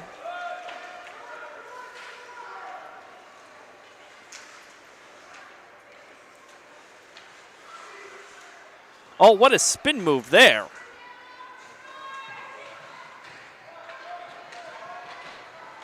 And the Yellow Jackets will get it out of their zone, possibly take advantage, and they won't. Falcons going the other way.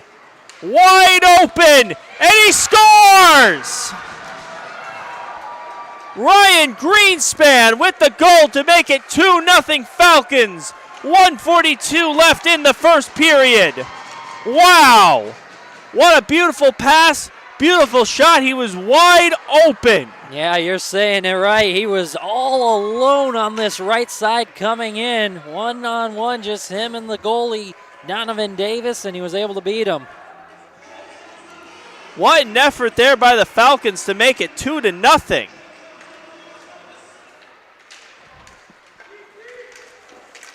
Oh my goodness. Yellow Jackets trying to answer back before the period concludes. Trying to get it out of their zone as they're just tripping over each other. That was a nice stop. Here come the Yellow Jackets. Backhand, it's blocked. And it is saved by Milbert. 1:14 left in the first period. 2-0 Falcons. Yellow Jackets have more shots, out shooting the Falcons 10-7, but those couple of good looks. A second chance goal on the first one, and then all alone for the put away on the second for the Falcons. Nicholas Milbert has been a brick wall for these Falcons so far in this game. No announcer jinx? Hopefully not. If there is, I apologize in advance, Nicholas. We are less than a minute left in the first period. Oh, and a shot, and it's blocked. And it is recovered by Davis. Yeah, nice job holding on to that one. There were a lot of red sweaters right there in front, right in his grill, and he held that. Definitely don't want to make it 3-0 before the end of the first period. And we will have a face-off in the Yellow Jackets zone.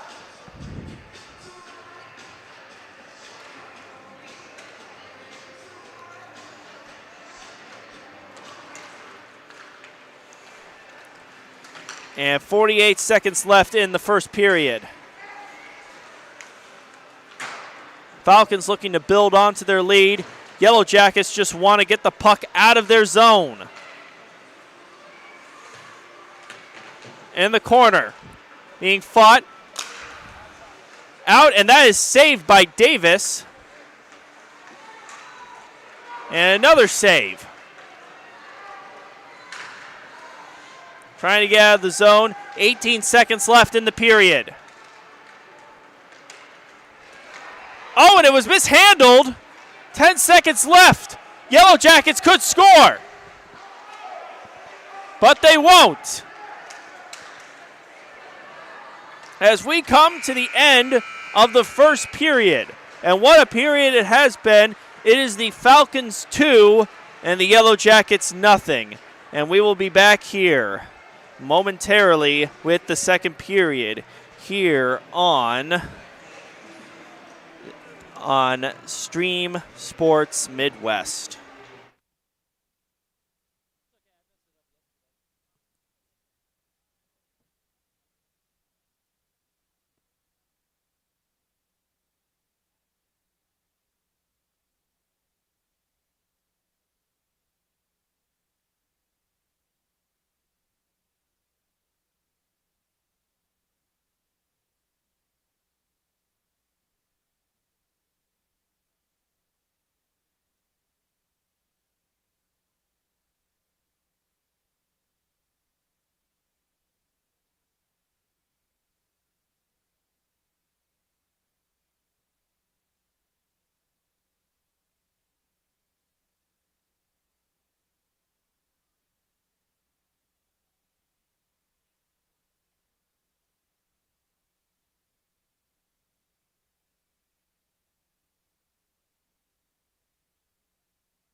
And welcome back to Falcons and Yellow Jackets here on Stream Sports Midwest.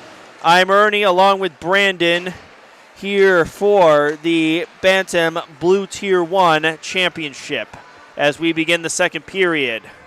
It is 2-0 Falcons after 2 goals in the first period, and they have an 11-10 shot advantage as well. Yellow Jackets looking to answer, but the Falcons have the puck. That shot is wide left. Yellow Jackets trying to get the puck out of their zone. And it is behind the net. One thing that the Falcons have seen some success with already, 1 goal, are these shots from the point and try to create a rebound out in front. Oh, definitely. They've been really good at that so far. And Yellow Jackets trying to get out of their zone, but they won't. And the Falcons clear the puck.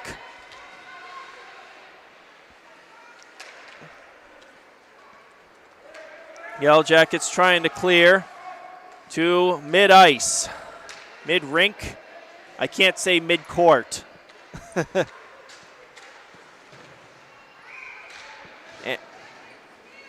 I thought there was a whistle, but it must have been from next door.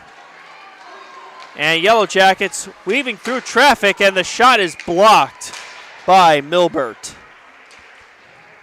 That was a good effort, though, by Nicholas Olson to try to get his team on the board, but that brick wall Milbert, he's not letting anything in so far. 12:35 left in the second period. We will face off in the Falcon zone.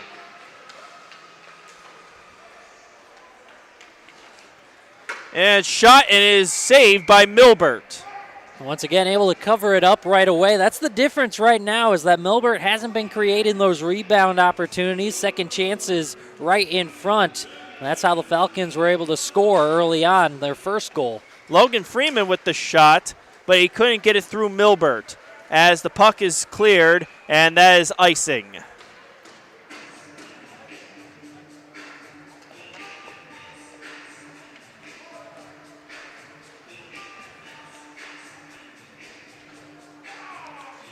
And we will have a face-off in the Falcon zone. Yellow Jackets trying to get on the board today. And they're getting for it along the board. Puck was mishandled for a second.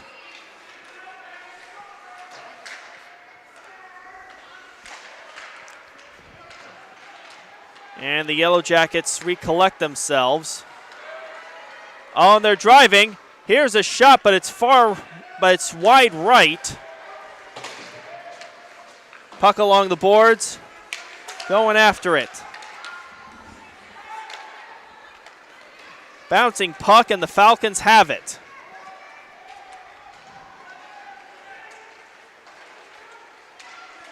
Trying to make something happen. And the Falcons are going to loop around, trying to recollect themselves. Oh, and he scored! And it's another score for the Falcons. Oh my goodness, it is now 3-0. Wow. It got pretty busy down there. It was kind of hard to see who it was that scored. Yeah, again, just traffic out in front. Looked like it might have been Poppelmeyer. Adam Poppelmeyer out there with the goal. It is 3-0 with a little over 11 minutes left in the second period. Yellow Jackets being shut out, and they're looking to answer. But for now, they got to get the puck out of their zone.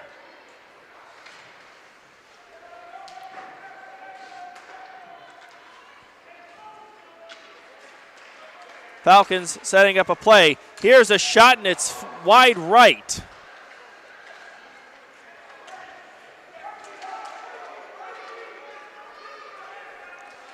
And Yellow Jackets trying to get back into the Falcons zone.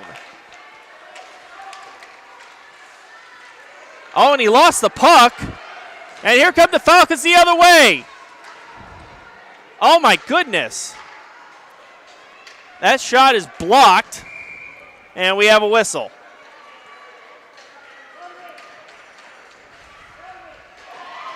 And looks like we are going to have a power play opportunity. Grayson Pohl. Oh, my goodness. There goes my voice. Grayson Poles of the Yellow Jackets is in the penalty box for 2 minutes, and the Falcons have a 2-minute power play with 10:21 left in the second period. And this is going to be a big special team situation. If you're the Yellow Jackets, you really need to kill off this penalty. Can't afford to fall down 4. Definitely have to buckle down. Again, that was another whistle next door. Guess that's a disadvantage to having the rinks right next to each other, especially when you're up here. Yellow Jackets trying to keep the Falcons out of their goal. Oh my goodness, what a hit that was.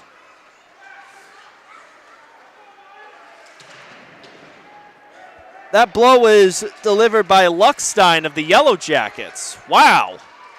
Really showing his size out there. Yeah, Brandon Creelman was the unfortunate recipient to that big hit. Good thing he was able to get up right away. Yellow Jackets killing off this penalty. 1 minute left of this power play.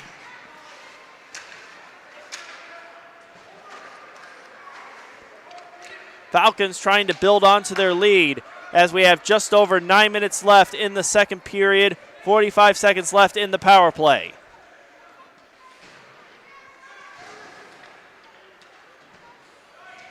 Fight in the corner, trying to get the puck out.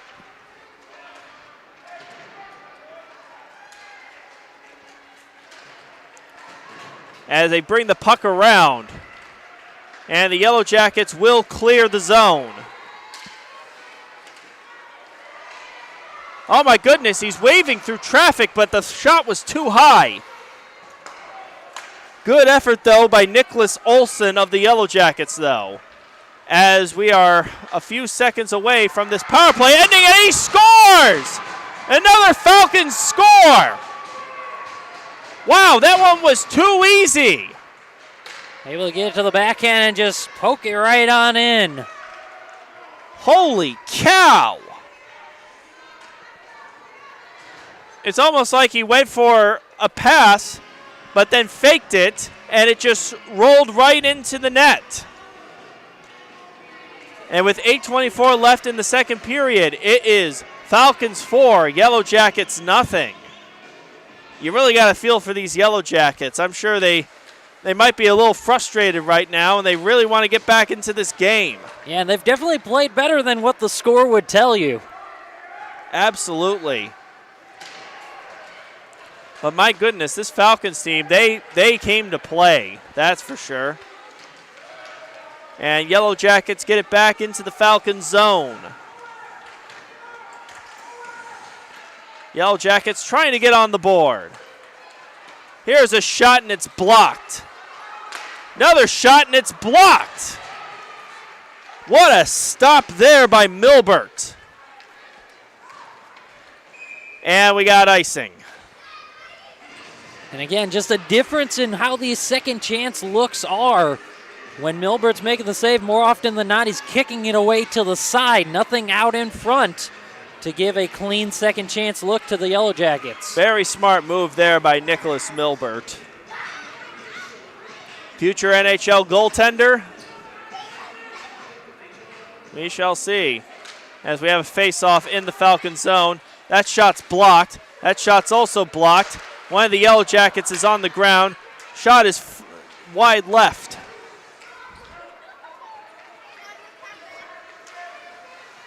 And the Falcons trying to get back out of their zone.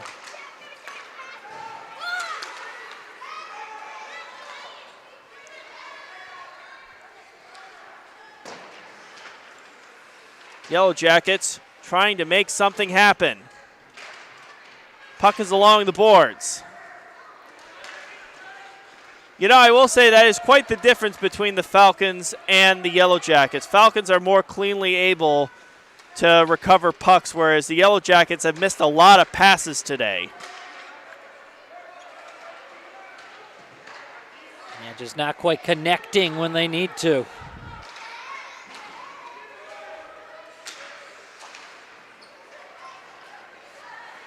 And the puck's dancing around. It's hard for anyone. Hell, he scores! Oh my goodness! Miles Listick makes it 5-0 Falcons. And that was one, once again, where he just finds himself with the puck and no one to beat but the goalie. Plenty of space in front and able to bury it. 6:37 left in the second period. That was another one that you could definitely consider too easy. He was just wide open. The goal opening was wide open as well. Yeah, absolutely nothing Donovan Davis could do in those situations. There's been a couple of chances like that for the Falcons. And the whistle sounds. We're going to have a face-off in the Falcon zone.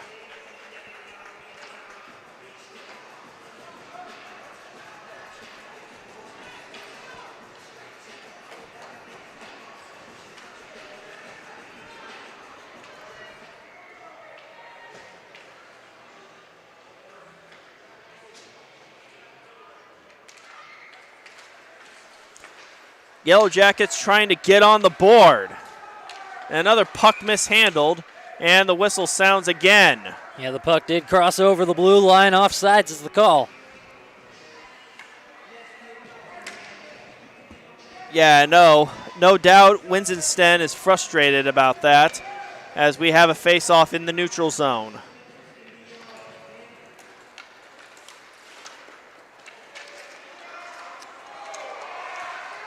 Oh, and someone lost their stick as the whistle sounds again.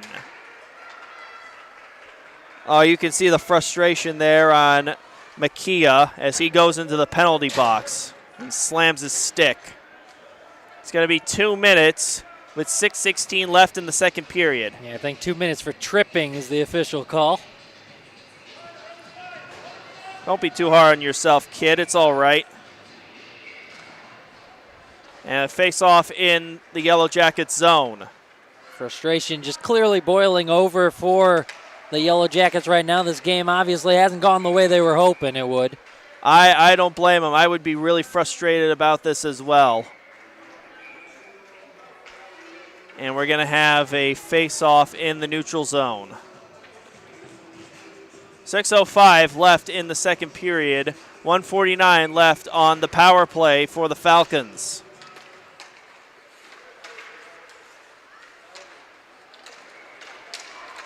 Yellow Jackets driving, and the puck has been mishandled.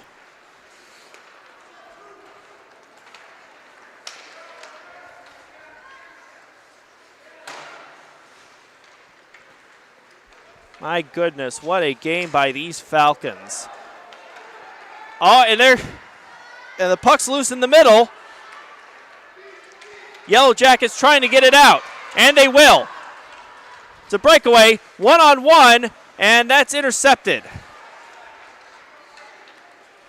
Yeah, tried to make something happen again, short-handed, trying to do something with it. But you can't do that if no one's there, at least, you know, someone that's not on your team at least. 5 minutes left with less than a minute left in the power play.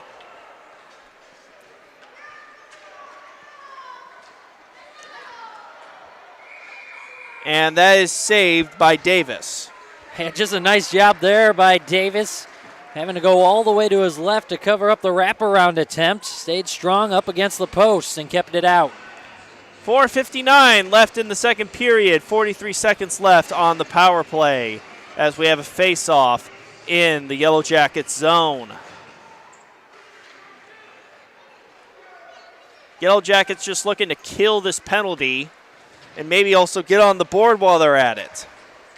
But my goodness, this Falcons team has been tough ever since that first puck drop.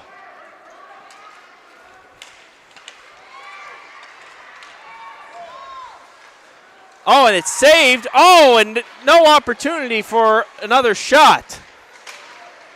Good shot there by Luckstein, but unfortunately no one was there to get the rebound. Yeah, popped right out of the glove out in front.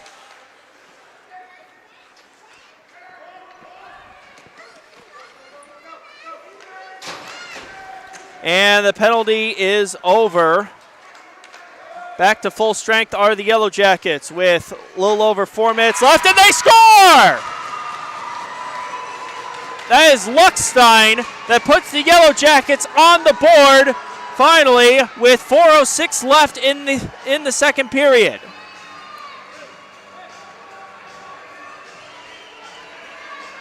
Wow. So it's not going to be a shutout today. No, and that's a big goal right there. So you're able to stop a running clock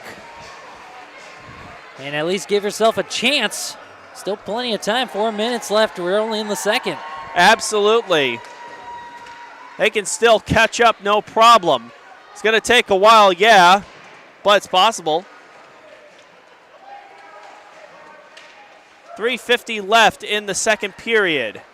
Yellow Jackets on the board, trying to cut the deficit.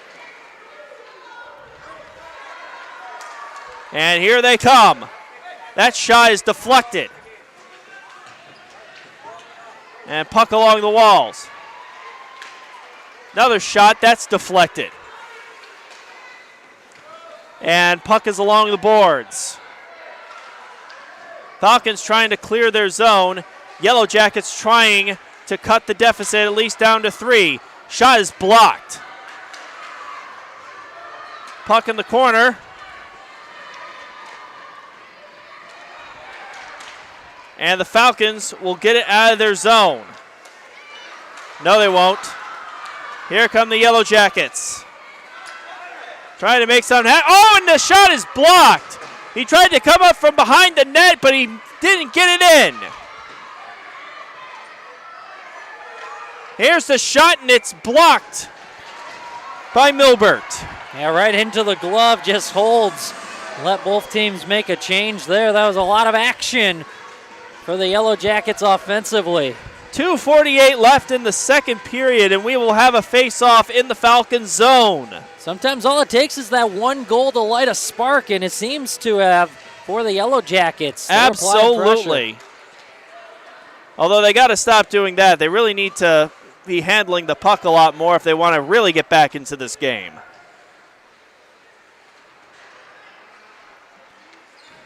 Deep in the Yellow Jackets zone. Shot is wide left.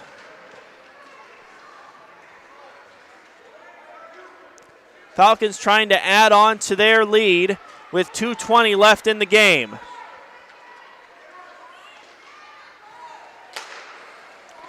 And that shot is deflected. Oh, he mishandled it, but he clears it out.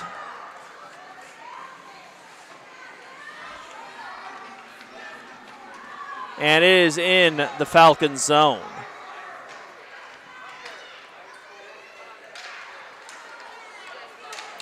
Oh, wow. What a hit that was. Lost his stick as well. And he almost scored. It went off of Milbert. What a stop there by Nicholas Milbert. 1.5 minutes left in the second period, and we've got icing. And we talked early on about how Milbert wasn't allowing those second chances out in front, out in the crease. Now there's been a couple of looks where the Yellow Jackets have had some of those second chance opportunities. They've been able to capitalize on one, see if they can do it again and really make a game out of this going into the third. 1:29 left in the second. Face-off in the Falcons zone. Yellow Jackets trying to cut into that deficit. They already got on the board. And they're going to recollect themselves. Although having one guy with three guys coming in on him, that's definitely no good. Zipping through. Shot. Oh, and he missed. He had a wide open opportunity and he missed. Yeah, that was just a great feed to set that chance up. Oh my goodness, it mirrored one of the goals in the first period from the Falcons. Less than a minute left, 50 seconds left in the second period. Puck in the corner, oh my goodness, what a hit that was. As the whistle sounds. And that should put the Yellow Jackets on the power play. That was Cooper Holland who got hit. He was hobbling a little, but it looks like he's okay.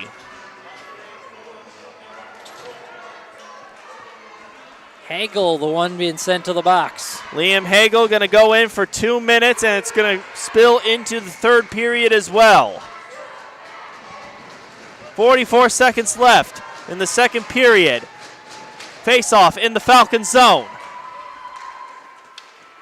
There were a lot of let's go Jackets chants going on there before that face-off. Crowd is definitely coming alive. Someone lost their stick.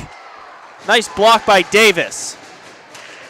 Yeah, and then a nice job by the defense to clear that one out because I don't think Davis saw it after the initial save.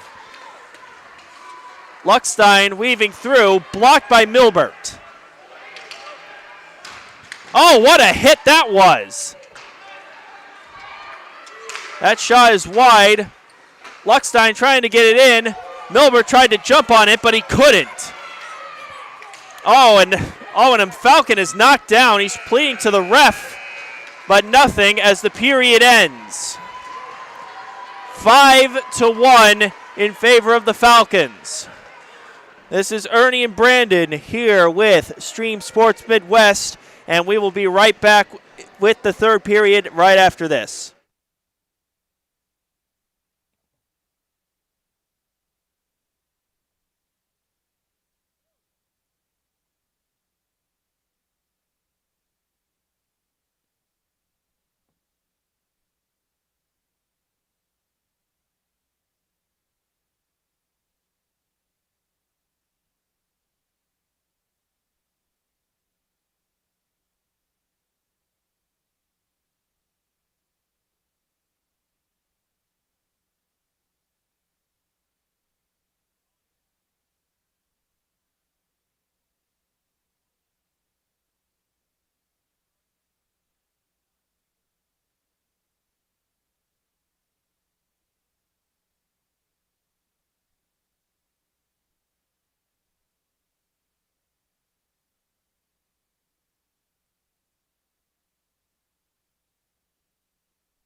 And here we are at the beginning of the third period here with the Central States Hockey on Stream Sports Midwest with the Bantam Blue Tier 1 Championship with Ernie and Brandon here between the Falcons and the Yellow Jackets.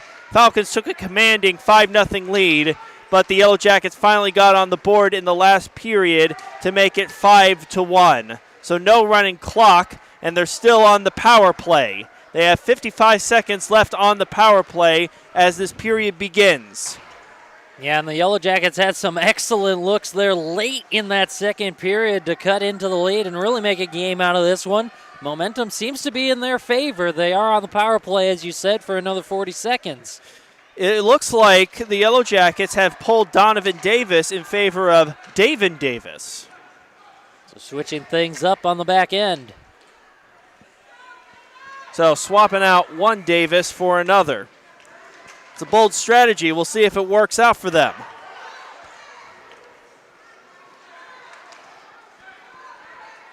"14 seconds left on the power play for the Yellow Jackets. Trying to get something to happen, and they won't as the Falcons clear the puck.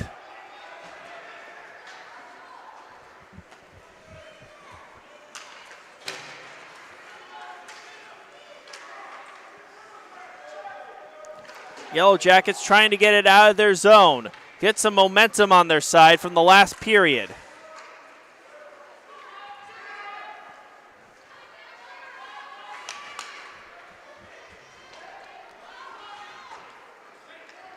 Don't worry, boys. You got plenty of time.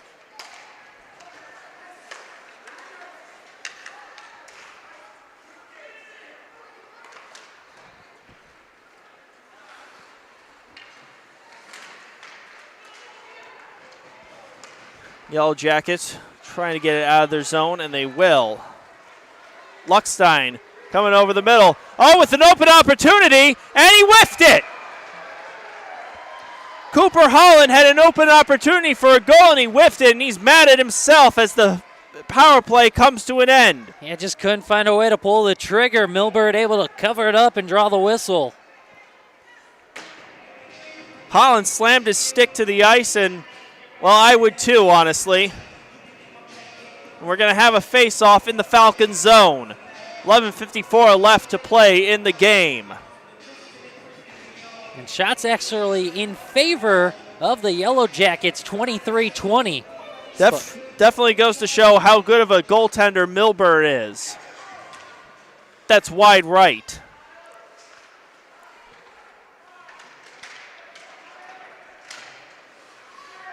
Puck along the boards. Falcons trying to clear it. Yellow Jackets, oh, nice save by Milbert. 11.5 minutes left in the game.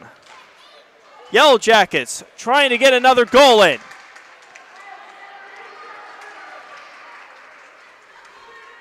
And they will recollect themselves.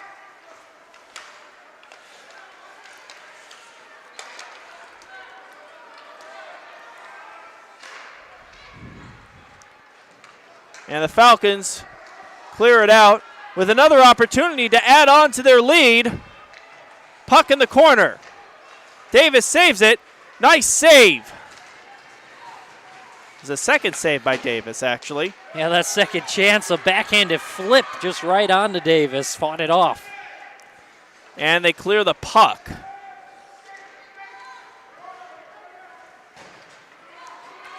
And we have a line change for both teams. Yellow Jackets trying to get out of their zone.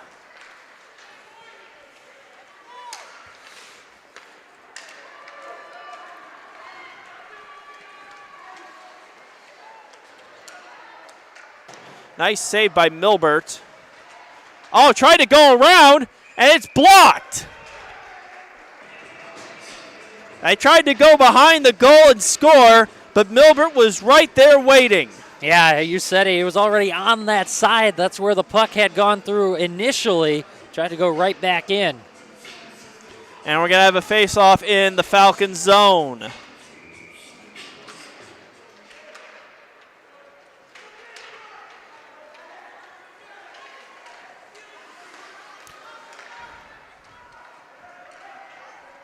10 minutes left in the game. 5-1 Falcons over the Yellow Jackets.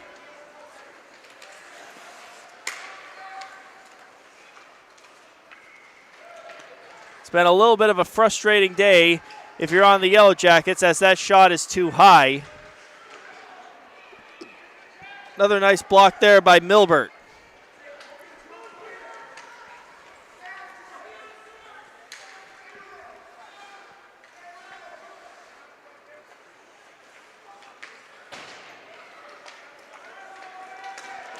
Yellow Jackets going the other way.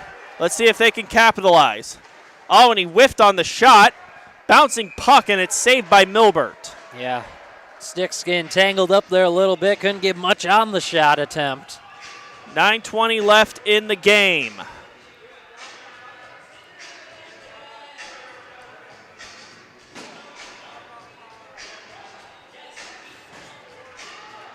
And we are going to have a face-off in the Falcons zone.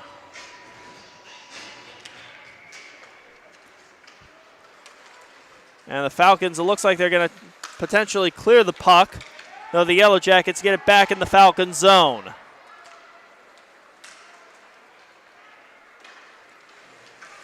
Oh, the referee got in the way a little. As the Yellow Jackets go the other way, shoot, and it's blocked by Milbert. One of the Yellow Jackets is down. Oh, my goodness. Yeah, and before getting up off the ice, the puck actually came and ended up underneath him. Oh, wow. That's just rotten luck as they go along the boards.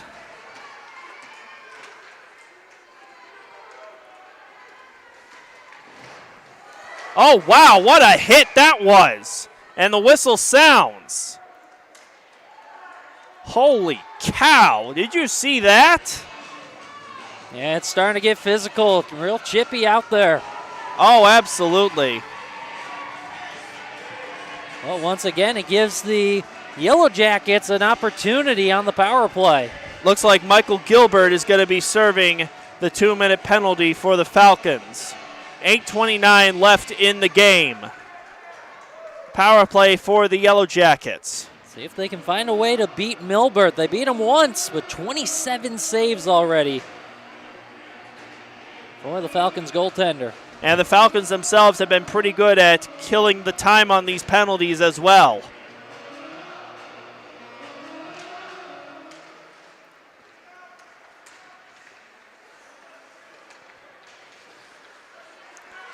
Puck being mishandled.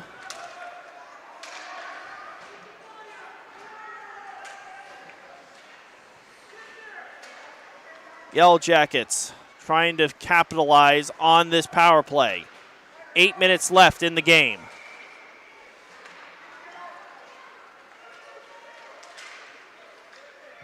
Waving around. Shot missed. Minute and a half left in the power play.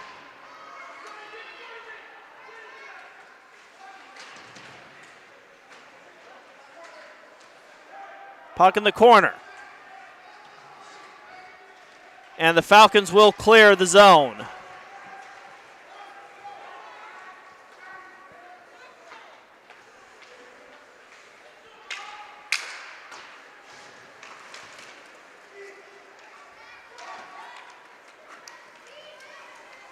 Oh, Olsen mishandled the puck, and it's a turnover for the Falcons.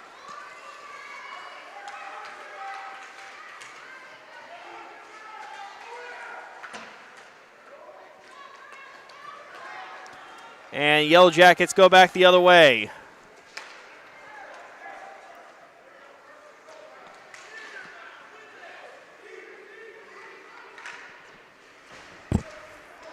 Falcons doing a nice job just keeping it out of their end to continue to kill off this penalty. Yeah, that's what they've been really good at, killing all this time. Shot is wide left. And we are approaching 8 seconds left on the power play with 6.5 minutes left in the game. And the Falcons are back to full strength.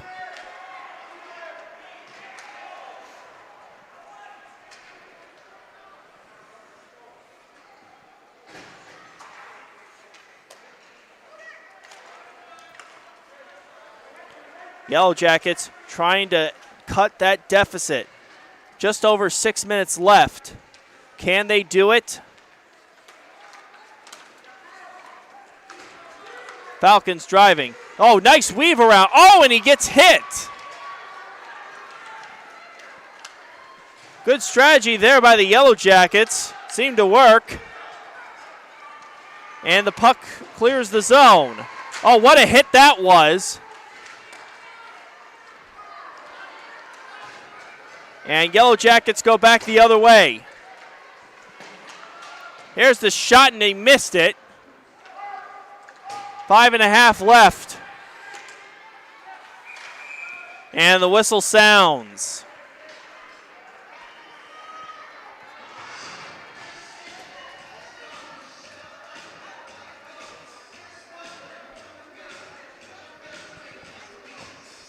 And it looks like we're going to have a face-off at the paint, at the logo. Center ice. There we go. That's what you want to say. Not midcourt. Center ice. Nice save by Davis. And we got a bouncing puck. Yellow Jackets and Falcons fighting over it. And the Yellow Jackets go the other way. Got a 2-on-2 matchup. Less than 5 minutes left. And Falcons will clear the zone. And there will be icing.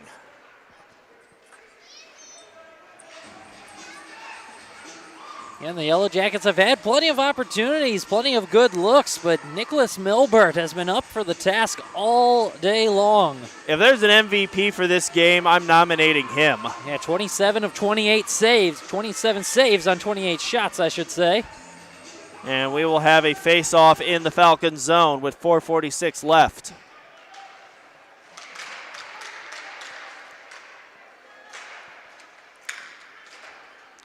And shot missed.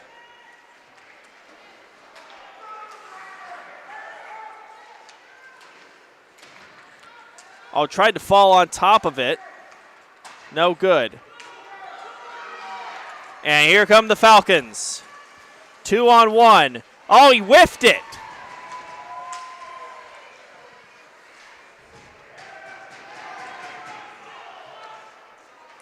And the Yellow Jackets just trying to get this out of their zone. 4 minutes left in the game.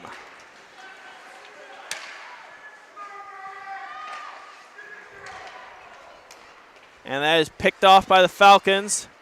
And nice save by Davis.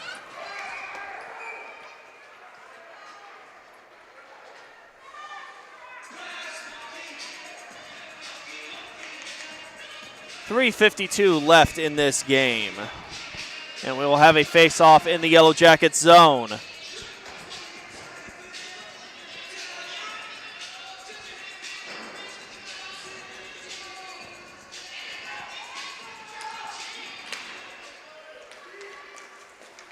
Oh, Luckstein fell down. A nice job from his belly just to clear the zone. Absolutely. And the Yellow Jackets on the attack. Shoot, and it's blocked. Oh, and he missed again. What a block there by Milbert. Wow.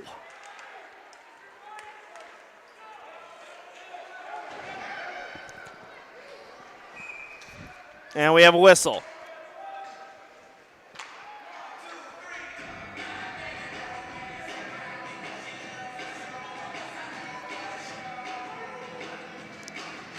And it looks like we are going to have a Yellow Jackets power play. And that's Poppelmeyer. Yep, Adam Poppelmeyer once again back in the penalty box. 3:14 left in the game.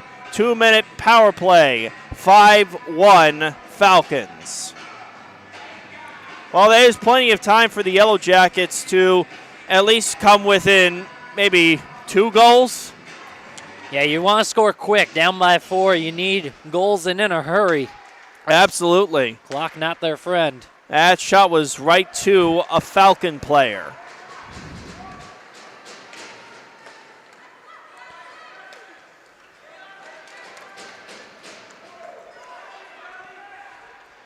And trying to weave through traffic, and the Falcons will clear the zone. And that is icing.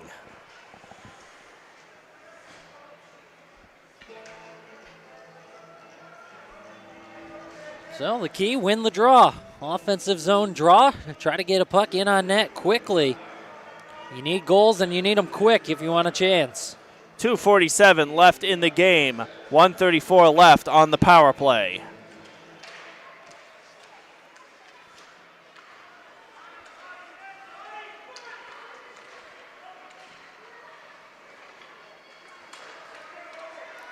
Shot, and that is saved by Milbert.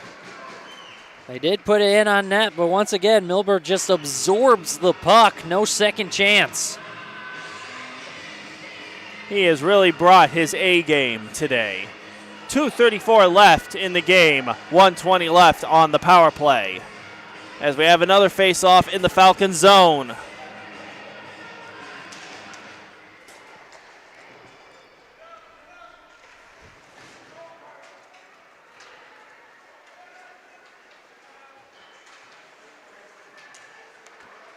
Yellow Jackets trying to at least get back into this game as the Falcons go the other way and they clear the zone.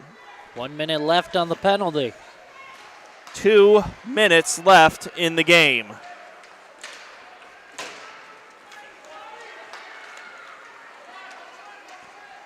Oh, Luckstream mishandled the puck, and we have a whistle. Oh, jeez. What a slam that was by Lester. Although, considering how this game's going, I understand his frustration. Yeah, at this point, Yellow Jackets just trying to get some momentum and just finish the game strong. Get off, my wife's taught me anything. Those sticks are not cheap. So slamming them. Oh my goodness, speaking of slam, holy cow. Wow, Olsen just went after one of the Falcons.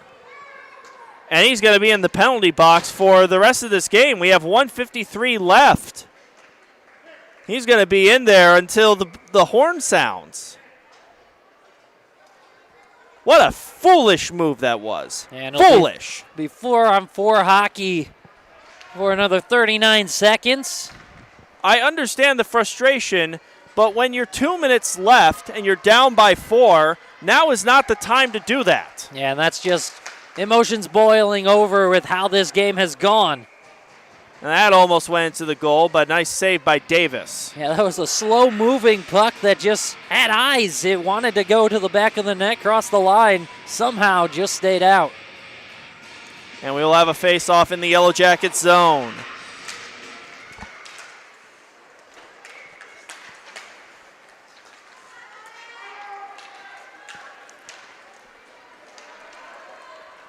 And it is back in the Falcon zone. Minute and a half left in the game. 18 seconds left on the Yellow Jackets power play until it's 5-on-4. And a whistle sounds.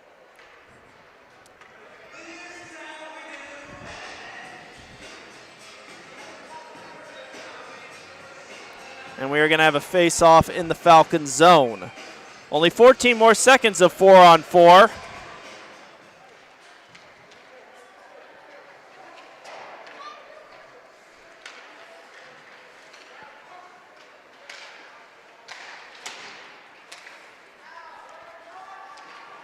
Definitely getting chippy. And the power play is over for the Yellow Jackets. We are 5-on-4, 1 minute left.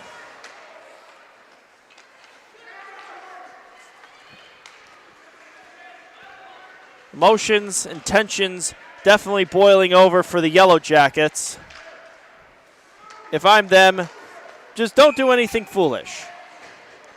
as the whistle sounds with 46 seconds left.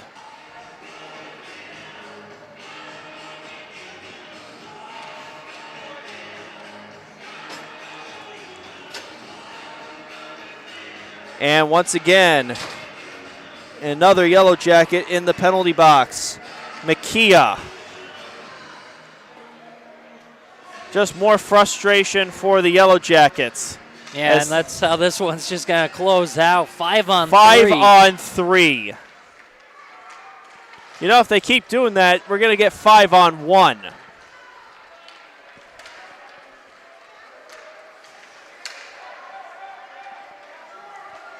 "30 seconds left. Falcons just looking to kill whatever time is left.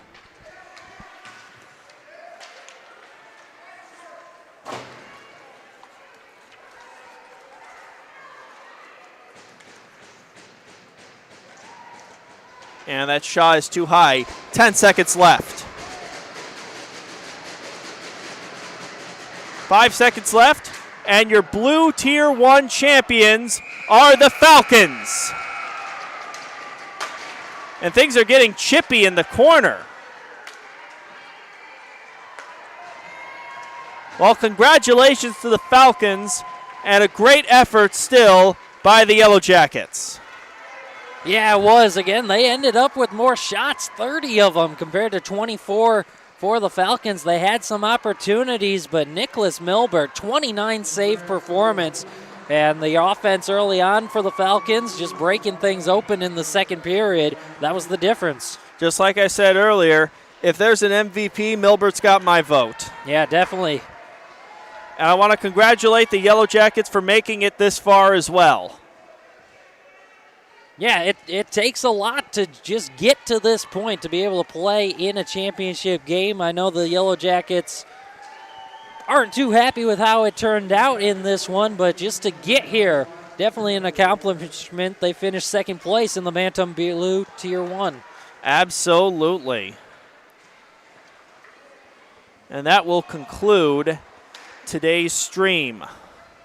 I want to thank everyone for joining Brandon and I on this very tiring day of 4 hockey games, because my goodness, it has been quite the learning experience, I will say that. Yeah, absolutely. It's a lot of fun. Get a chance to just call hockey throughout the day. Can't ask for anything better, any hockey fans. And just to go back through it, wrap this thing up. The champions that we called today, the championship games from the Bantam White Tier 1. It was the Blues over Glenview. White Tier 2, Quad City, the Ice Eagles, yeah. Pulling out the win over the Hawks. On the other side, in the Bantam White Tier 3, it was the Mustangs over the Bulldogs. And then here in Bantam Blue Tier 1, it's the Falcons over the Yellow Jackets. Congratulations to all 8 teams who made it to the championship games, and, of course, to the 4 winners. Congratulations. You guys are the champions here in the Bantam level. Yeah, you know, it has been quite the day. Very tiring, but hey, someone has to do this, right? That's absolutely right. We'd like to thank Central States Hockey for allowing us the chance to be here, call these games. We love doing it, and we'd love to continue doing it. I'd also love to thank Stream Sports Midwest for us being able to be out here and to be able to broadcast these for everyone to see.